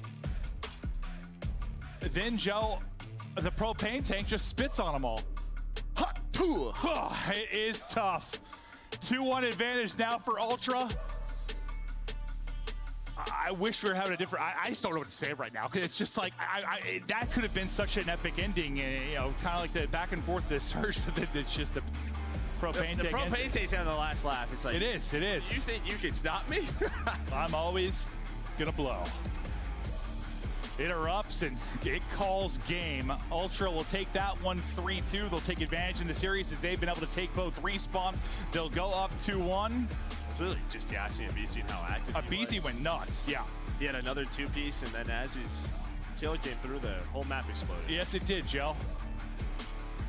Just an absolute masterclass, though. We were hopping back between Abizi and Kleenex a lot. Like, it was awesome to watch because they play the same role. Yeah. Seeing one with an MCW and one with a rival and the impact that they can have and how they do it, it was so awesome. I wish we could. I gotta see how that round would have played out. I gotta see this round. I just want to see like where everybody was on the map. I was like, who's left up? And they hopped the simp. I'm like, yeah, I think it's just him. Yeah. No, it sure did.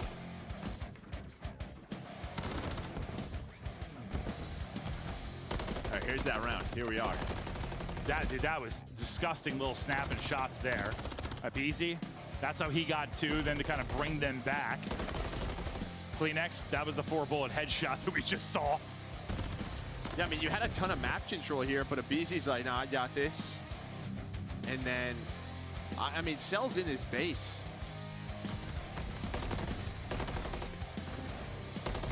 Yeah, Cell was literally in spawn, right? Well, like the windows, yeah. You win some, you lose some. Oh my God! Like that's just I mean, you saw the faces. I thought honestly at the end of that, the Ultra players were gonna be like laughing, and then FaZe were gonna kind of be like laughing too, because it's just like whatever. But like instead, it's like Ultra were like all fired up, and FaZe was like dead in their souls. I don't know. I don't know what you can do and laugh that off. It's just it's tough. We saw it happen to Optic in this qualifier as well, where they lost 2 and end up losing the map. But now we get ready for a sub base. Obviously, one that most of the year has been in kind of an auto ban for FaZe. They're going to play it here. Sub base has been kind of an interesting map and the dynamic kind of of Hardpoint with the top 3 teams. Yeah, no, speechless still. Still am speechless. But all right, I just want to keep getting hired. Yeah, we're just gonna talk about subbase. Yeah, I mean, for FaZe, they just at the start of the year they kept playing it, then got away for it from Major 2 and 3. Just were like, we're good. Just auto veto. We were so good at rest of the way in map pool, but I think as other teams were getting better, like Ultra is fantastic. Karachi, like, do you get to a point now where maybe at the Major you're talking about vetoing like Karachi, right? Like, then hoping to play sub base. Well, and you're also your Vista. You've lost 3 straight. Like that's not looking as strong. Like it feels like your map pool's narrowing at this time of year. You want it to widen. So can they find some improvement here? But if you're Ultra, you feel confident. At least I sure hope you do, because you picked it map 1 versus Optic in the final. In the winners final. I'm still. No, that was final. Too. That was the grand final, wasn't it? Yeah, they both. You're saying, yeah. Which I know we had question marks floating over our heads when that one happened, but. And you can see why FaZe for a long time kind of was that auto veto. They're 2-6, 7-2 on the other side for Ultra. Woo! Now you try to bring it back if you are FaZe, or if you're Ultra, you close this out. You get the series victory. It's been a lot of skill, a little bit of luck, and everything in between. Everything. No propanes on this map. That is true. Although, like, that submarine could probably blow up, huh? I think they put like nukes in that, yeah. That'd be a big explosion, too. I'm thinking like 50% of the map would go. There's snow, too. We could get back to avalanches hitting. But if you're swimming, are you safe? Ooh, from the avalanche? From the explosion. Oh, sorry, I got distracted. Into we go, though, Scrap. He starts out strong, still fighting around. The point will be draws after his kill. He got lost, and they'll try to worry about where he got located too. Trying to bounce out, able to do that with Abizi. Insight then last up. A nice little 2-man game there from Abizi and Draza to secure some time. Draza's got a kill, got lost, and waited for the help. Yeah, players like he's still 3-0. And now Sim trying to get forward. They want to flip these spawns, but Envoy's trying to hang on and does. So they're just going to get set up for P2. FaZe are just going to take this time, and now I'm even behind those couple of kills. The explosion for Cell again. Do they spawn him out? No, but you get some forward pressure. Scrap to hold the line. Those shots looked very, very clean from Scrap, but Draws will get the headshot. The centering was absolutely there, but now you see why Draws maybe got the kill, because he is shooting nukes. 6-0 start for him, gets the streak. Insight, though, cuts them down on the cross. He actually gets all three, so big moment there for Draza. Answer by a big moment from Insight. I mean, that's been this series so far. Titans going blow for blow. Yeah, but they had an idea that Clinics was going to spawn out, so BZ plays aggressive on the window, able to win the one-on-one, and now this is kind of what you want if you're FaZe, keeping them spawning back left of your mini-map, rotating to P3 and getting the rest of this time. Oh, through the door, can't hit it. The nade will connect as well, and Scrap comes out shooting. Back into the point they go. Be about a tie game when they get the rest of this time. Taking one more peek is Cell. Maybe trying to catch someone with his next upcoming rotation, alleviate some of the pressure, or stagger the push from Ultra. We'll see if Cell can catch somebody. What's the timing going to be like? He can. He's able to get one, make it number two, cuts them apart. Little lurk roll there from Cell. And now they know, right? You have one player watching the cross from the hill. That was Draza. Gives the call out. But yeah, you have so much map control to work with. And now with 40 seconds left, 45 seconds left, if Cell gets another set of kills, really what he's thinking about is getting pushed forward and trying to flip them, but that's not going to happen. But this has been so clean here for FaZe. Yeah, he got bullied like 3 players, just couldn't find any more kills. We'll see if the clean hold can continue as Draza. Oh, you have a cruise. So. He had the 6-0 start. He gets up to double digits, and yeah, you'll have the cruise, maybe 4 rotation. Abizi jumps up to say hi. Unfortunately, finds a little bit too much action as he falls. Words became real hard there for that sentence. Well, I need water, Joe. It's all you. Gotta hydrate. I didn't know what he found a little bit more of at first. I wasn't sure. Nobody was thick on the map. I thought that's where you're going with it. Insight, another volley of kills there. And now you try to answer if you're Ultra, because a break here from FaZe and things could start to get a little bit ugly. You got to get this hold. Yeah, they want to use this cruise. They just have to like control the middle of the map. Maybe with finding Scrap. You still have one player lurking on the ledge, waiting for that player to be found, and now it might be. Yeah, so you get a kill, and the rest of Ultra are going to try to avoid this missile. They're going to find Scrap off spawn and get pushed up. So good job by FaZe. Now you still have the close spawns, and Envoy's able to find 2, but map control over to FaZe. I don't think it's going to turn into any time at all due to Envoy's double. And the fact that you still had a player deep for the spawns there, and I believe Insights, you get right back out, you get into the point. So streak doesn't turn into a whole lot. We'll see if they end up getting punished even more as Kleenex looks to continue to cook. He will end up falling back over to Scrap's POV now. As you have that perfect hold if you're Ultra, you needed that desperately. I mean, he's just so far from his teammates, though. FaZe, they can isolate him, and there we go. So now P5 control their way, map control their way. Kleenex is trying to find Celium, but the crossfire is there. Now, if FaZe are going to read this, you get a spawn behind. They might. It looks like 6 is turning. Simp now going to be ready for it. Well, he was ready for it. Just Scrap hit all shots. Scrap wins a big one, and where you kept in map control behind the streak, you hope it turned into time. Ends up being a maybe big spawn in. An answer here now from Ultra, a chance to take the lead after the poor start. Hitting shots is Scrap. Through the stun, he's able to get 2. The first one looked tough. Somehow he gets another. Scrap is coming alive. There to combo with Envoy. And now the lead change nearly in. What a little run here from Toronto Ultra. And I think that's just like a part of, or if you're trying to turn into a great sub-base team, like your optics, that's one where they just convert a ton of time, right? They're P5s, but Draza summon, again, another 4-shot. How many, like, I know we had like the 4-shot before, but maybe it's noticing it way more once it was 5. Like people just get incinerated. Absolutely incinerated. Just like some slides, snaps, and you're like, oh. Well, that guy got deleted off the map. We'll see you later. FaZe, though, trying to bring it back after a nice run from Toronto Ultra. This is where Draza kind of got lost early going, had a nice play with the BZ, and they really got that great start to the hard point. You do a better job now if you're Ultra, and you really swing the tides, but winning a couple of key gunfights over towards the point, you're able to get back into the hard point if you're Atlanta FaZe. You leave Celium there, you start to layer the map and think about the next upcoming hard point. Man, they kind of know they had to have these split spawns. He's trying to find Envoy is Draza, but things they all spawned up P2, so now you get a couple of kills before the next hill spawns up. It'll retake the lead, so nice time here at this P1 for FaZe, but they're going to have to break again through the front of this P2. And this time they don't have as much map control. No. with Envoy in that spot. No, Envoy's had a couple of multi-kills like key times to either bail them out or set them up into a good position. He's coming off what was a rough one there despite the win in the map 3, and he's starting to get things swinging now. Inside the point and holding, you still have 2 players. Now from Toronto Ultra, BZ though, he's gonna be your entry, and he's able to find the opener, but still lurking down low is Insight. Got a one-on-one around the point. Cell able to win it. I mean, just great win by Cell. Now you're gonna get Draws here to help you out. Again, every gunfight for FaZe here is just so big. This is where they found the most time at this P3 after the P2. FaZe now up 25. Let's go to a listening. Yeah, one could have took her out, but I'm looking deep. Nice. I'll take her out. Tunnel. Look your right. Missing clean, I think, bro. You can even tunnel, He's in warehouse, Jamie. In warehouse, Jamie. Wait, window. No, one shot. Window, absolute window. Clean it. It's jumped out. There's the gamer here. Boys. I have your set. I'm on top. Pitching right. I can be left. Sounding in. Right, can't have your help. Ram me, guys. He's me in the back from top warehouse. Right me, bro. Right. He's right, guys. I just spawned the back. Nice, I'm trying to boy. Tunnel, in mid alley. Alright, tunnel in time. I'm Tunnel in time. One shot.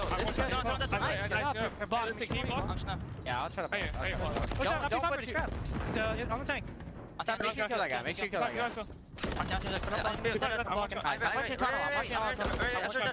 Nice. I'm watching all the tunnel. Last guy on last guy. I'm hard blocking. Alright, you're hard blocking. I'm holding all the tunnel. They should be left. I'm holding all the tunnel. Yo, listen, I'm gonna sit this corner. Yeah, I think they're going comms. They're all going comms. They're all going comms. Yeah, I'm holding top 3. I'm holding top 3. I'm your tunnel. Jamie, tunnel, one shot. I'm in front. There's one front. I'm in front. Tunnel, then. Yo, secret.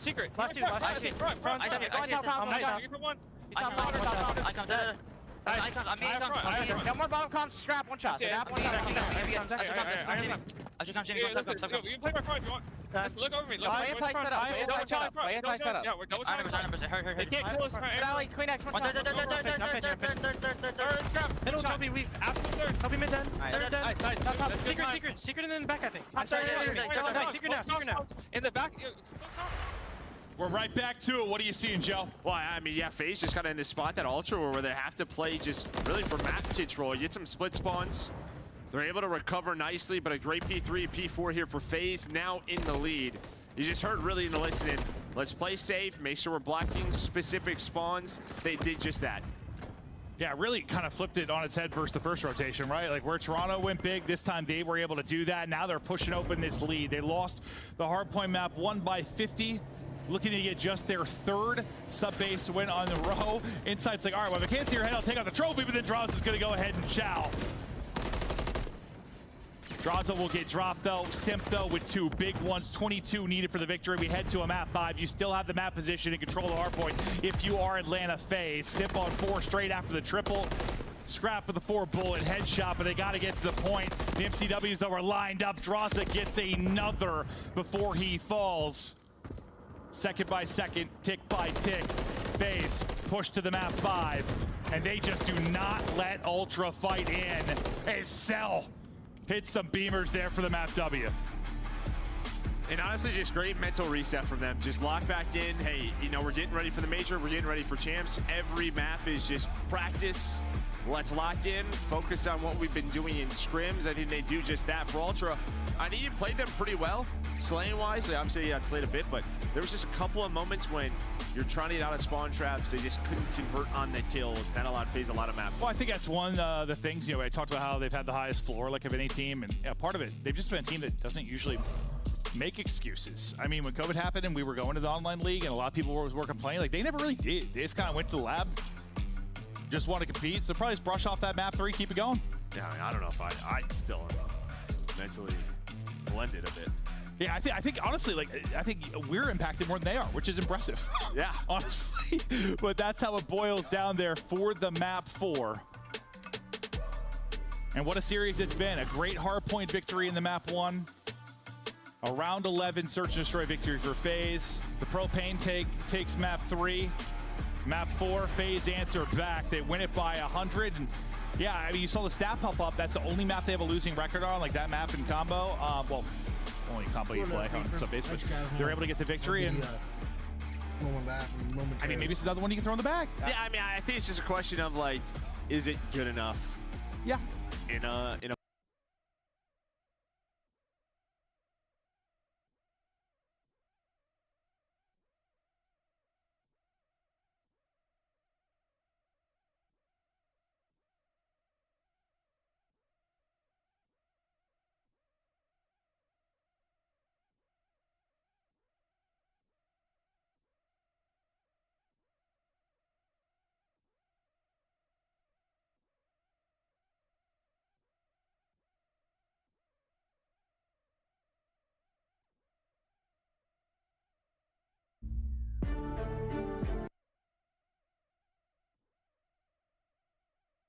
good right now for Boston. Lasting hydration doesn't have to feel heavy. CeraVe Ultralight Moisturizing Gel with a weightless feel on skin for immediate hydration that lasts in a refreshing gel texture with 3 essential ceramides. Good right now for Boston Breach. So this is quite literally the perfect series for Optic to take full advantage of. Come out the 6-star, take a swim, be Sharksy, and just bully these guys out. Records being set, and it can only get better in terms of, you know, how impressive the losing streak could potentially be. Boston Breach, can you break it right here and right now? And this 6-star hardpoint rock and roll in this one. On board with the man with the mustache, it is Snoopy. Immediately brought down, trades in Optic in the time. Yeah, and I think Breach maybe not the best opportunity to flank, a little bit too much space taken there by the Optic players. So pretty strong opening break there from Optic, and well, now they just get a swarm and nice controlled around the hill. You see no one right now for Texas really playing at a lightning speed. They got their setup and they are sticking to it, and not a single player on Boston really able to find a kill, and if they do, it gets traded out. This is perfection from Optic thus far, as the script dictates. As the script does go, well, this is basically what we saw last time Boston Breach were on this map, I do believe. It was a nearly dry or completely naked P1 and P2. A single second will account to a major change here, and that is what Boston Breach have got. P2 is about to open up. They are the green arrows on the minimap. The white ones will be Optic Texas. And you went wrong about Kenny. He's looking fresh. That's nice. Yeah, now he's going to be fresh on the flank as well. Major Maniac, the man responsible for dealing with them, and Major Maniac doing a nice job using the stairs to his advantage, but while Major has success, his teammates starting to fall. You see the trades rolling through, and Optic at least making that time white, so the mixy moment, but Shotzi, that entry man, we'll see how the trades are going to partake, because this is every single player squaring up around the zone, and Boston reigns supreme, so early rotation of P2 pays off. Maybe not going to be able to take the lead, but they're going to make things close. They're going to do what they can. And this is an ideal situation to be in right now for Boston. Major Maniac, Mr. Composure himself, for the final 20 seconds here on P2 going to come to a close. Pred on the outside, waiting for the moment to hit. Major Maniac reads it, doesn't get any damage in, so it's all down to Priester, cut down by Adachi and Shotzi. That's going to be a hard point for the next 10, going the way of Optic Texas. Keep the lead in their hands, chance, but P3 far from it. Well, I gotta say as well, this is 2 great holds in a row, but Optic wanted to fight for 10 seconds to scrap, so instead they completely lose the rotation to the actual Money Hill, and Snoopy's there to pick up 2, so Boston Breach honestly now have a very sizable advantage potentially in this game. This is their opportunity to run it up. Snoopy looking to run up this streak as well. No, Pred wins a big one. That's going to be the end of it. However, lead change, Boston Breach in control. Bruce on the way forward, has to contend with Beans. Major Maniac on the back up here. Boston Breach with a strong line of defense in the hard point. Shotzi with the kills out over the top, finds an opening, gets himself in there. That's the break. Optic are in. And that is maybe just Shotzi built a little bit different. No, well-coordinated effort there by Optic Texas, even just overwhelming the trophies of the Boston players. So I know we were seeing them all peppered and tagged, and on a P3 that could have been in Money Hill, Boston's opportunity to take the lead. Optic do enough to at least keep it close, and effectively things would be tied up going towards new as Boston, 3 players funneling through a very tight corridor. Yeah, I'd back down from that too. I know, well, that's the benefit of the tight corridor like that. Shotzi, lethal and tactical, keep those boys at bay. Here comes Bruce with a frag of his own. Trophy is still in action. Dashy with the tags at range, middle of the map now. That's what we're going for. That's where the red dots are. And Pred on the pitch. Potential for huge damage here, and he's causing problems. The fight is over, but the hard point is very much still Optics. And they're comfortable as well. Kenny just clearing out the flank. He's getting the call out from Pred. Okay, all guns forward, and it is more just Boston players gonna have to funnel through a very tight corridor. Nice shot from Beans, maybe to open things up, but trades not found. Shotzi on a 5, and the cruise falls directly into his lap. Not a well-coordinated push there by Boston, and Optic pump up the lead just a little bit more. You're pulling 404 on the trades there. P-Dog, though, untradeable in his own right. Gets himself a nice 2. Can't get any more out of that life, but nice looks there. Kenny and Dashi in the feed find themselves 3 together. First hardpoint set complete. Over towards P1 we go once again. And Optic Texas with a bit of a lead, but nothing too crazy here, Chance. So good looks out of Boston. That's a big 3 down as well. So Dashi, excuse me, opportunity just to make a dent in this push, and he does get traded out, and yeah, nobody off respawn able to get back in position quick enough. Shotzi though, absolute menace. Fantastic shots coming in for the Rival 9 in that moment, but Priesta, the untradeable as you called him, well, it's only his teammate that can take him down. Yeah, well done, Snoopy there. Lovely work on the trade. Takes care of Priesta. Hard points still in the hands. Boston Breach. Major Maniac behind the bar, cooking up business. Nice work again of Priesta, straight into it. He's on a 4 spree. Every time we get to Priesta, it's a 3 or a 4. Unable to get the streaks there. Snoopy came close enough around P3 in the first set. But right now, Optic are in. Beans with a quick contest, immediately dealt with there. And Snoopy back towards the stairs. We've not seen him find any success here on the stairs. And once again, it's another shutdown push. Optic in control. Yeah, P1 domination so far in this game. I mean, they've completely just stuffed them. Maybe Boston have gotten 5 or 6 seconds on P1. Almost every other bit of time has gone to Optic. Boston, though, this has been their best hill. First go around, near full 60 shots. Smooth moves, nice curve, hits a roof, though. Everybody protected. They're going to stay inside their home. Snoopy continues to collect the top. A difficult angle to find there. He looked like a maverick to start things off. Over to Shotzi again, this time with a Rival 9. Back door, gonna bang that one open. Snoopy, instant red there. Pred with a fantastic bait and switch. Major Maniac, though, the next line of defense here cut down. The trades continue to go in favor of Optic Texas. The hard point now in their hands as well. Look at a 50-point game as Beans gets put to bed. Oh, that's nice coverage, too. The utilization of the dolphin dive there from Shotzi. You get to see it from a couple different point of views, but able to stay alive, do a little dance, and just be a nuisance and make the trades that much easier for the team. Now, on the flip side, Major Maniac is actually trying to rotate, so Boston might be able to get the scrap, but Major does get traded out, and I mean, Boston, we say they get the scrap, it's albeit just for 5 seconds. So the only mistake Optic really made in the first set of rotations was not winning the rotation towards P3. Here they are with a 40-point lead, an opportunity to just completely blow things wide open. This should be the moment that breaks the back of Boston Breach here on 6-star, but we'll find out. Is the hard point break going to be good enough there? Kenny says, no thank you very much. That side of the map, all safe. Front side, that's where the battle's coming from. And Optic Texas, firm control, a wonderful setup. Let's see how the comms sound. Get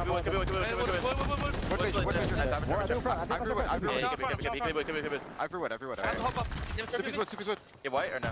Someone get wood, yeah. I'm wood. I'm so one tap. I hear you. 2 wood, I need him. I push. Pop up, Susie, 1 shot. I'm 2 hop up. Oh, dead. Dead. Nice, Ken. I have a kid. Watch out, I'm going. I'm Major, he has to be you. He's already close. He's on stage. We gotta get this. Top of stage, bro. Take the top. I'm on the guy. On stage, Major. I'm waiting for you. They're all you, by the way. You. It's gonna be on top. Go straight. Major, one side. Go straight. Okay. You. Absolutely, they're both one. Both one. Nice. I'm good. Take me to check out. Where's the first point, boys? I'm gonna start check out, bro. I can play kill this side. What's in you? I'm aiming you. He's low checkout, Snoopy. I spawn you, smoke out. Check out. Really, stage. Really. I'm fighting you. Yeah, that's top. Did we get Snoopy or no? Yeah, I got two. Okay, there's that top. Absolute. Oh, 4 shot, drop. Close up, drop. Close up me. Absolute. Let's get. Good. I'm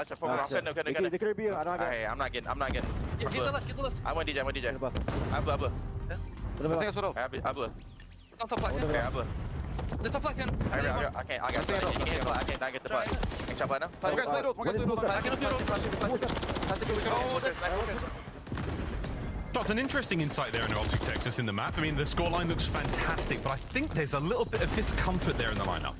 I mean, maybe just a little bit. Major Maniac had a nice rotation, won some entry gunfights, but if Optic are having to work for it, it's still about a 50-50 battle, and when Optic have the edge, Boston not really able to fight too much, but speaking of fight, this is the most fight they've had on the P1 thus far. Boston finally able to accrue a little bit of time, but Priesta doesn't get the entry, forces out a couple trades, the water fight going down as well at the same time, but Boston, they come out on top of everything. Clean 4-man wipe, but a long way to go, but they should be good for the final 20. Should be good. 20 to go, P1. Shotzi's managed to sneak into the new hard point. Major Maniac once again locking it down. A big bit of work there as his teammates find a couple. The breaks in, and the new hard point is now wide open for kills, though. Optic Texas is going to get the final few moments now. Foot race on towards P2. Here we go. Could be the final moments of the map. Yeah, Shotzi went for the break rather than the spawns, but that might be the right call because now everybody's going to be squared up for it. And Kenny's attempt with the cruise missile finds the guy in the back, so now a 4v3 near the time, and already Boston, well, they have to scurry off the point, hide, and run for their lives. Beans, now effectively the front man, Bread, going to be able to hunt those two players down. The trade fest continues. Boston not able to collect too much time. Oh, great timing from Kenny that catches Major Maniac on the wide. Two of them there. They're choosing the other foot now, and Kenny with a big 2. Hard point still being contested. Beans stays alive for a moment longer. 10 for the win. Optic Texas trying to hold it down. It's Kenny in the feed. Big wins from Pred in the vents, and that should be map 1, folks. Yeah, make it fancy, why don't you? Pred just showing a little bit of sauce inside the vents as well, but great news from Optic Texas again. This is the series to sort of get that rhythm and flow back in your favor. And on map 1, well, that's exactly what they do. Maybe one small mistake the entire game, hitting for old. They lose one gunfight towards P3. They lose out on that single rotation. Otherwise, clinical performance on 6-star. Nothing really to write home about. Great plays through and through. Through and through, a clean start from Optic Texas. As far as Boston Breach, though, go, Chance, their hardpoint scores in the last week or so have been diabolical. This was a very, very high-scoring game. I think maybe the highest scoring game they've had, don't quote me on that, all week long. I mean, since we've seen Major Maniac on the roster, is that right? Well, yeah, they've had some rough looks, but 170 being one of the higher ones is more just a symptom of a camp that is not enjoying the tail end of the season. Again, now on a 14-map loss streak, I believe, and that ties almost the series loss streak that they are on as well. But the scoreboard, basically what you're going to expect to see. AR is nice and comfortable there from Optic, living inside the hills. Dashy, king of it, gets 222 on the inside, and of course everybody but Pred going positive, but Pred also throwing up the assist in damage as well. I mean, I think honestly, just a tale of two different teams and two different sets of teamwork, rather. So many more assists the Optic team was able to collect. Oh, yeah, it felt like sometimes mostly the statue hard point, Boston weren't necessarily as effective at getting the trades. They weren't timing their hits together. Moments like that from Kenny, very easy to just pick apart two players. Not necessarily a huge amount of pressure there, and we didn't see a whole lot of life there from Boston when it comes to those trade moments. So a little bit off there in the team chemistry, but again, a squad that's been in the doldrums for quite some time. Priest, the two-piece machine, the only man really putting up massive work. We saw a little bit of life out of Beans towards the end, but again, too little too late, sadly. And not even the composure of Major Maniac could keep Boston Breach in this one as they go down 1-0 there in the first. Yeah, and we mentioned the sort of expected, stat sheet at the end of the game, how for Optic, everything made sense, what you'd expect in the matchup. Similar kind of vibe for Boston, like Beans consistently. He's throwing up fantastic damage. Like Beans is a shooter, no question about it. He kept pace with the rest of the lobby, but it is just as a collective, these guys a step behind, but 6-star we start on, and on 6-star we will stay for the S&D, but just a quick peek at the map flow. Boston, they fought a little bit at the start of the game, but Optic just able to run away with it and keep things nice and consistent. Again, the one mistake Optic sort of make on that first P3, otherwise a clinical performance. And even then, it was a bit of a mistake, but they do get the break with about 25 seconds to spare, so kudos to them being able to get that rep in there also. Staying on 6-star, folks, for Search and Destroy. We'll go to Karachi and then a double dose of Rio to close the series out. If we have to go to 5, and let's face it, these two teams have been here before, but it is unlikely. As the stats have said, Boston Breach on a historic run right now and in all the wrong ways. We'll find out how the Search and Destroy goes in the second chance. I'm not going to ask you how you think this one's going, so I'm just going to ask you instead, what did you have for breakfast? I I didn't eat breakfast today. I just had coffee. Yeah, not a breakfast guy these days. I don't know if that's a good or bad thing, but hopefully the Boston camp had a nice brunch potentially in the horizon in Boston. Obviously, it's a city full of champions now. I know the city has been celebrating the win that the Celtics got. Maybe not so much the Breach squad, but hey, if they could pull off an upset here, it would certainly make headlines. But where Boston's issue used to be the Game 5s, now they're just getting 3-0'd pretty consistently. So yes, it is the 11th seed versus the 12th. And if Optic lose this, they are going to end up in the losers bracket come the major, but a win here just adds some extra spice to their matchup against Toronto tomorrow. That spice indeed. Well, we'll see how that goes. 0-5 for Boston Breach so far. A single map win would be ideal for them to break the run. 4 players who are absolutely capable of it. Priester, world champion. Major Maniac, of course, in that inaugural season of the CDL, playing alongside FaZe with a second place finish, but albeit an incredibly dominant season. A lot of LAN gameplay there before COVID interrupted things. So we've got very capable players. And of course, Beans and Snoopy yet to really get on the board in the championship department, but both explosive players and very, very impressive individuals in their own right. Can they tie it together and find some special something here as we sell this dream and we go on a search and destroy? And Search and Destroy is going to be a fun one on this map as well. Obviously, memories of when Optic was playing against the New York Subliners, and that sort of like underground sort of vent route got taken time and time again, utilized extremely effectively by New York. And I don't know if Optic will make that adjustment or use it themselves, or if Boston will just show completely different looks. Dashy already able to get the first blood from downrange. Dashy holding the site down by himself. That's lovely work. Priester's timing here is going to be very, very unfortunate as Kenny just breaks the threshold of the stairs. But Major Maniac, oh my word, so close to the 2-piece, but the round is done. Optic Texas, the opener from Dashy. Lovely timing from Kenny there as well on the board. Yeah, a little surprised that Priest was trying to swing out like that before Major Maniac was actually able to watch over him, because Kenny just gets gifted a free kill. And I mean, granted, Major in a position, in a sweet spot in the pool to maybe pick up the 2-piece. Dashy, as we all know, one of the best shots, if not the best shot in Call of Duty. So he's going to be able to trade that out every single time. So maybe one of the last times we see Boston try to attack B, Dashy just locking it down like that, certainly going to make an impact on your mind. Round 2, fight. Or Pred will lay down on his belly with that bomb in his back pocket as his shots. He's right above him. Over to Dashy on security side. Lots of players here from Boston Breach by the A-bomb site. No one going to be there. So the middle of the map, you've given it up now. You've played as slow as you can afford to here. Optic Texas, just over a minute to go. The nade will land. It will not connect. And now you're looking towards that bomb site. Check the secret stairs. That is it. And it's Beans. Oh, and he lands a good kill onto Shotzzy to start things off. Yeah, can't trade him out because Major dropped down to watch over him too. So that sort of underground route continues to be a thorn in their side. Kenny made an impact, but Snoopy there for the trades, and Optic have to get out of dodge.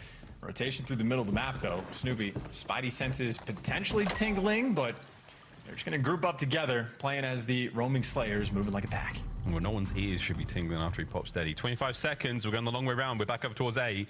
Dashy secures the site, says Pred, bring it in, mate. Don't waste any time. He's going to check all the usual spots, and it does look like someone's going to get hit sooner rather than later. Here comes Beans and Major Maniac. Snoopy, Island player on the other side of the map. It is a big snap from Beans. Wins the fight with the rival 9. Can he get the second? He cannot. Pred, 2v1. Can't believe he made it through the door, but now the issue is he's going to have to run back and check the bomb. Major certainly able to hear the door get kicked open, but here's the timing. Can he make it? He cannot. Pred, maybe like my ranked played teammates, not quite in position to give it the old college try. Good looks there again, though, from Major Maniac. He immediately transitions. Here's the door bang, throws his shoulder for a second, makes a 50-50 guess. Is he going to be in front of me, or is he going to be on that secret platform below? And he does get the good read. Would he have been able to actually stop the kill onto Snoopy? That's the next question, but either way, you'll take that happily, Boston Breach. Lovely equalizer found there. Here we go, Boston on attack. And shout out to Beans as well for the first blood, able to get the rival 9 as well. I think with an MCW, might not win that gunfight against Dashy, so being the difference maker in the round is now Optic. Aggressive through the middle of the map. Shotzzy and Pred working together. And Priest the man to deal with. He was untradeable on this map time and time again in the hard point. Well, how about the trades here in S&D? Reaction time good enough for Shotzi. We got a 3v3. 3-3, Beans lines them up. Lovely shots down range. Kenny with a trade. 2v2 now. Over to Major Maniac. The lone defender of the bomb for the moment.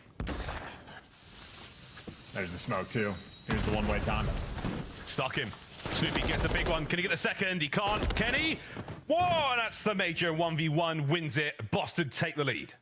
And that's just aggressive as well. No time wasted over by the A site. They sort of felt Dashy's presence by B. Don't want to deal with that and able to handle the retake as well.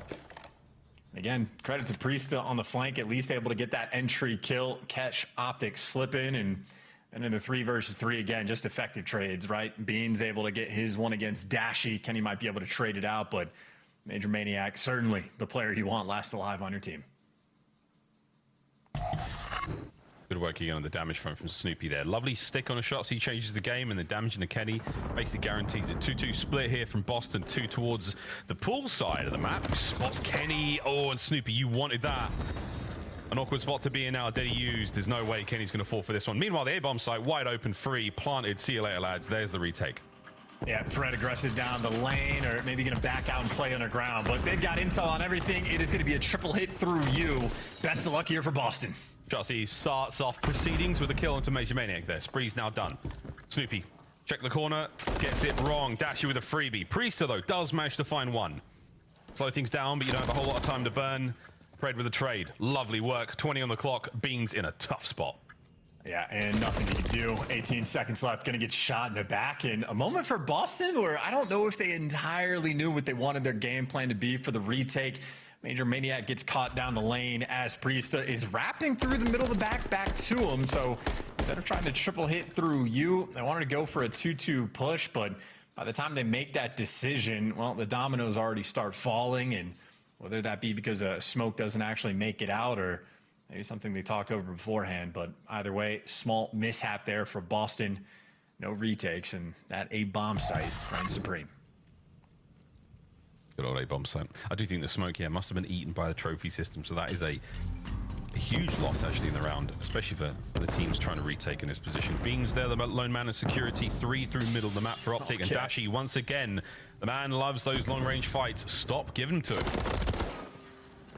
Well, they'll take it right back. Priest able to get one. Shotzi in for the kill. Nice and quick as well, and gets out of dodge. So at least you get trades on one end. And again, that B site, not one I would be favoring if I was Boston. Shotzi with a lovely sort of drive-by information there. He hops over the gap, past the threshold, spots those players out. And Beans holding it down alone.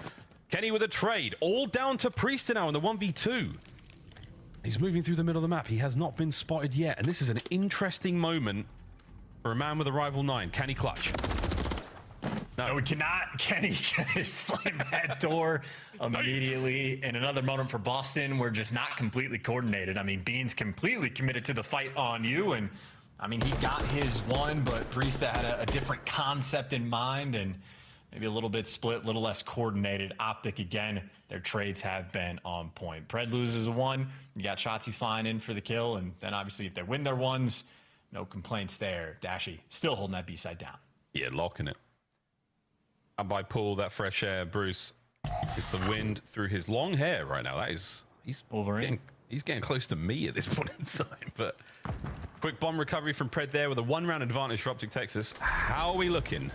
Was Boston deep over towards A? You've made the B side of the map a dangerous place to be right now. Dashy winning those fights, you just let him have it. But we're wrapping chance all the way around. Yeah, Shotzi made it into your spawn before Boston made it to the halfway point of the map, so they're gonna wrap back. And Beans, he wins some crazy ones. Oh, he is gonna get it there. He does it again. Oh my God, that is a ridiculous win at that range against Shotzi.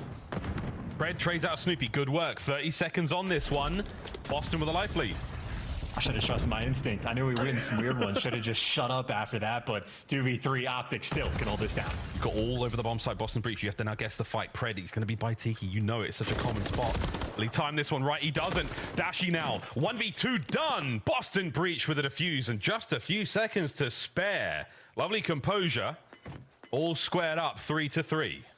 Yeah, that's a great call by Boston as well, just to sort of push Dashy out. You see Pred going to check the bomb and gets bamboozled, expecting somebody to hop it, but Boston make the heads-up call, and Beans, again, can just win some very difficult gunfights.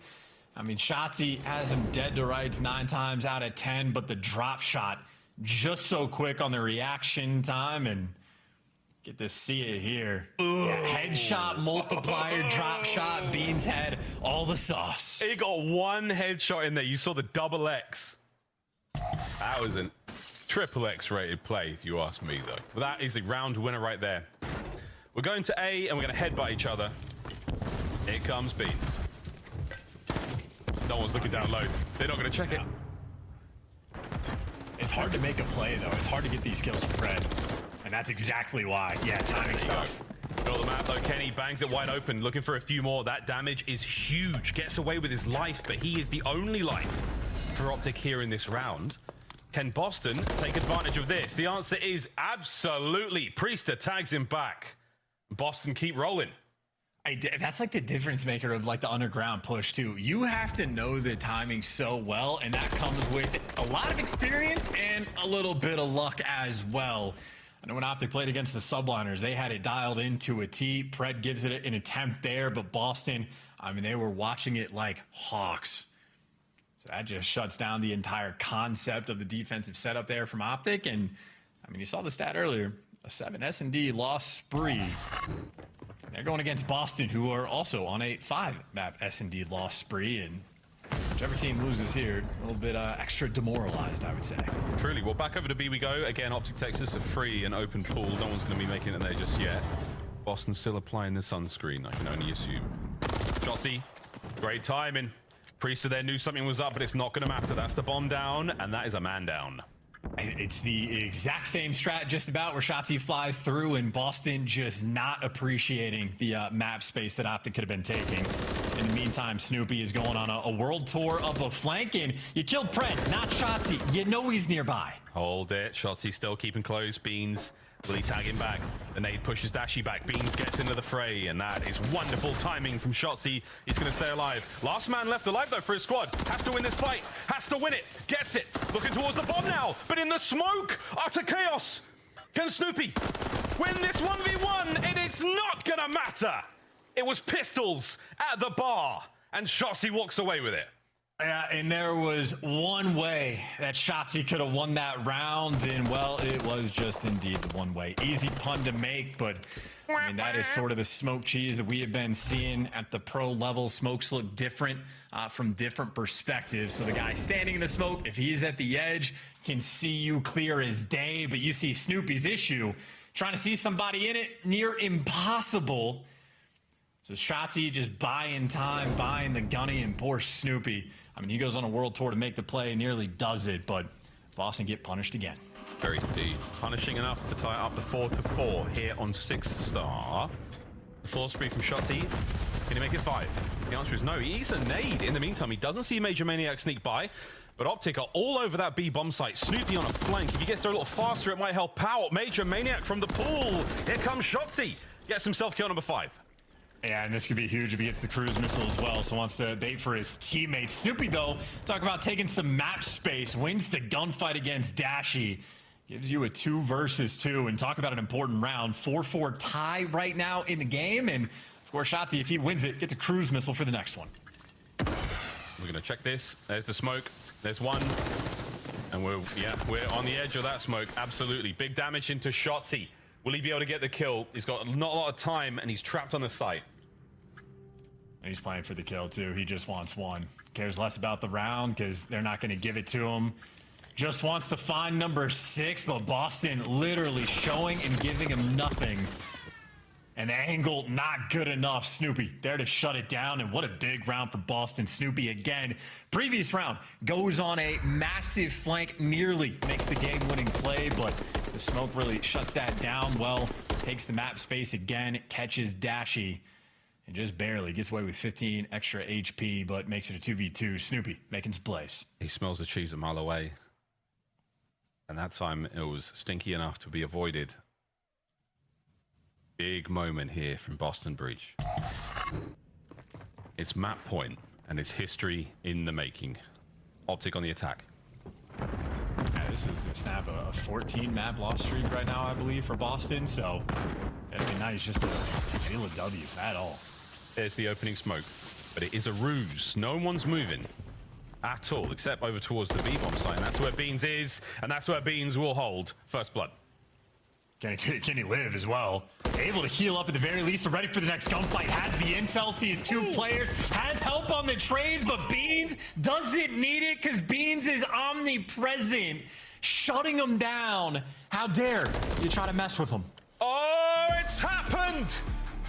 Ladies and gentlemen, I don't believe what we've seen. The end of the drought is over, and that man on your screen just turned Optic Texas inside out. What an unbelievable three-piece. History made. Boston Breach have won a map. And it's just like he takes extra bullets too. I swear, like, as so many gunfights for Beans, he gets away 1 HP, I think multiple times against Shotzi as well. So not enjoying that gunfight. You think you know how much damage it takes for Beans, just a little bit extra. And it is a little funny as well for Beans, just the fact that, I mean, he loves S&D specifically against Optic. I don't know what it is, but 3 first bloods, 11 kills as well. And the difference maker in multiple rounds. I mean, keep in mind, Beans had the round where he's playing down low, gets the first blood, picks up the rival, has to kill Dashy a little bit later down the road after that. Has the round where he's drop shotting against Shotzi, getting the headshot multiplier with the MCW being the impact difference maker as well. And then the final one, Beans just calls it. So almost single-handedly winning you 3 different rounds. Beans, MVP for sure.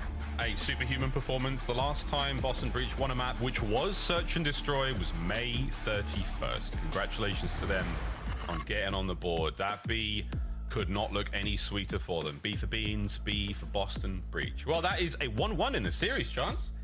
And all them 3-0s. Look, it has to start somewhere. We'll see what happens on the control. But for now, Boston Breach, I mean, is it Pringles? Once they've stopped, will they, or once they've popped, can they be stopped? Is, I suppose, the question of me. Optic Texas, time to bounce back here on control. We're going to go to a very quick commercial break in a moment, folks, but as you can see, a very, very spicy search and destroy there. No? Oh.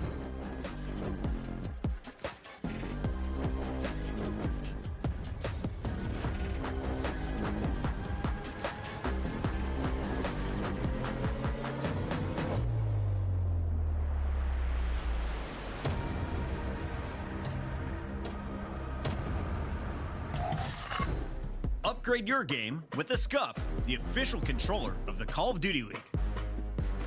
Scuff Gaming is doing an ultimate giveaway where you and a friend can win a chance to go to COD Champs this year. The giveaway includes 2 VIP tickets, travel expenses, and more. To enter, scan the QR code on the page or go to scuff.co/CDL and enter your email. Terms and conditions apply. The Call of Duty League is brought to you by Monster Energy, the official energy drink of the CDL.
where were you when Boston Breach found their big win in this historic losers run? An unbelievable precedent set chance. The series loss streak is still alive, but the map loss spree has come to a close. I mean, one more and they would have been about as disappointed as the Hawk to it, girl's dad is right now.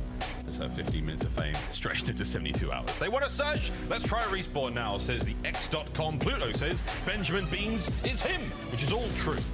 They've ended the 50-map losing streak and the 5 S&D map losing streak. The last time they won series was, what, St. Paddy's Day a long time ago. Woohoo! Well, Boston, you have the opportunity to do something incredibly funny right now and win this control as well. Here we go. We'll start things off, though, with Optic on defense. Yeah, and this might very well be Beans' map as well. Again, his damage numbers have been consistently top-notch on almost every map that he plays. Doesn't really matter the game mode, but control are times where he's just a titan in the lobby. You see Pred and Dashy double chop just to take him down off the rib. So a nice little cheeky strat off the opening break to take care of Beans, but Snoopy's the most important one to kill, and he didn't get him. Beans and Priesta off respawn as well, able to pick up a couple and now force the action over towards this B zone. Boston, they be biting off more than they can chew. Priesta by himself needs way more help. He will get some of that help in a moment. Dashy, there you can see him on the left-hand side of the screen. Here come the boys on the right. Perfect retake situation there on the B zone. Not able to get into it. Oh, they line up. Oh, God. It's okay, though. It was salvaged. As far as you're concerned for the Optic fans, PTSD might have just hit. A single segment A closed out. The B work will be dealt with. Also, now aggression towards spawns of Boston. And Boston also never went for the A capture. They didn't try to fight the two front war. They wanted to jump on B as quickly as possible. But now in these mixy moments, not going to be easy to capture A either. And Pred on the prowl, trying to chase down a Beans, and good as your guesswork, good enough. Instincts on point right now. Optic still collecting kills. You might lose him, but he keeps the snapper on hand to find that kill, and he will get himself an MCW nearly for his trouble. But there we go, back into the trap we now go. Boston, good luck breaking out of this with 30 seconds to spare. Not a huge amount of lives lost, and that's absolutely fine. For now, the time will be the thing that brings him down. Dashy will be the thing that maybe just brings Boston down. Going vertical on this one as well, spinning in circles, waiting for the chow, but Boston, even with this little time on the game clock, we're really waiting to make that happen. And they're gonna stop it, get a triple stack in with 13 seconds left, but if I'm Pred, I'm pouncing. Get on this zone and try to stop it before they can capture it, but Optic, different ideas. They're gonna let that zone fall. Optic are all over the map right now. Kenny in your spawn, complete coverage. You have yet to deal with all the members of Boston. Major Maniac, the last man standing here. It is absolutely him against the world right now. His teammates have pushed out. And Major Maniac looking to help the boys escape the trap. Dashy dealt with. Wow, he was giving him the hands as well. That's a force spree as well, so major opportunity here to make the extra play. Have you ever considered just how different dogs are to us? Puppies grow up 6 times faster than a baby. Each dog is incredibly unique. Feed your dog's unique needs with Royal Canin Precise Nutrition. Kind of feels like everyone's trying to copy the $5 biggie bag. So how can you spot a knockoff? It won't taste like Wendy's. This job is easy. When the deal is as fresh as the meal, gotta be Wendy's. Gotta be fresh. Rental search taking up your mental real estate? Would you want to grab dinner sometime? I'd love to live in a building that accepts my dog. She doesn't even bark that much. I mean, I could hide her. With more pet-friendly listings than any other site. Enjoy your drink. Apartments.com, the place to find a place. Meet Native, long-lasting moisturizing lotion that's dermatologist tested on sensitive skin. Let's see what we got in this fridge. What's a recipe using what I have in my fridge? Guys, let's do some trivia. Oh, yes. Playing for the kills and maybe a little bit of intel. Major picks up number 5. Now the trades are rolling through. Trying to keep track of where it actually is. Yeah, the overseer for Kenny, but Dashy a little bit too quick. You see the aggression Optic are playing with. Dashy, I mean, flying at you from the top ropes to get top red. Boston running out of time. 25 seconds on the clock. They need to touch it just to stop the clock. Just to stop the clock, but the life count as well is getting very tight. Optic with the 11 lives left. I mean, a single sweep of kills will certainly help out. No one showing face whatsoever to Beans. He's going to have to go hunting for these kills. His teammates are getting picked apart. A couple of trades. Uh-oh, Kenny walks out into trouble. Beans finds at least one. The clock's still ticking. Anyone able to get themselves close to the zone? No one able to fly forward. Chotty, nice 2. Make it 3. Can indeed. And that will be the round.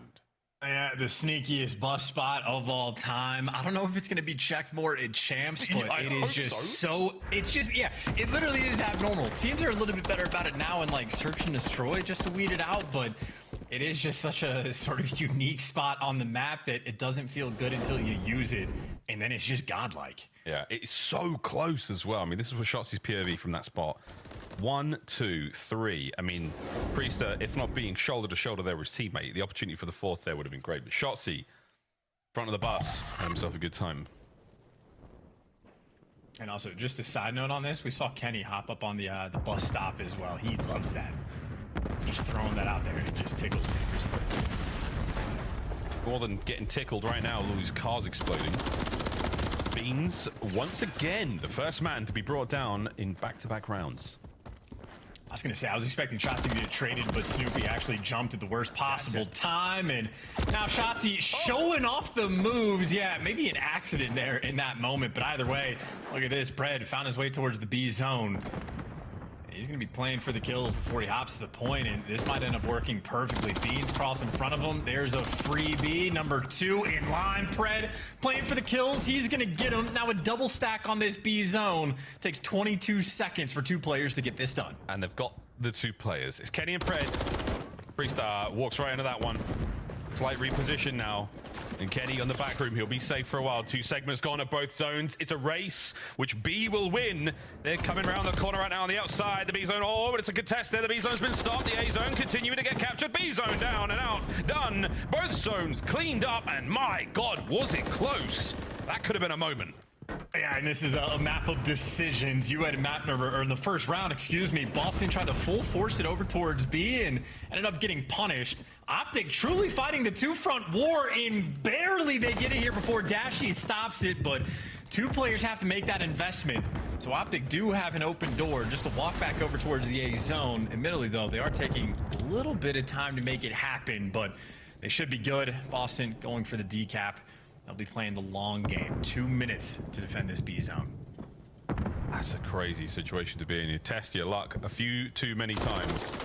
Priester, you have been spotted. A nice throw. Oh, nice shots as well. Pred finally able to get it. Over to Beans. Takes care of 1. Minute 40 in the game clock. Snoopy, oh, he let it rip with the trick. Can he find the second player as well? It would be very nice, but it doesn't matter. His teammates are there for it. And magnificent defensive work there at Boston. They're all down. All 4 very clean, and Priest only made a fall in that situation. That's interesting timing. Maybe Shotzi a little bit of revenge and showing off the smooth moves from whatever cam he wants. Shotzi flying so fast that Boston just got a clean 4 down, and he's already behind you. You'd never know. You'd never be able to guess this. His teammates are taking a little bit longer. They're having to fight their way through Boston. 2 members now for Optic on it, waiting for the perfect opportunity to strike. Here comes Shotzi, right into the feed, onto the zone. Beans, oh, he's just been obscured. Can Beans find a 2-piece? He does! What a save! Boston again. Shotzi hates fighting Beans. I feel like he just does it time and time again. But either way, because Shotzi was able to get here, it just alleviates so much pressure on the map. A team kill there from Optic, but still winning some of the gunfights. Looking for the final set of trades, but Dashy, last man standing, well, and killed his teammate with a nade. He dies to a nade. You gotta love the synergy. Unbelievable work. Major Maniac again there. The Renetti, the last one. 3 spree again as we're into the final minute of the second round. Snoopy with a nade of his own. Dashy from inside. Another big win. Last man left alive, Beans. Can he find the heroics again? This is going to be bad for our hearts. And, well, Dashy, Renetti, clock has been stopped. 5 lives remaining, but only 6 for Boston. And, well, now Texas, only the last man standing, but you're able to sit in through the door. It's an inch away for the cap, and Major Maniac and Priesta gonna get it done. What a round from Boston Breach. I don't believe it. The 3-man stack was dealt with. Optic certainly feeling the sting there. Yo, a Major Maniac, 15 and 7. My guy. Yeah, not the expectation. He's an S&D guy. You want him to go about even in the respawns, but if he's popping off, that man is putting in some serious work. But there's the moves from Priesta too. In the chaos, just delivers. And that's a round where Optic nearly captured both zones at the exact same time. Boston stopped both. 2 ticks had gone through. That was 2 minutes of defense that Boston stayed out on top. And now they're going straight towards B. And not to mention the 3 pixel perfect saves they managed to land. Shotzzy traded. Wow, what an unbelievable game of control this has been so far. A bit of Priesta trying to get in. He's trying to help his teammate out at this moment in time. It's a B and A hit. Snoopy fighting solo for now. Shotzzy, he wins 1. The trade's again good. Over to Snoopy. Can't win anymore. B safe. Over to A. And the A zone going to be maybe a little bit slow. Actually, the Boston player hopping off to look for some extra kills. And this is still a mixing moment. Still keeping the pressure over towards this B zone. Kenny on defense has a couple players looking at it. He's shooting at everybody, but he's getting traded and overwhelmed. Priest has made it behind you, but Optic are aware. Kenny has called this out, and Pred will be able to hunt him down. Means not by himself. Maybe looking for a little bit of magic once again. He's looking for a little bit more than magic at this point in time. He's going to need a miracle. Optic are flying in. Oh, it's not a miracle he needed. It's simply Major Maniac. He finds 1 out of it, and an awkward battle towards the backline. Priest is now going to be here, as Boston have started to effectively trade chance like a pro team, like we know they are. They're actually trading. I don't believe what I'm seeing. The second segment at A gone as well. And they're going to have so much time, because, yeah, Optic not going to be able to defend this A zone. It's been a solo capture virtually this entire time, so maybe extra drains on the life front. So 20 remaining for both teams. It's plenty for a moment. Definitely going to have to be careful the longer this goes, because as you pointed out, the trades, I mean, they're just out and about all over the place. 19 and 9 for Major Maniac. There's the 20th kill for Spree. Here comes 21. Oh, I called that one a little prematurely. Oh dear. Dashy and Shotzzy pairing up, pushing those players out of the top side of the map towards the middle. That's where Beans is, and we're looking towards at least 1 or 2 kills here. His patience has paid off in previous rounds. We'll see if it can happen again. Well, this is an interesting standoff moment between him and Kenny. And while Kenny didn't even have to be too big of a factor, Pred gonna get him through the wall. What a stun as well, just to disrupt it. Snoopy still able to pick up an extra 1, but just because Dashy has been hanging out in the junkyard, Boston are consistently gonna be spawning so far away, means you're gonna have to execute the pushes just a little bit better. 1 minute to go, Optic to take the lead. Snoopy opens up 1. Here come the flow of reinforcements for Boston Breach. Shotzzy with a quick trade. Lovely shots from Kenny. Oh dear, bad timing. Priesta somehow finds a way through. Pred on the defense once again. Trades. 3 members of Boston on the approach now. How many can cross? Beans and Snoopy able to get out. They're going to be causing chaos, but that's it. Only 2. Shotzzy playing for the spawners, and he catches the reinforcements and catches everything, including Kenny's bullets. Shotzzy, always behind you, always making the heads-up play. Tremendous damage. 6 lives left for Boston, 11 on Optic. 25 seconds on the clock. You got 1 more good hit at this one.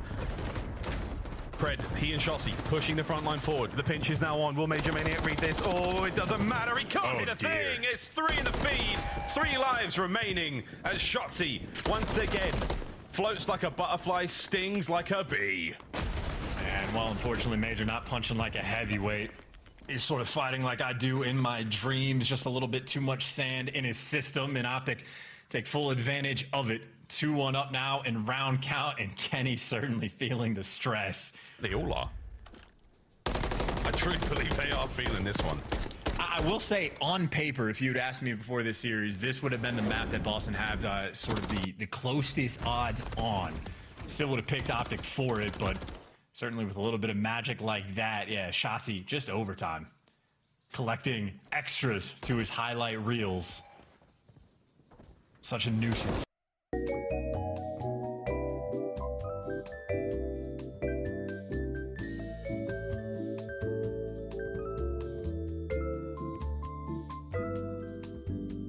Altoids, curiously strong mints. Feast! Feast! Feast! Feast! Feast! Feast! The Mr. Beast box, only at Zaxby's. Whatever you do, do it for less at Harbor Freight. Oh, I love it and I hate it at the same time.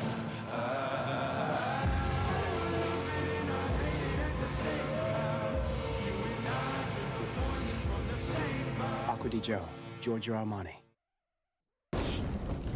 Yeah, it's lovely work. Map point, Optic Texas to take the lead here in the series. Boston, let's see what you've got on a defensive round. It'll be standard stuff from Optic at the very least, and effectively standard stuff for Boston on defense as well. But Shotzi, the thorn in your side, already making his impact, and you think he might be going towards B. You got Major Maniac effectively waiting for Shotzi to cross. Meanwhile, Shotzi on the other side of the map, Pred flying around as well. The jungle gym that is Karachi. Optic feasting so far on offense. That lovely work from Dashi there to stay alive. He just lays prone, trusts his teammates to get the job done, and that is it. He's still capturing the point. Pred keeping him safe again. 23 and 19 from the young Australian. Here comes the Preddy Deddy play. Will he be able to get anything out of it? He should be able to get some map presence and maybe even get that pressure towards B.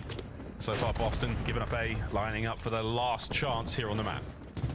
And Pred, maybe a decision of whether or not he wants to flank everybody else, going straight through red. Priesta gets one, gets traded out. Here's the pressure on the zone. Shotzi for 31 kills, and, well, now he's behind you, as is tradition. Good reads, though, from Beans. Beans against Shotzi. Not the sort of rivalry I was expecting, but Beans making an impact, and, well, Shotzi, he is the reinforcement. And he's just free and clear. I'd be Priesta not even watching the cross, so Shotzi behind enemy lines again. Yeah, there is a crazy string. It's now 3 players there for Optic closer to the zone. Dashi, the only man on the capture. Oh, bit of bad timing again. A lot of to and fro-in, and Priesta once again proven to be a pain in the arse. Can he deal with Shotzi? He can. Priesta finds another. Kenny with the immediate trades, and the reinforcement battle now brings the fight to the car park. And this is so delicate, too. These are moments for Boston where you have to be able to get these trades to force the round 5, because Optic, it's going to be a constant flood. They're getting the close spawns. They're going to be active in Major Maniac. You're playing it from a passive position. It does not feel good as an MCW. The trades, Boston maybe coming out on top. Priesta for 3. Again, it is only Snoopy that can shut him down. We saw the 47th team kill of the series so far. A fake stat, but look at this pressure. Kenny, big damage. Beans holding him back. Priesta with an aid once again. As Boston try to strengthen the line. Priesta on the back alley again, wins another against Shotzi. Reinforcements on the flow. Dashi with his. Snoopy finding the kills, and that is a 1 life difference at this moment in time and a minute to go. Hey, this honestly, it's looking like it's coming down to lives as well. So whichever team recognizes that first, maybe going to be on point. But Dashi throws his life away in that moment, runs into the pre-aim of Priesta, and now, well, you're looking for the trades, but Pred dancing between everybody, runs into the pre-aim of Priesta. Shotzi behind you again, as is tradition. Working with Kenny, trying to make the play. It's a 5 spree from Priesta. Snoopy sends it. As Shotzi pumping his way towards the point. Major Maniac on the pinch. Defensively well done. Out of Boston again. Pred fighting forward.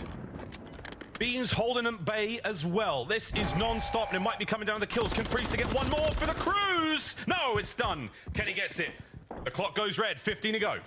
You just got to win a 1. Just win a 1. Major Maniac gives you 1 against Pred. Beans gives you 1 against Shotzi. A 4 versus 2, but no time on the cross. Major actually maybe going to give it up in the final second, but the stun connects, and devastation in that round.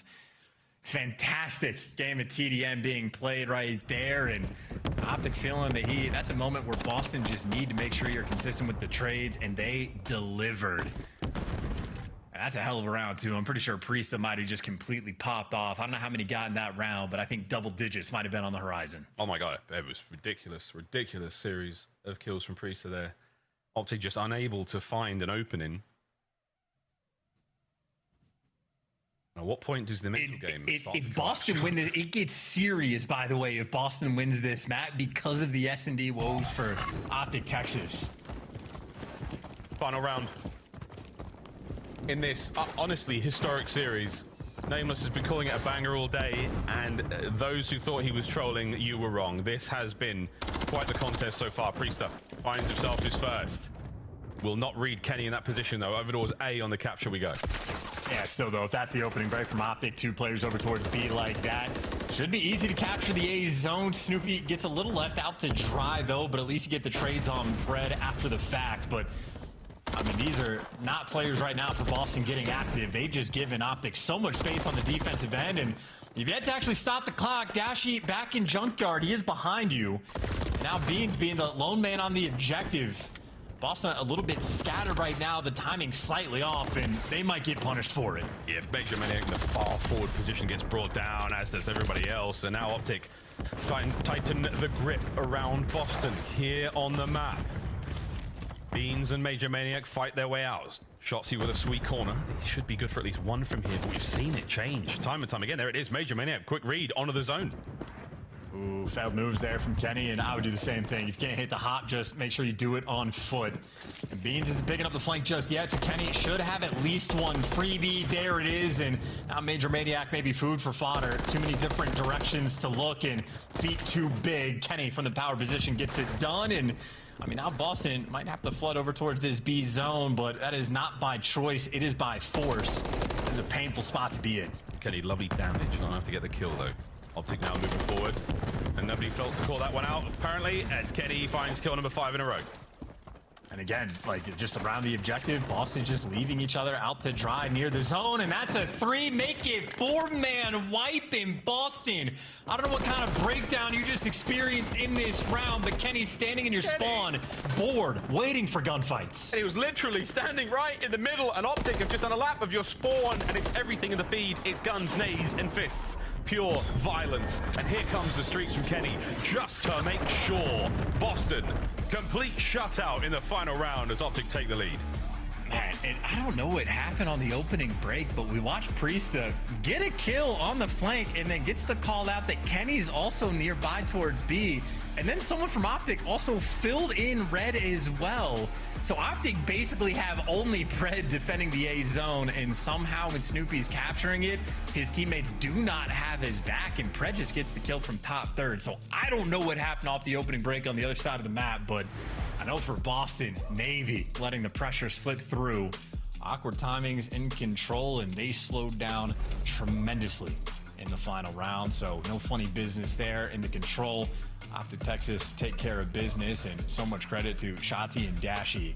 Those two were absolutely shooting. Working real hard.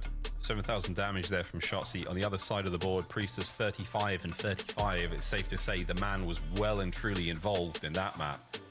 A very, very strong closeout in the final round. And that Karachi control, 16 minutes, folks. That one was certainly a marathon. Whew. Well, what a series this has turned out to be. Highlights from that one, folks, and we really saw it all. And again, the first 4 rounds, pretty great from both the teams. Round 5, just Boston, absolutely no ice. I know their Game 5 record, 1-12. Their Round 11 record, well, they get an extra one in Map 2, so I think now 2-7 overall, but still not icy. And they're in the Round 5, look like a completely different team, but so much of this is just going to be a Shotzi montage, literally discovering new things about the map every time you watch them play. Every time. Crazy, crazy saves on the zones. BNA from Boston in the approach towards that final round. We really saw some crazy, crazy close finishes. This was one of them from Priesta. Plenty of action there, and that Karachi control. Can't wait to see how that one goes down at the major again. A lot of teams getting very, very good at both attacking and defending. We always end up starting the season off with, oh, this map is favorable to attack on, and by the end of the season, either they're very, very different, thanks to patchwork, or thanks to teams changing strategies or learning how to play these maps a lot better. And I think Karachi's become a real close one. We were always getting blowouts and close ones on Vista Chance. That's the comeback central, and I feel like Karachi is just it's sort of the control equivalent of that in the comeback department. Yeah, Karachi can quite literally give you anything and everything in any given moment. You can double capture both the zones at the exact same time. You can get put in a spawn trap blender on either side. I don't know, it's thematic. Almost every single different thing you could have in a control map. Karachi quite literally does have it all, but great news from Optic. The S&D might have slipped. You might now be on an 8-lost S&D spree, but you win the nail biter of a Karachi and the Rio hardpoint. These guys should be singing sweet. Obviously, Boston, their hardpoint record has been abysmal throughout this stage. And I mean, Miles, you were correct, actually. One of their higher scoring games was in the map 1. We only got to 170. Top three. Hard points so far in stage 4. It ain't good though. It's big time Bond vibes when it comes to the record. Optic Texas at 7-3 on a 4-win spree, 8 loss on the side of Boston. I mean, Charles, the team KD's not massively different across the board. but my God, just not being able to win it for Boston. To stay alive in the series and do the unthinkable and force the game 5 on Rio is too tall an order, I fear. And just to sort of translate the stats into Call of Duty speak, a negative 80-point average like loss margin is getting slammed is what that means. Not great, and it is on a consistent basis. It's not a good look when you score 170 points and we're like, hey, that's better than usual. It's not bad. Yeah. Here we go. Saw a little debut there, or sorry, not debut, but a little cameo from Coach Shawnee, who obviously had a very, very exciting debut playing for Boston Breach this season. Never a great sign when that has to happen, but he played his heart out, and they certainly had a good time. Optic Texas having a good time now as they feel like the series is theirs to truly win now. Can they throw it? That's the question. And will we see a Game 5? Rio Hardpoint on the way. And an 8-4 record means Optic fans going to be quite a bit more comfortable on this map. And I know the record isn't too terrible for Boston at 3-3, but they are not great at holding the hills, and they are not great at breaking them. This is certainly a roster that they have struggled all the same. And Bashy is a shooter. I think that's sort of like the win condition in my mind for Boston. You need the shooters to have those crazy pop-off games, the big moments. We've seen basically every player, I think, but Snoopy maybe this series, sort of take their turns and have those moments, but you need a little bit extra just to be competitive. 2-2 off the rip here for Optic Texas. Nice shots from Snoopy there, soaring. But a little too hot, as Snoopy tends to get. Predator shots here then make the hard point wide open, make it all Optic Texas, and Major Maniac has to back on up. Too much damage dealt. Priest of trades. Lethal affair from Shotzi as he presses forward and keeps the time flowing. Yeah, I mean, you more or less win the opening break, you get in control of the hill, and then you just check 27 corners where nobody is, and you just die and get broken down. And well, Optic maintaining the spawns as well over towards P2 and keeping the pressure up around the hill. Pred tries to track down, and Priest are going to catch him, but Optic are happy to trade away the final maybe 15 seconds to scrap. They'll be at a small deficit, but they have a wild setup on the new hill. So much so that Shotzi is re-pinching P1. Boston, if I'm them, you hit the go button and work this guy on the flank. Kenny, he has tucked himself in a deep pocket in the map and can only give you one. Oh, through the front, Shotzi Beans trades out. Wait, Beans, whoa! It's a big win from Dashi. Fred now moving as fast as he possibly can. Brilliant tags in a Priest of the air. Great catch. That could have been a big problem there for the setup for Optic, but they've got P2 now, they've got the time, and they've got everyone from Boston coming out one alley until Priest hits the wrap. Yeah, bad timing there from Ken. Yeah, Priesta maybe on a slightly late there on the pinch, but it ends up working out for Boston. Just to try to open up the floodgates, but Dashi trying to slow him down because Shotzi on the pinch can't give you anything but damage. Boston have the break, and all for the final 20 seconds right now, Boston just want to keep Optic pinned back in their spawn, make them fight as long as possible. These guys like Beans are rotating over towards New. And well, only 10 seconds for the final bit of scrap. Optic able to collect, and this would be Boston's opportunity to now get back on the game. All 4 players up, and they are turtling, waiting for the pressure to come to them. It's a 2-man lineup on the back line here. Priester and Major Maniac take care of their first. Beans gets the second there on a shot, see the middle of the map. So Optic take a couple of big hits. Pred somehow winning that sensational gunfight. Hardpoint now in contest. Dashi and Shotzi punch on through, and that's their time. Yeah, and Boston turtled so hard that now they lose the spawns. They let Optic just get up and take control to grab the time and block it. I mean, that entire setup for Boston was basically just praying that Beans wins the fight on the players that come in there through boxes, and well, that's tough. You're not going to have success. Not going to have it at all. Firing squad to the back line here by the arcade. Fred, he gets at least one more out of it. Snoopy once again just absolutely full sends into the point. Good news, you're going to get 12 seconds of scrap time. Bad news, you have a long way to go. Your Optic players are now, okay, the pinch might be on here. Major Maniac causing problems. Shots got the front covered. If Kenny, can he get 2 here? That'd be huge. No, you've still got an open avenue to work with, and spawns are a little squirrely. Yeah, not fun to be Shotzi in this moment with Rival 9. Dashi calling out, well, all 3. He's going to be screaming for help, but it's the man in boxes that takes him down, and Bean's doing so much. Shotzi shooting players out of the sky, but can't get it done, and I mean, hey, the pinch for Boston at least able to break the hill to make things mixy. Question is, though, who can come out on top? Kenny hunting players down. The reinforcements for Optic are in, and, well, now they have a bit of stability. I think the damage was the difference maker there. Optic got so much damage into those attackers that they weren't able to take out those straight gunfights. You do allow Optic to get in there on the second push. The second wave nearly you can't change the difference between the first wave and the second wave. Just one big hit there. Optic at the break. 15 seconds to go here. Chance they've still got firm control here on the map while this caster resets. And Boston not watching the pinch. Dashy times it out perfectly, so he's on a 4 spree. And Boston, they win the rotation in the sense that they get there first, but they're effectively trapped on the back steps. And, well, Dashy there to hunt you down. Him and Kenny for the first trade. So Boston, the early rotation for what? Didn't even bother to watch the flank. Get broken down instantly. Fred eating bullets. Boston going for it. They're getting closer and closer. The trophies are working. Snoopy once again with the 49th team kill. He hates Priester. Hates him so much. Another team kill. And Pred's still alive in this life as he's dancing around. Shotzi backing him up. Whoa, a little bit windy there as Pred finds it. Trades again. Optic. They've got the kills, not the time just yet. Yeah, and then Boston, like, you know, they're sort of playing like a default game. They're doing some standard stuff. A lot of the plays are fine, but they're never really giving you any bit extra. And obviously Optic, well, when they get the kills, they capitalize and, I mean, just take you down, pin you back and spawn, and just really a fully forced effort. And again, they'll make plays like this if Pred just going such a distant route to get behind you. So Pred willing to give you a little bit extra. And now Boston on the rotation of P1 just endlessly getting shot in the back. Oh, yeah. Back to P1 we go. Optic Texas happy to be here. Really, really happy. Huge smiles across their faces. They soak this away. A couple of kills though. The Shotzi finds himself in a bit of trouble. Holds it together. Beans and Snoopy, see you later, boys. Major Maniac with the final cleanups and Boston with the break.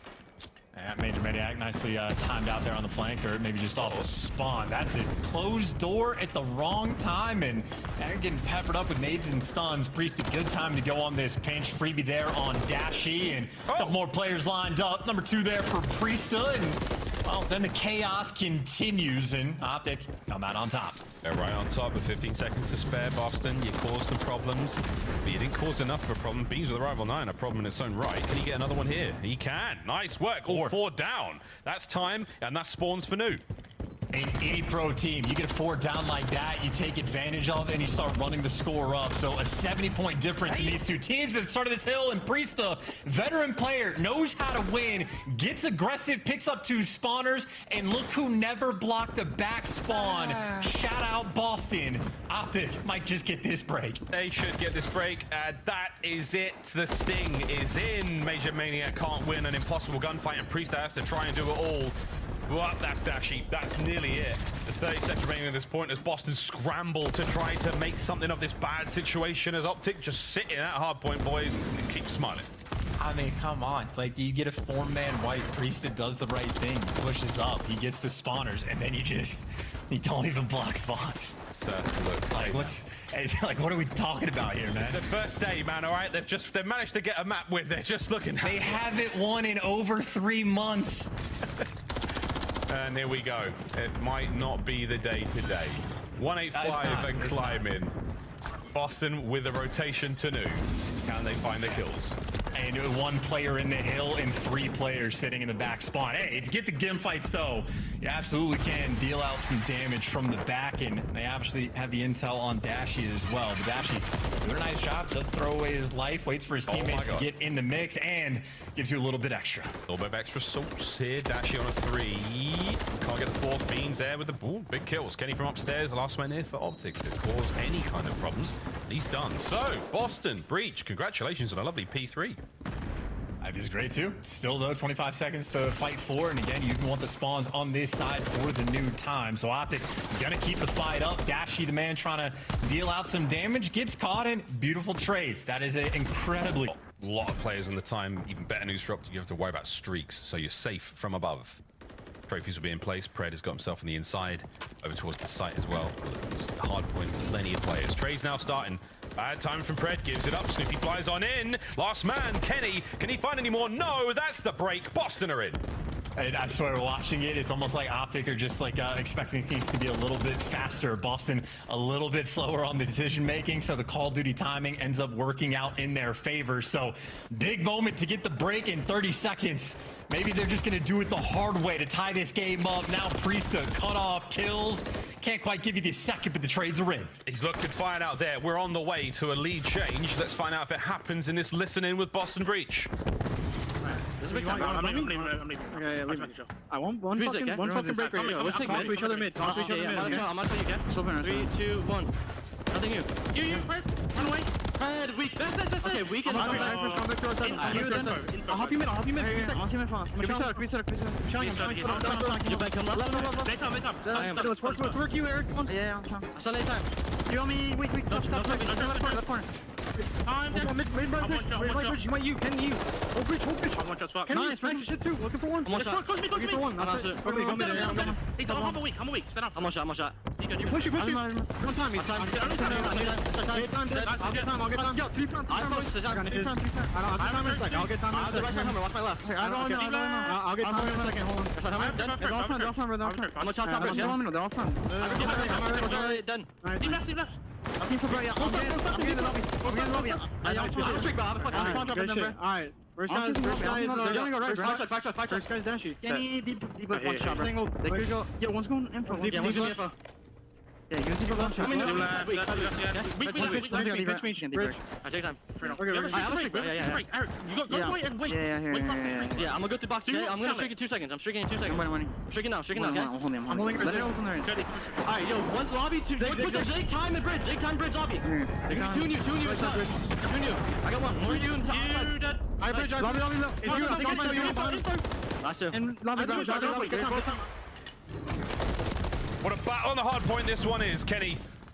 Gets brought down eventually. Priesta, a man who knows how to win a map, fighting with literally everything they've got. Boston in control. And Priesta giving it the entries. He's waiting for his teammates, setting up on P1. They got the crossfires covered, and Optic now running into death. It was a 90-point deficit in this game, but Boston might be able to do it, might be able to force this game 5. It's going to come down to P2. Got to be a great P1 and a big old rotation. Shotzi and Dashy in the feed, saving what could be a tough spot to be in.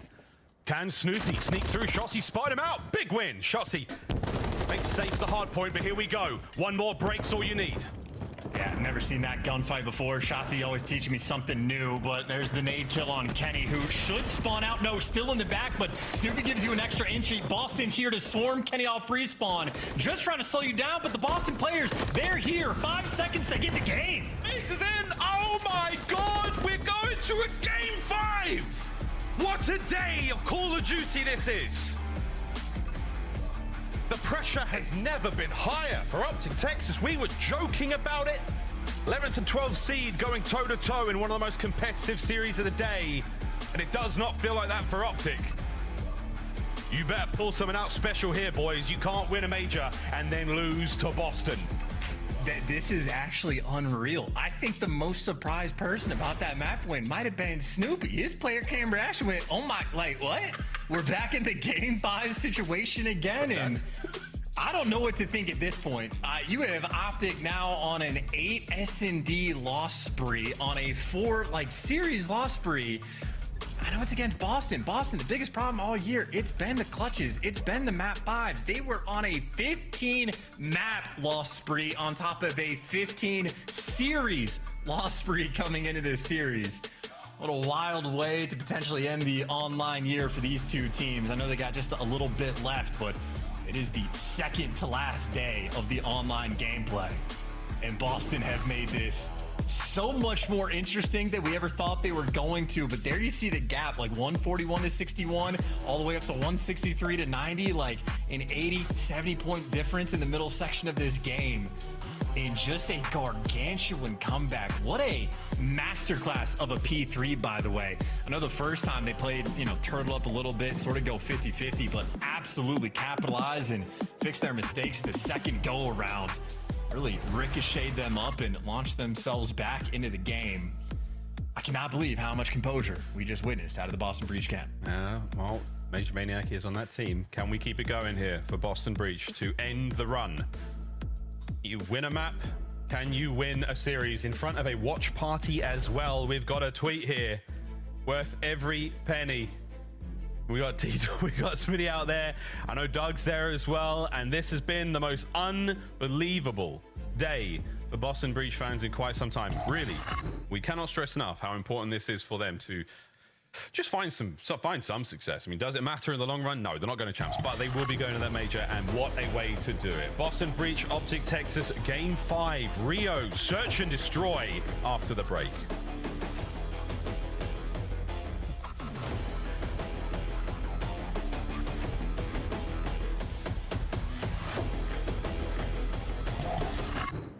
Upgrade your game with the Scuff, the official controller of the Call of Duty League.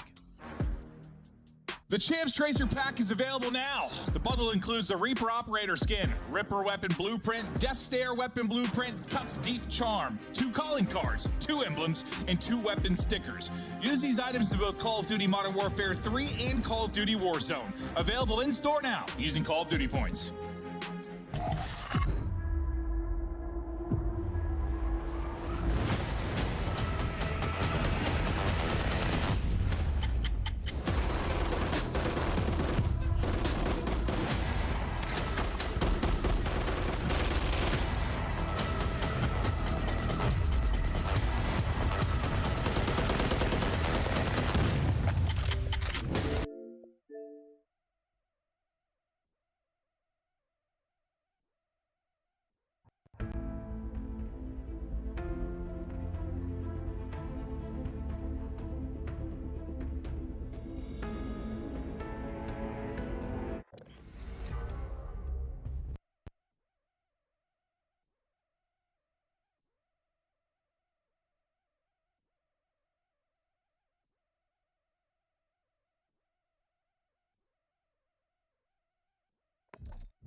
Target area located.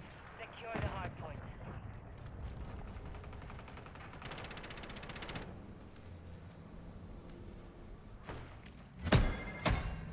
We have taken the lead.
time's over. Now you deploy to the war zone.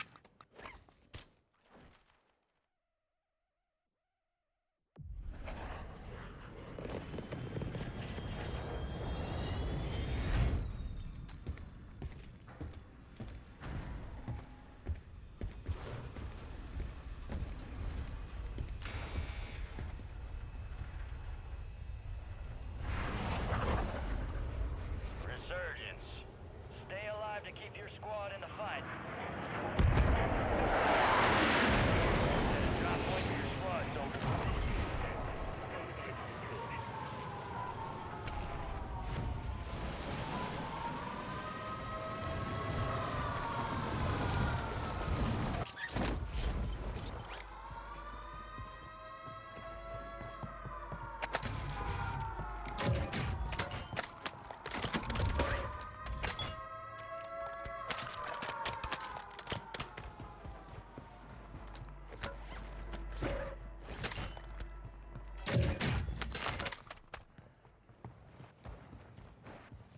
Hostile mosquito is online.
Moving this way.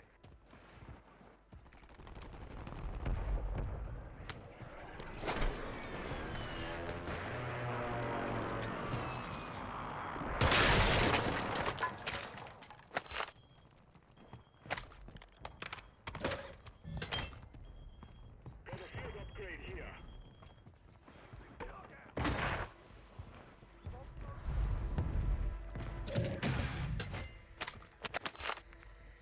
Assault rifle here.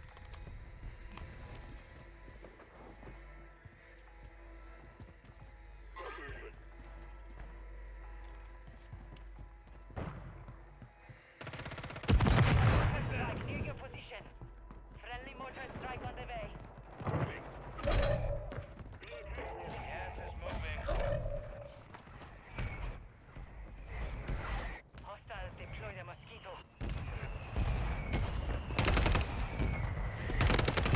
Deploy. Well done.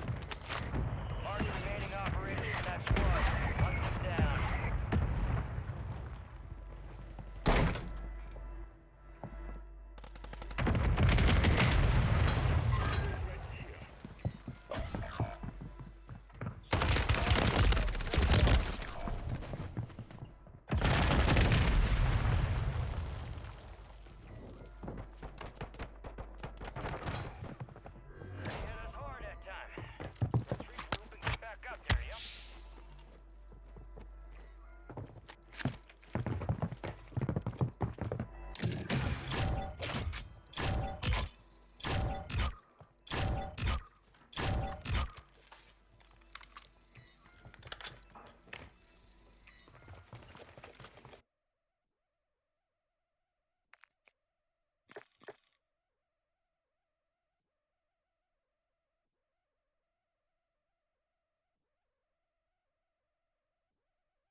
some target practice.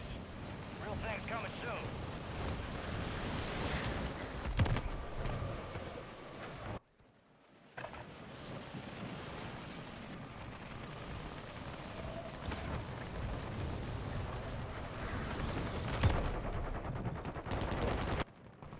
Enemies are dropping into the area. Watch the skies.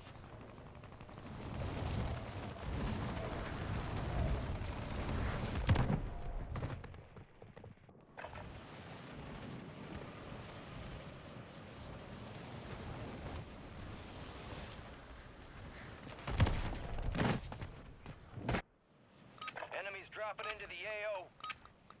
Playtime's over. Stand by for deployment to the war zone.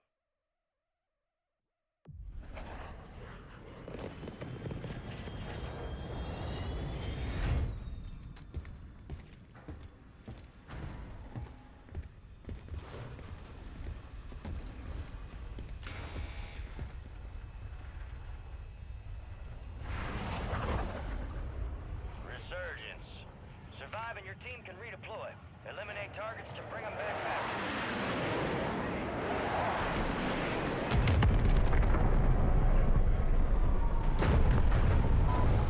Think we got their attention with that one. Move in.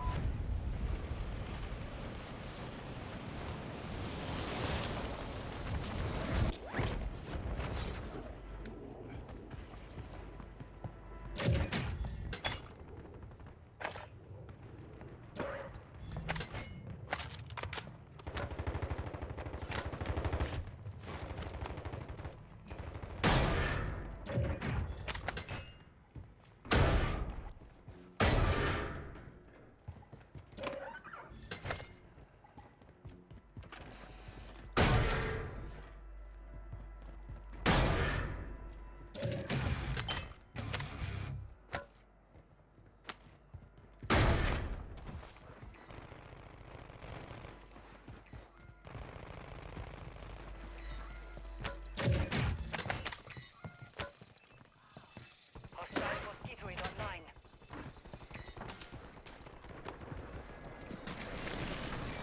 Friendly mortar strike inbound. Enemy soldier incoming.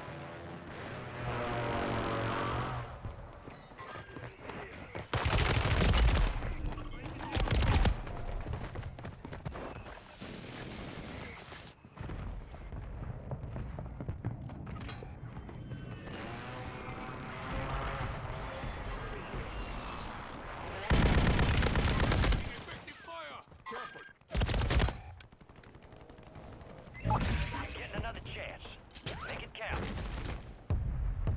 Your squad mate's back on station. Good work.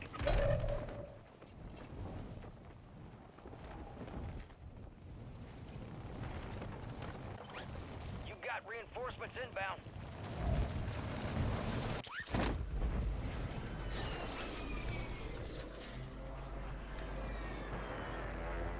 Squad mate's redeploying. Well done.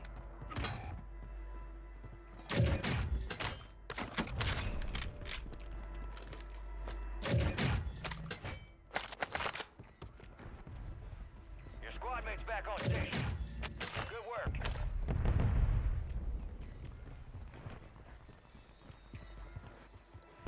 Got gas moving in.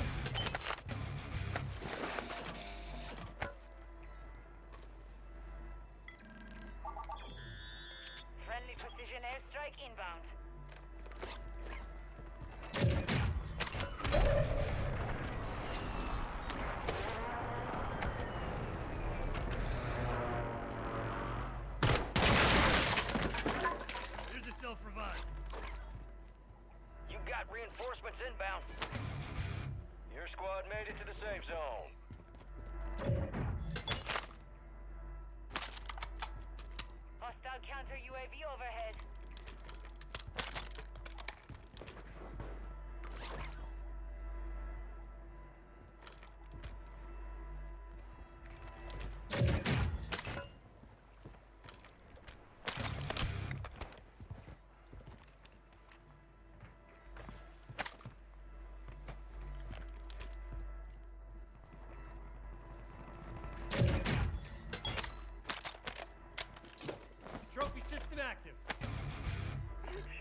Airdrop here.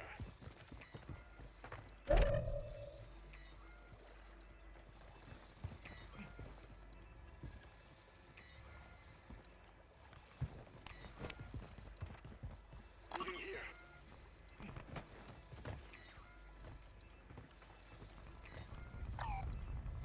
Mark the target.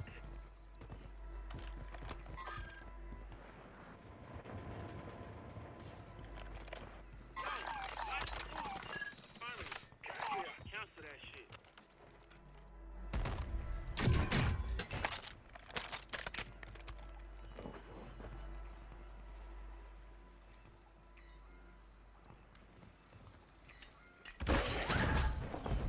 Loadout drop headed your way.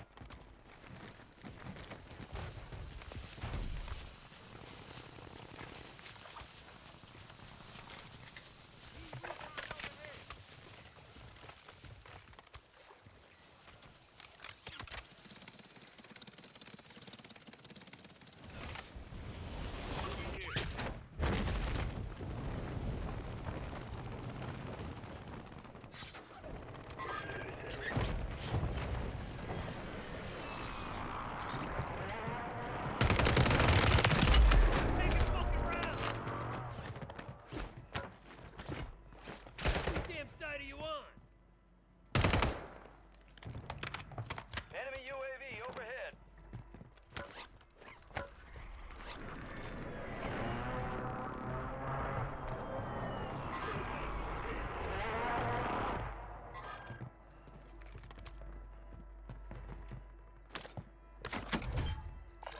Gas is closing in.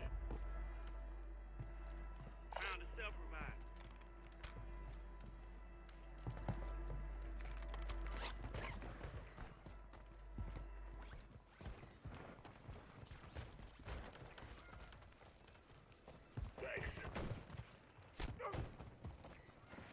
All right, your squad's in the safe zone. 25 are left. Use the attack map to hunt down the rest of them.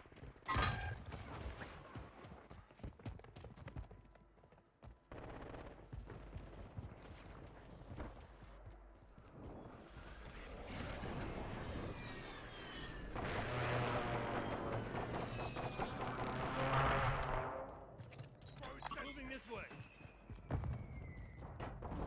Your squad mate's back on station. Good work.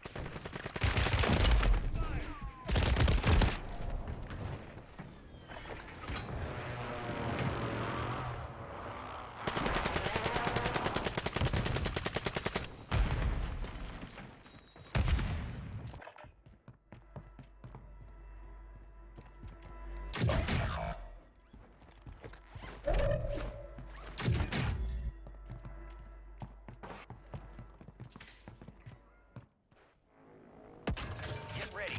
You're redeploying. You've got reinforcements inbound.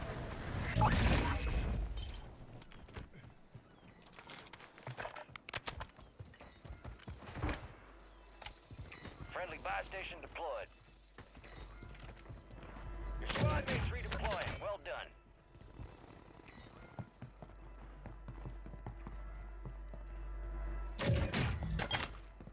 Deployable buy stations ready. We have a loadout drop here.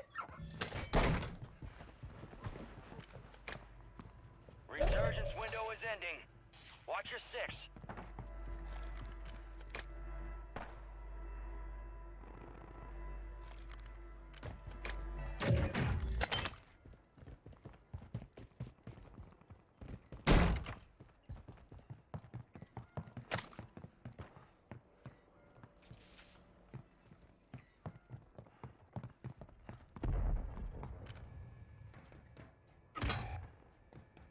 You're losing ground. Move it.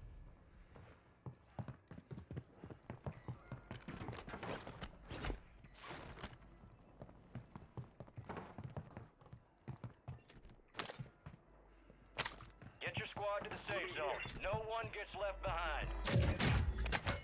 Enemy deployed a counter UAV. Fire sales over. Adjusting prices.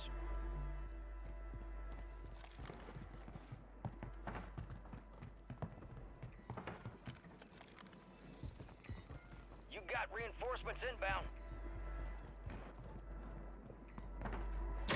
Right here. Moving here.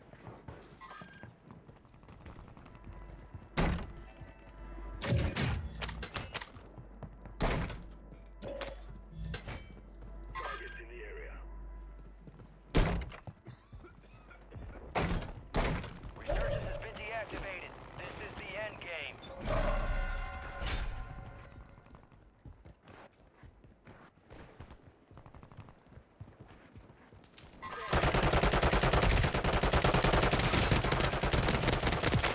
Drop their sniper.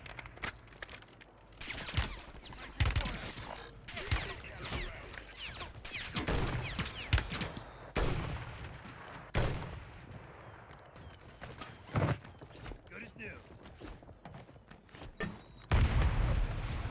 You ain't done yet.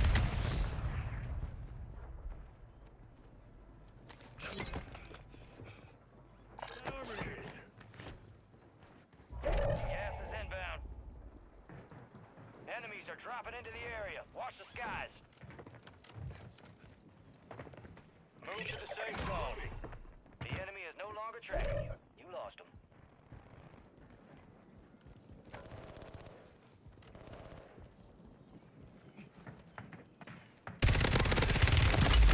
Take a fucking round.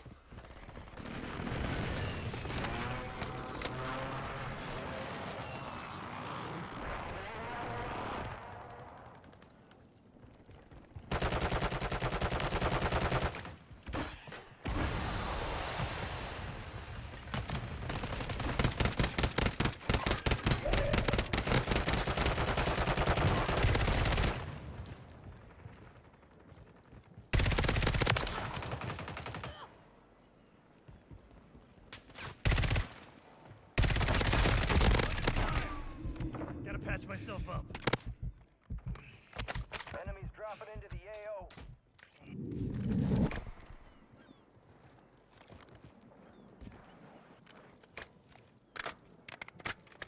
You're losing ground. Move it. The safe zone is far from your location. Get moving. Pronto. Friendly airstrike in the AO.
Target practice. Real thing's coming soon.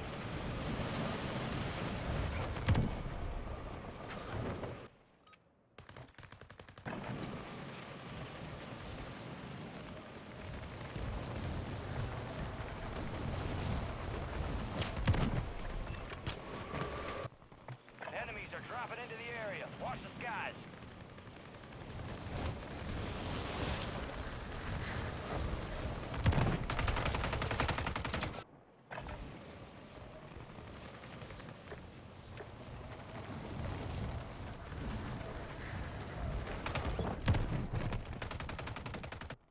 Soldier incoming. All stations, we are green to go. Stand by for deployment.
online.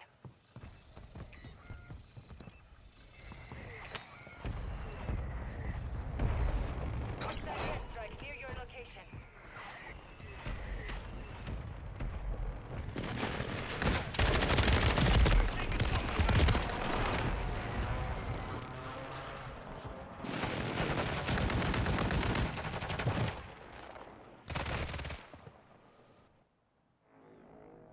Get ready. You're redeploying.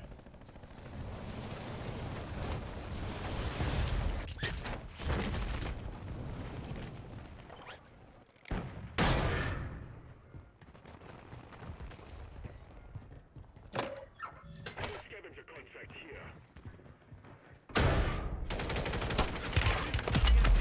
Under fire! Hostile Guardian has been deployed. Enemies deployed a counter UAV. Deep recon overhead. It's all on you. Stay alive so your squad can redeploy. Squad mates redeploying. Well done. Hostiles deployed a mosquito.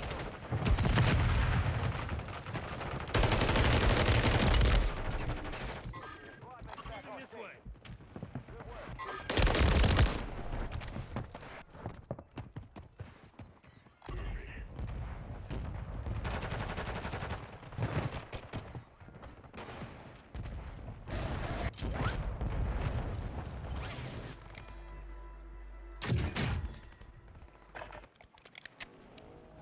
Resurging. Go get your revenge.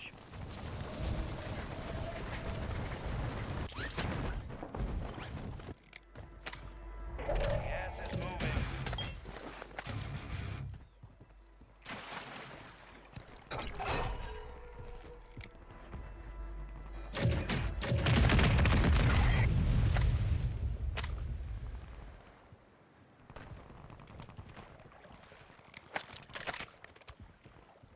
Hostile mosquito is online.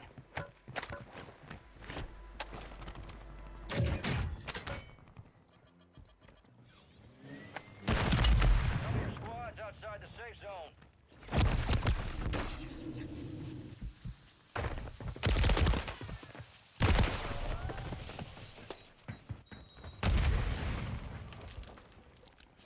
Hostile Guardian active.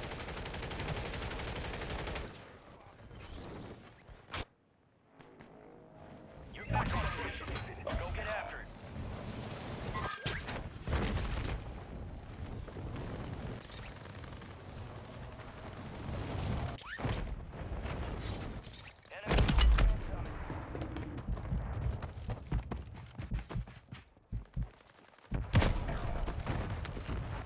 Got a loadout drop inbound.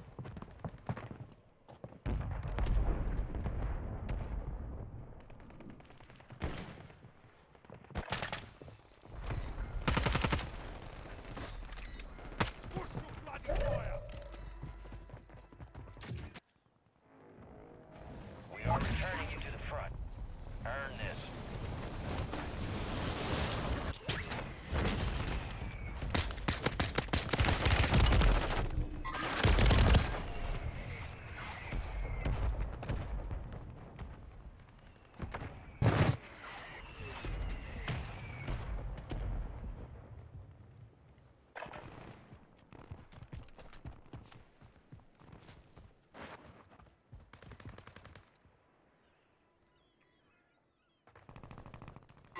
Right here. You're getting another chance. Make it count.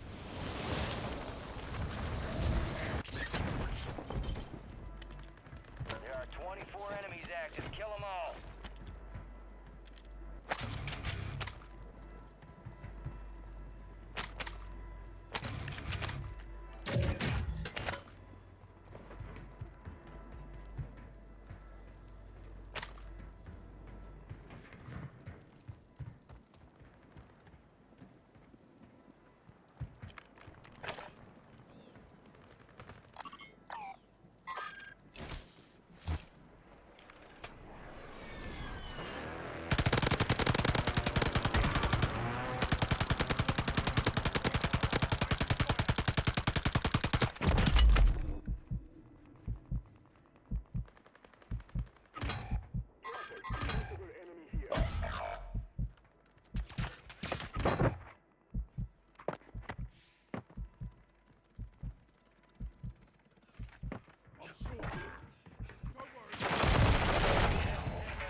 Search and destroy. Defend our objective, soldier.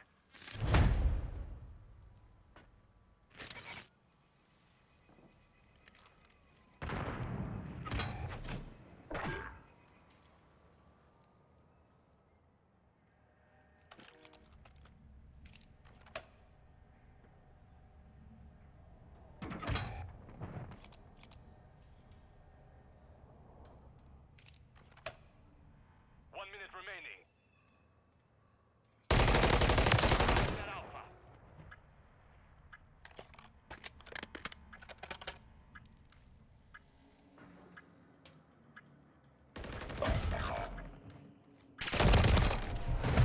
We lost that round. Prepare for the next one.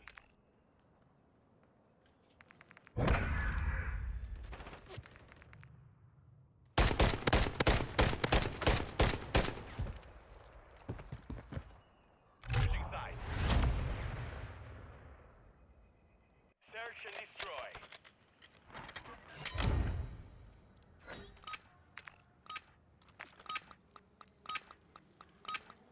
Place a charge on your target and level it.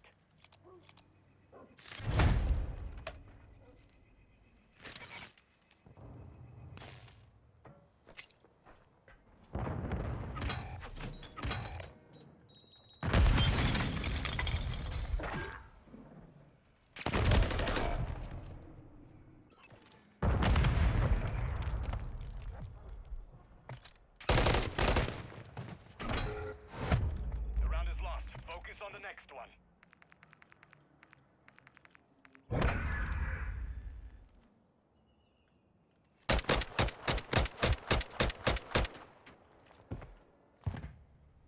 Switching sides. Search and destroy.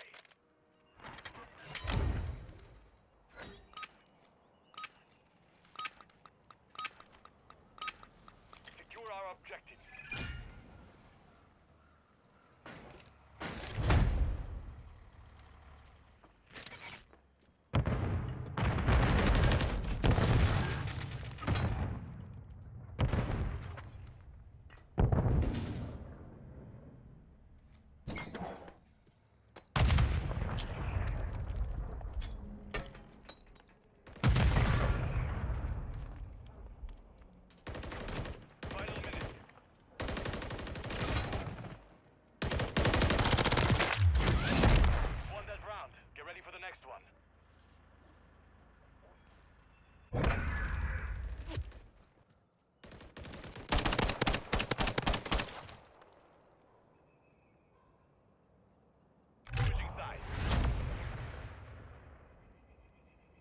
Search and destroy.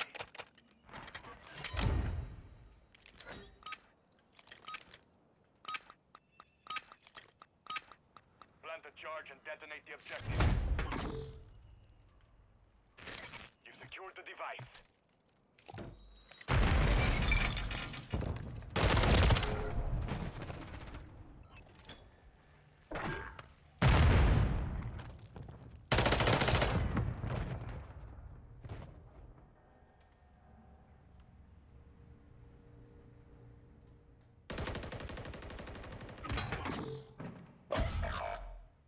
Remaining.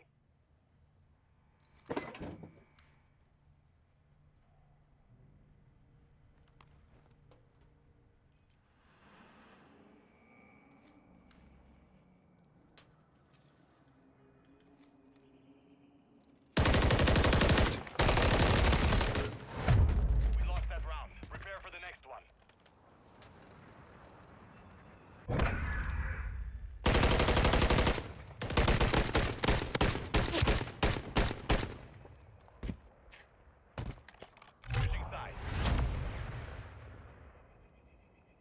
Search and destroy.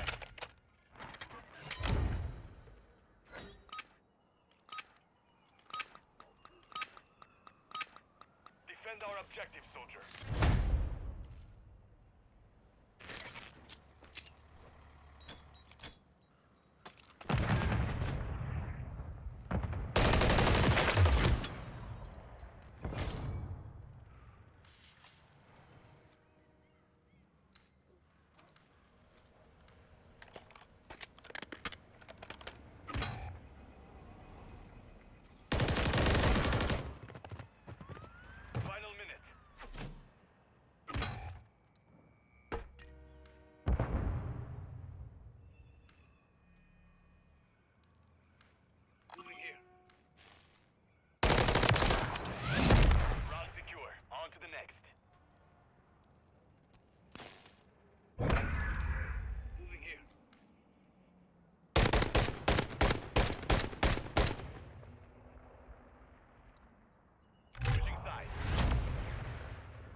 Search and destroy.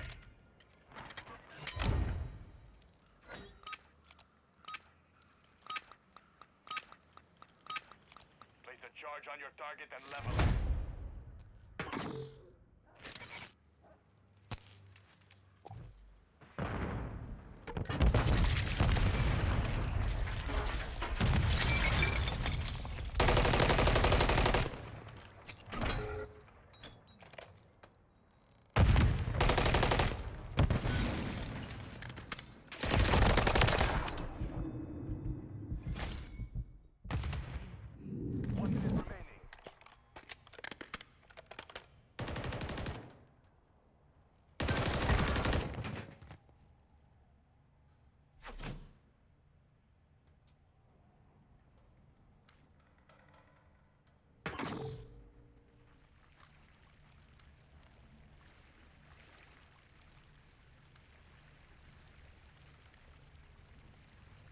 Planting at Bravo.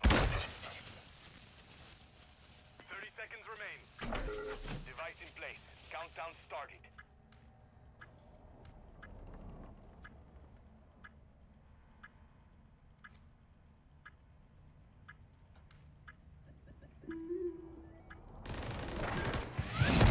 Won that round. Get ready for the next one.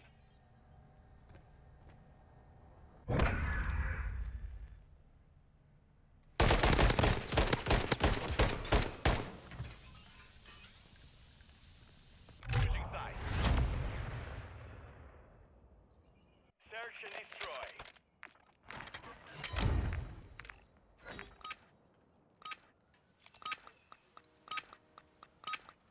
Secure our objectives.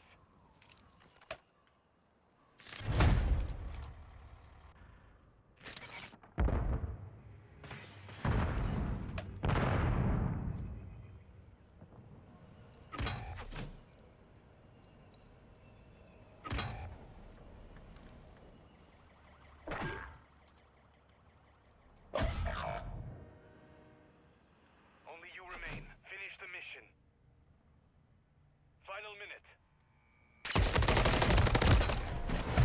The round is lost. Focus on the next one.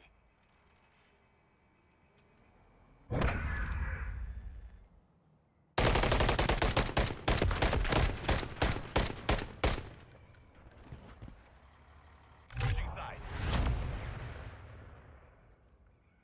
Search and destroy.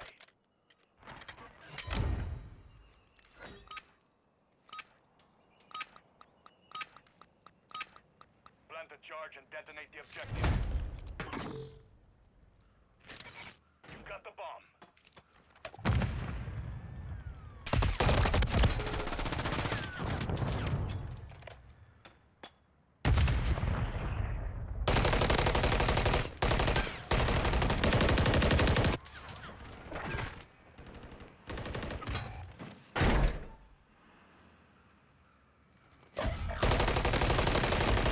One minute remaining.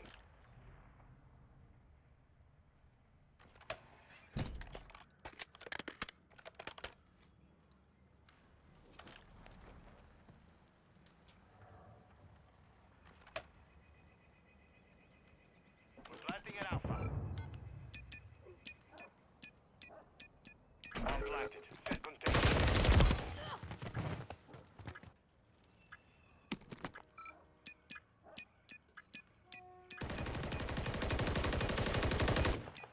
Our device was disarmed.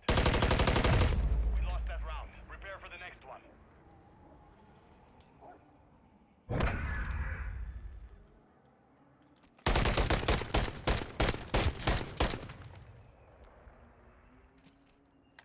Switching sides.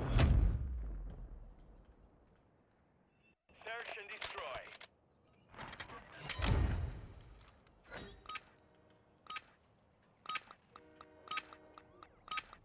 Defend our objective, soldier.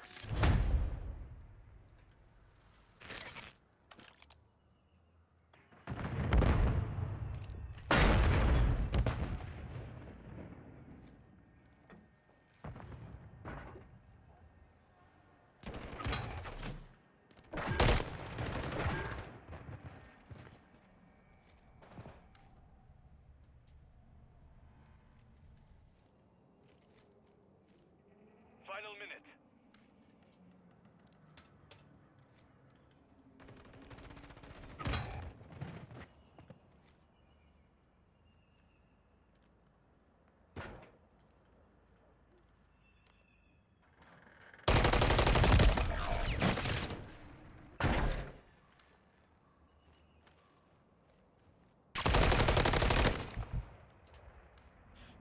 I can smell their fear. 30 seconds left.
Secure those objectives.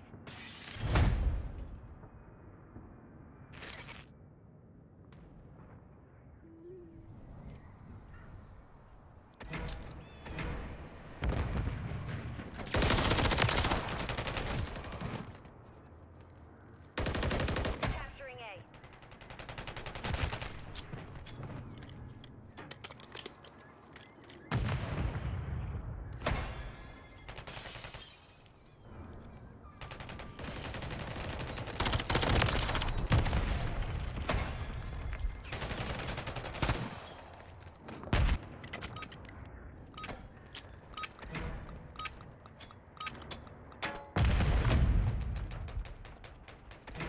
Mission compromised. It's a draw.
Control.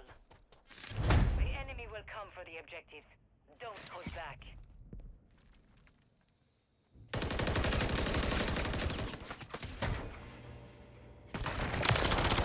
Taking B.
eliminate any threats.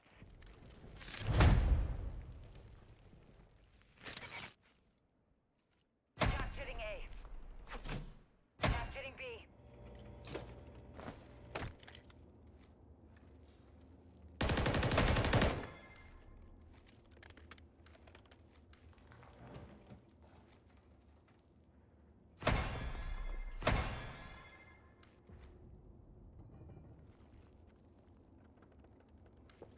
Secure. One objective remaining.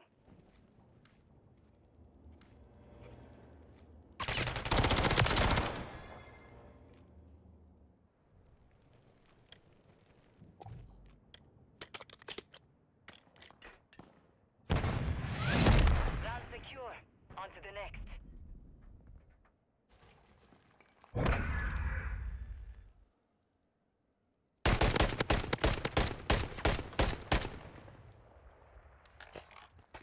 Switching sides. Control.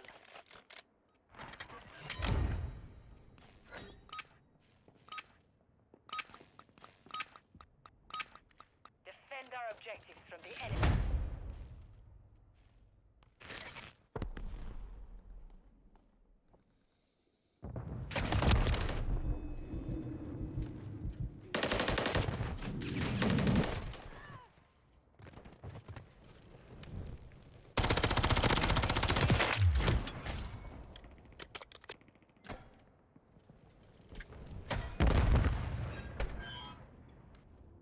Friendly cruise missile deployed. Taking B.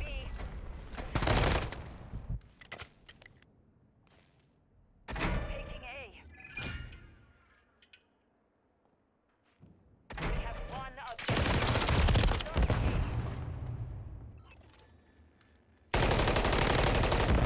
The enemy is attacking Alpha.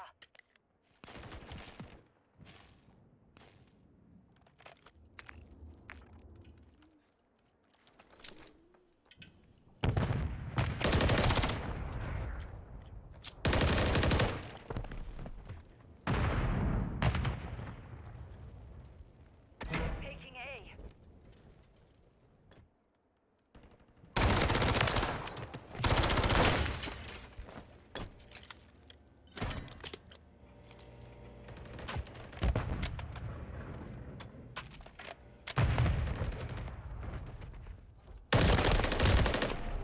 Taking A. Attacking Alpha.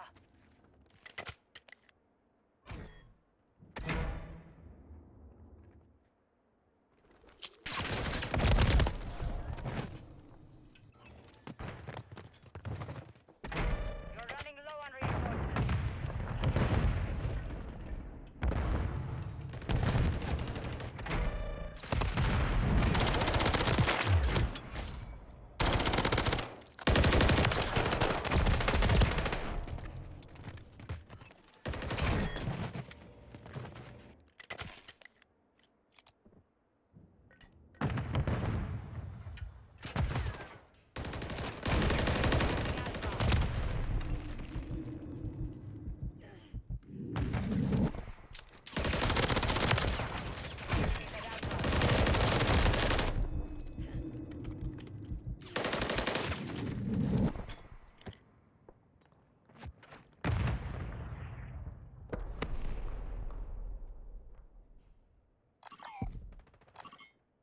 Final minute.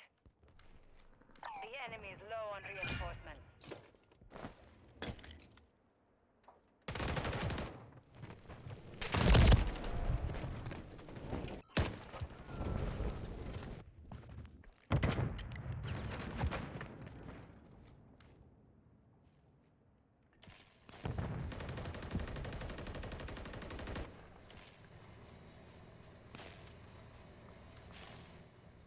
Seconds left. The enemy is attacking Alpha.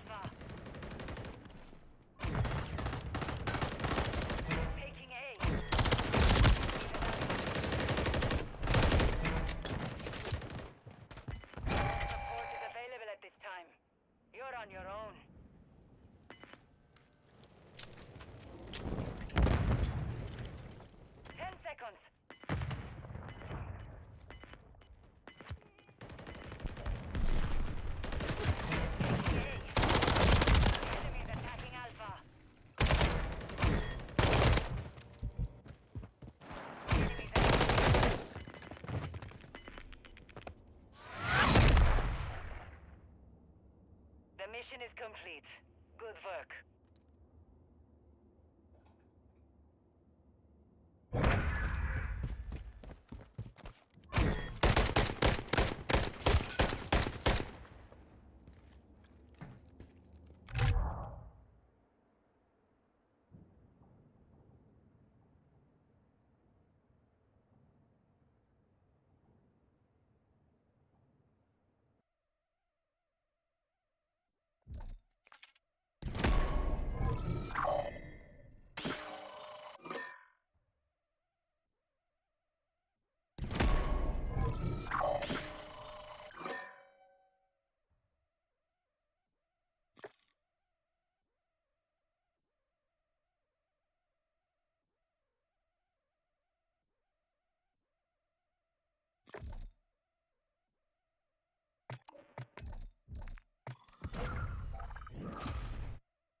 elimination.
stream.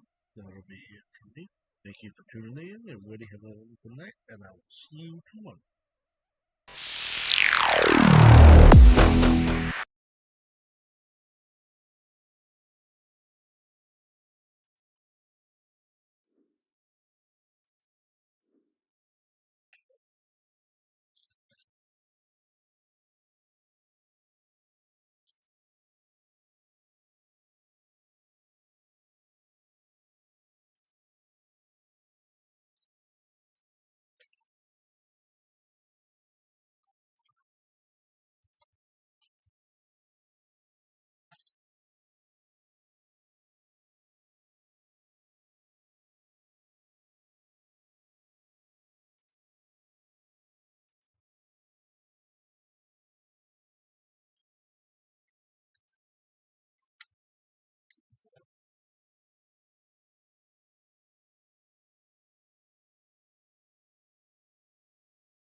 Lagi.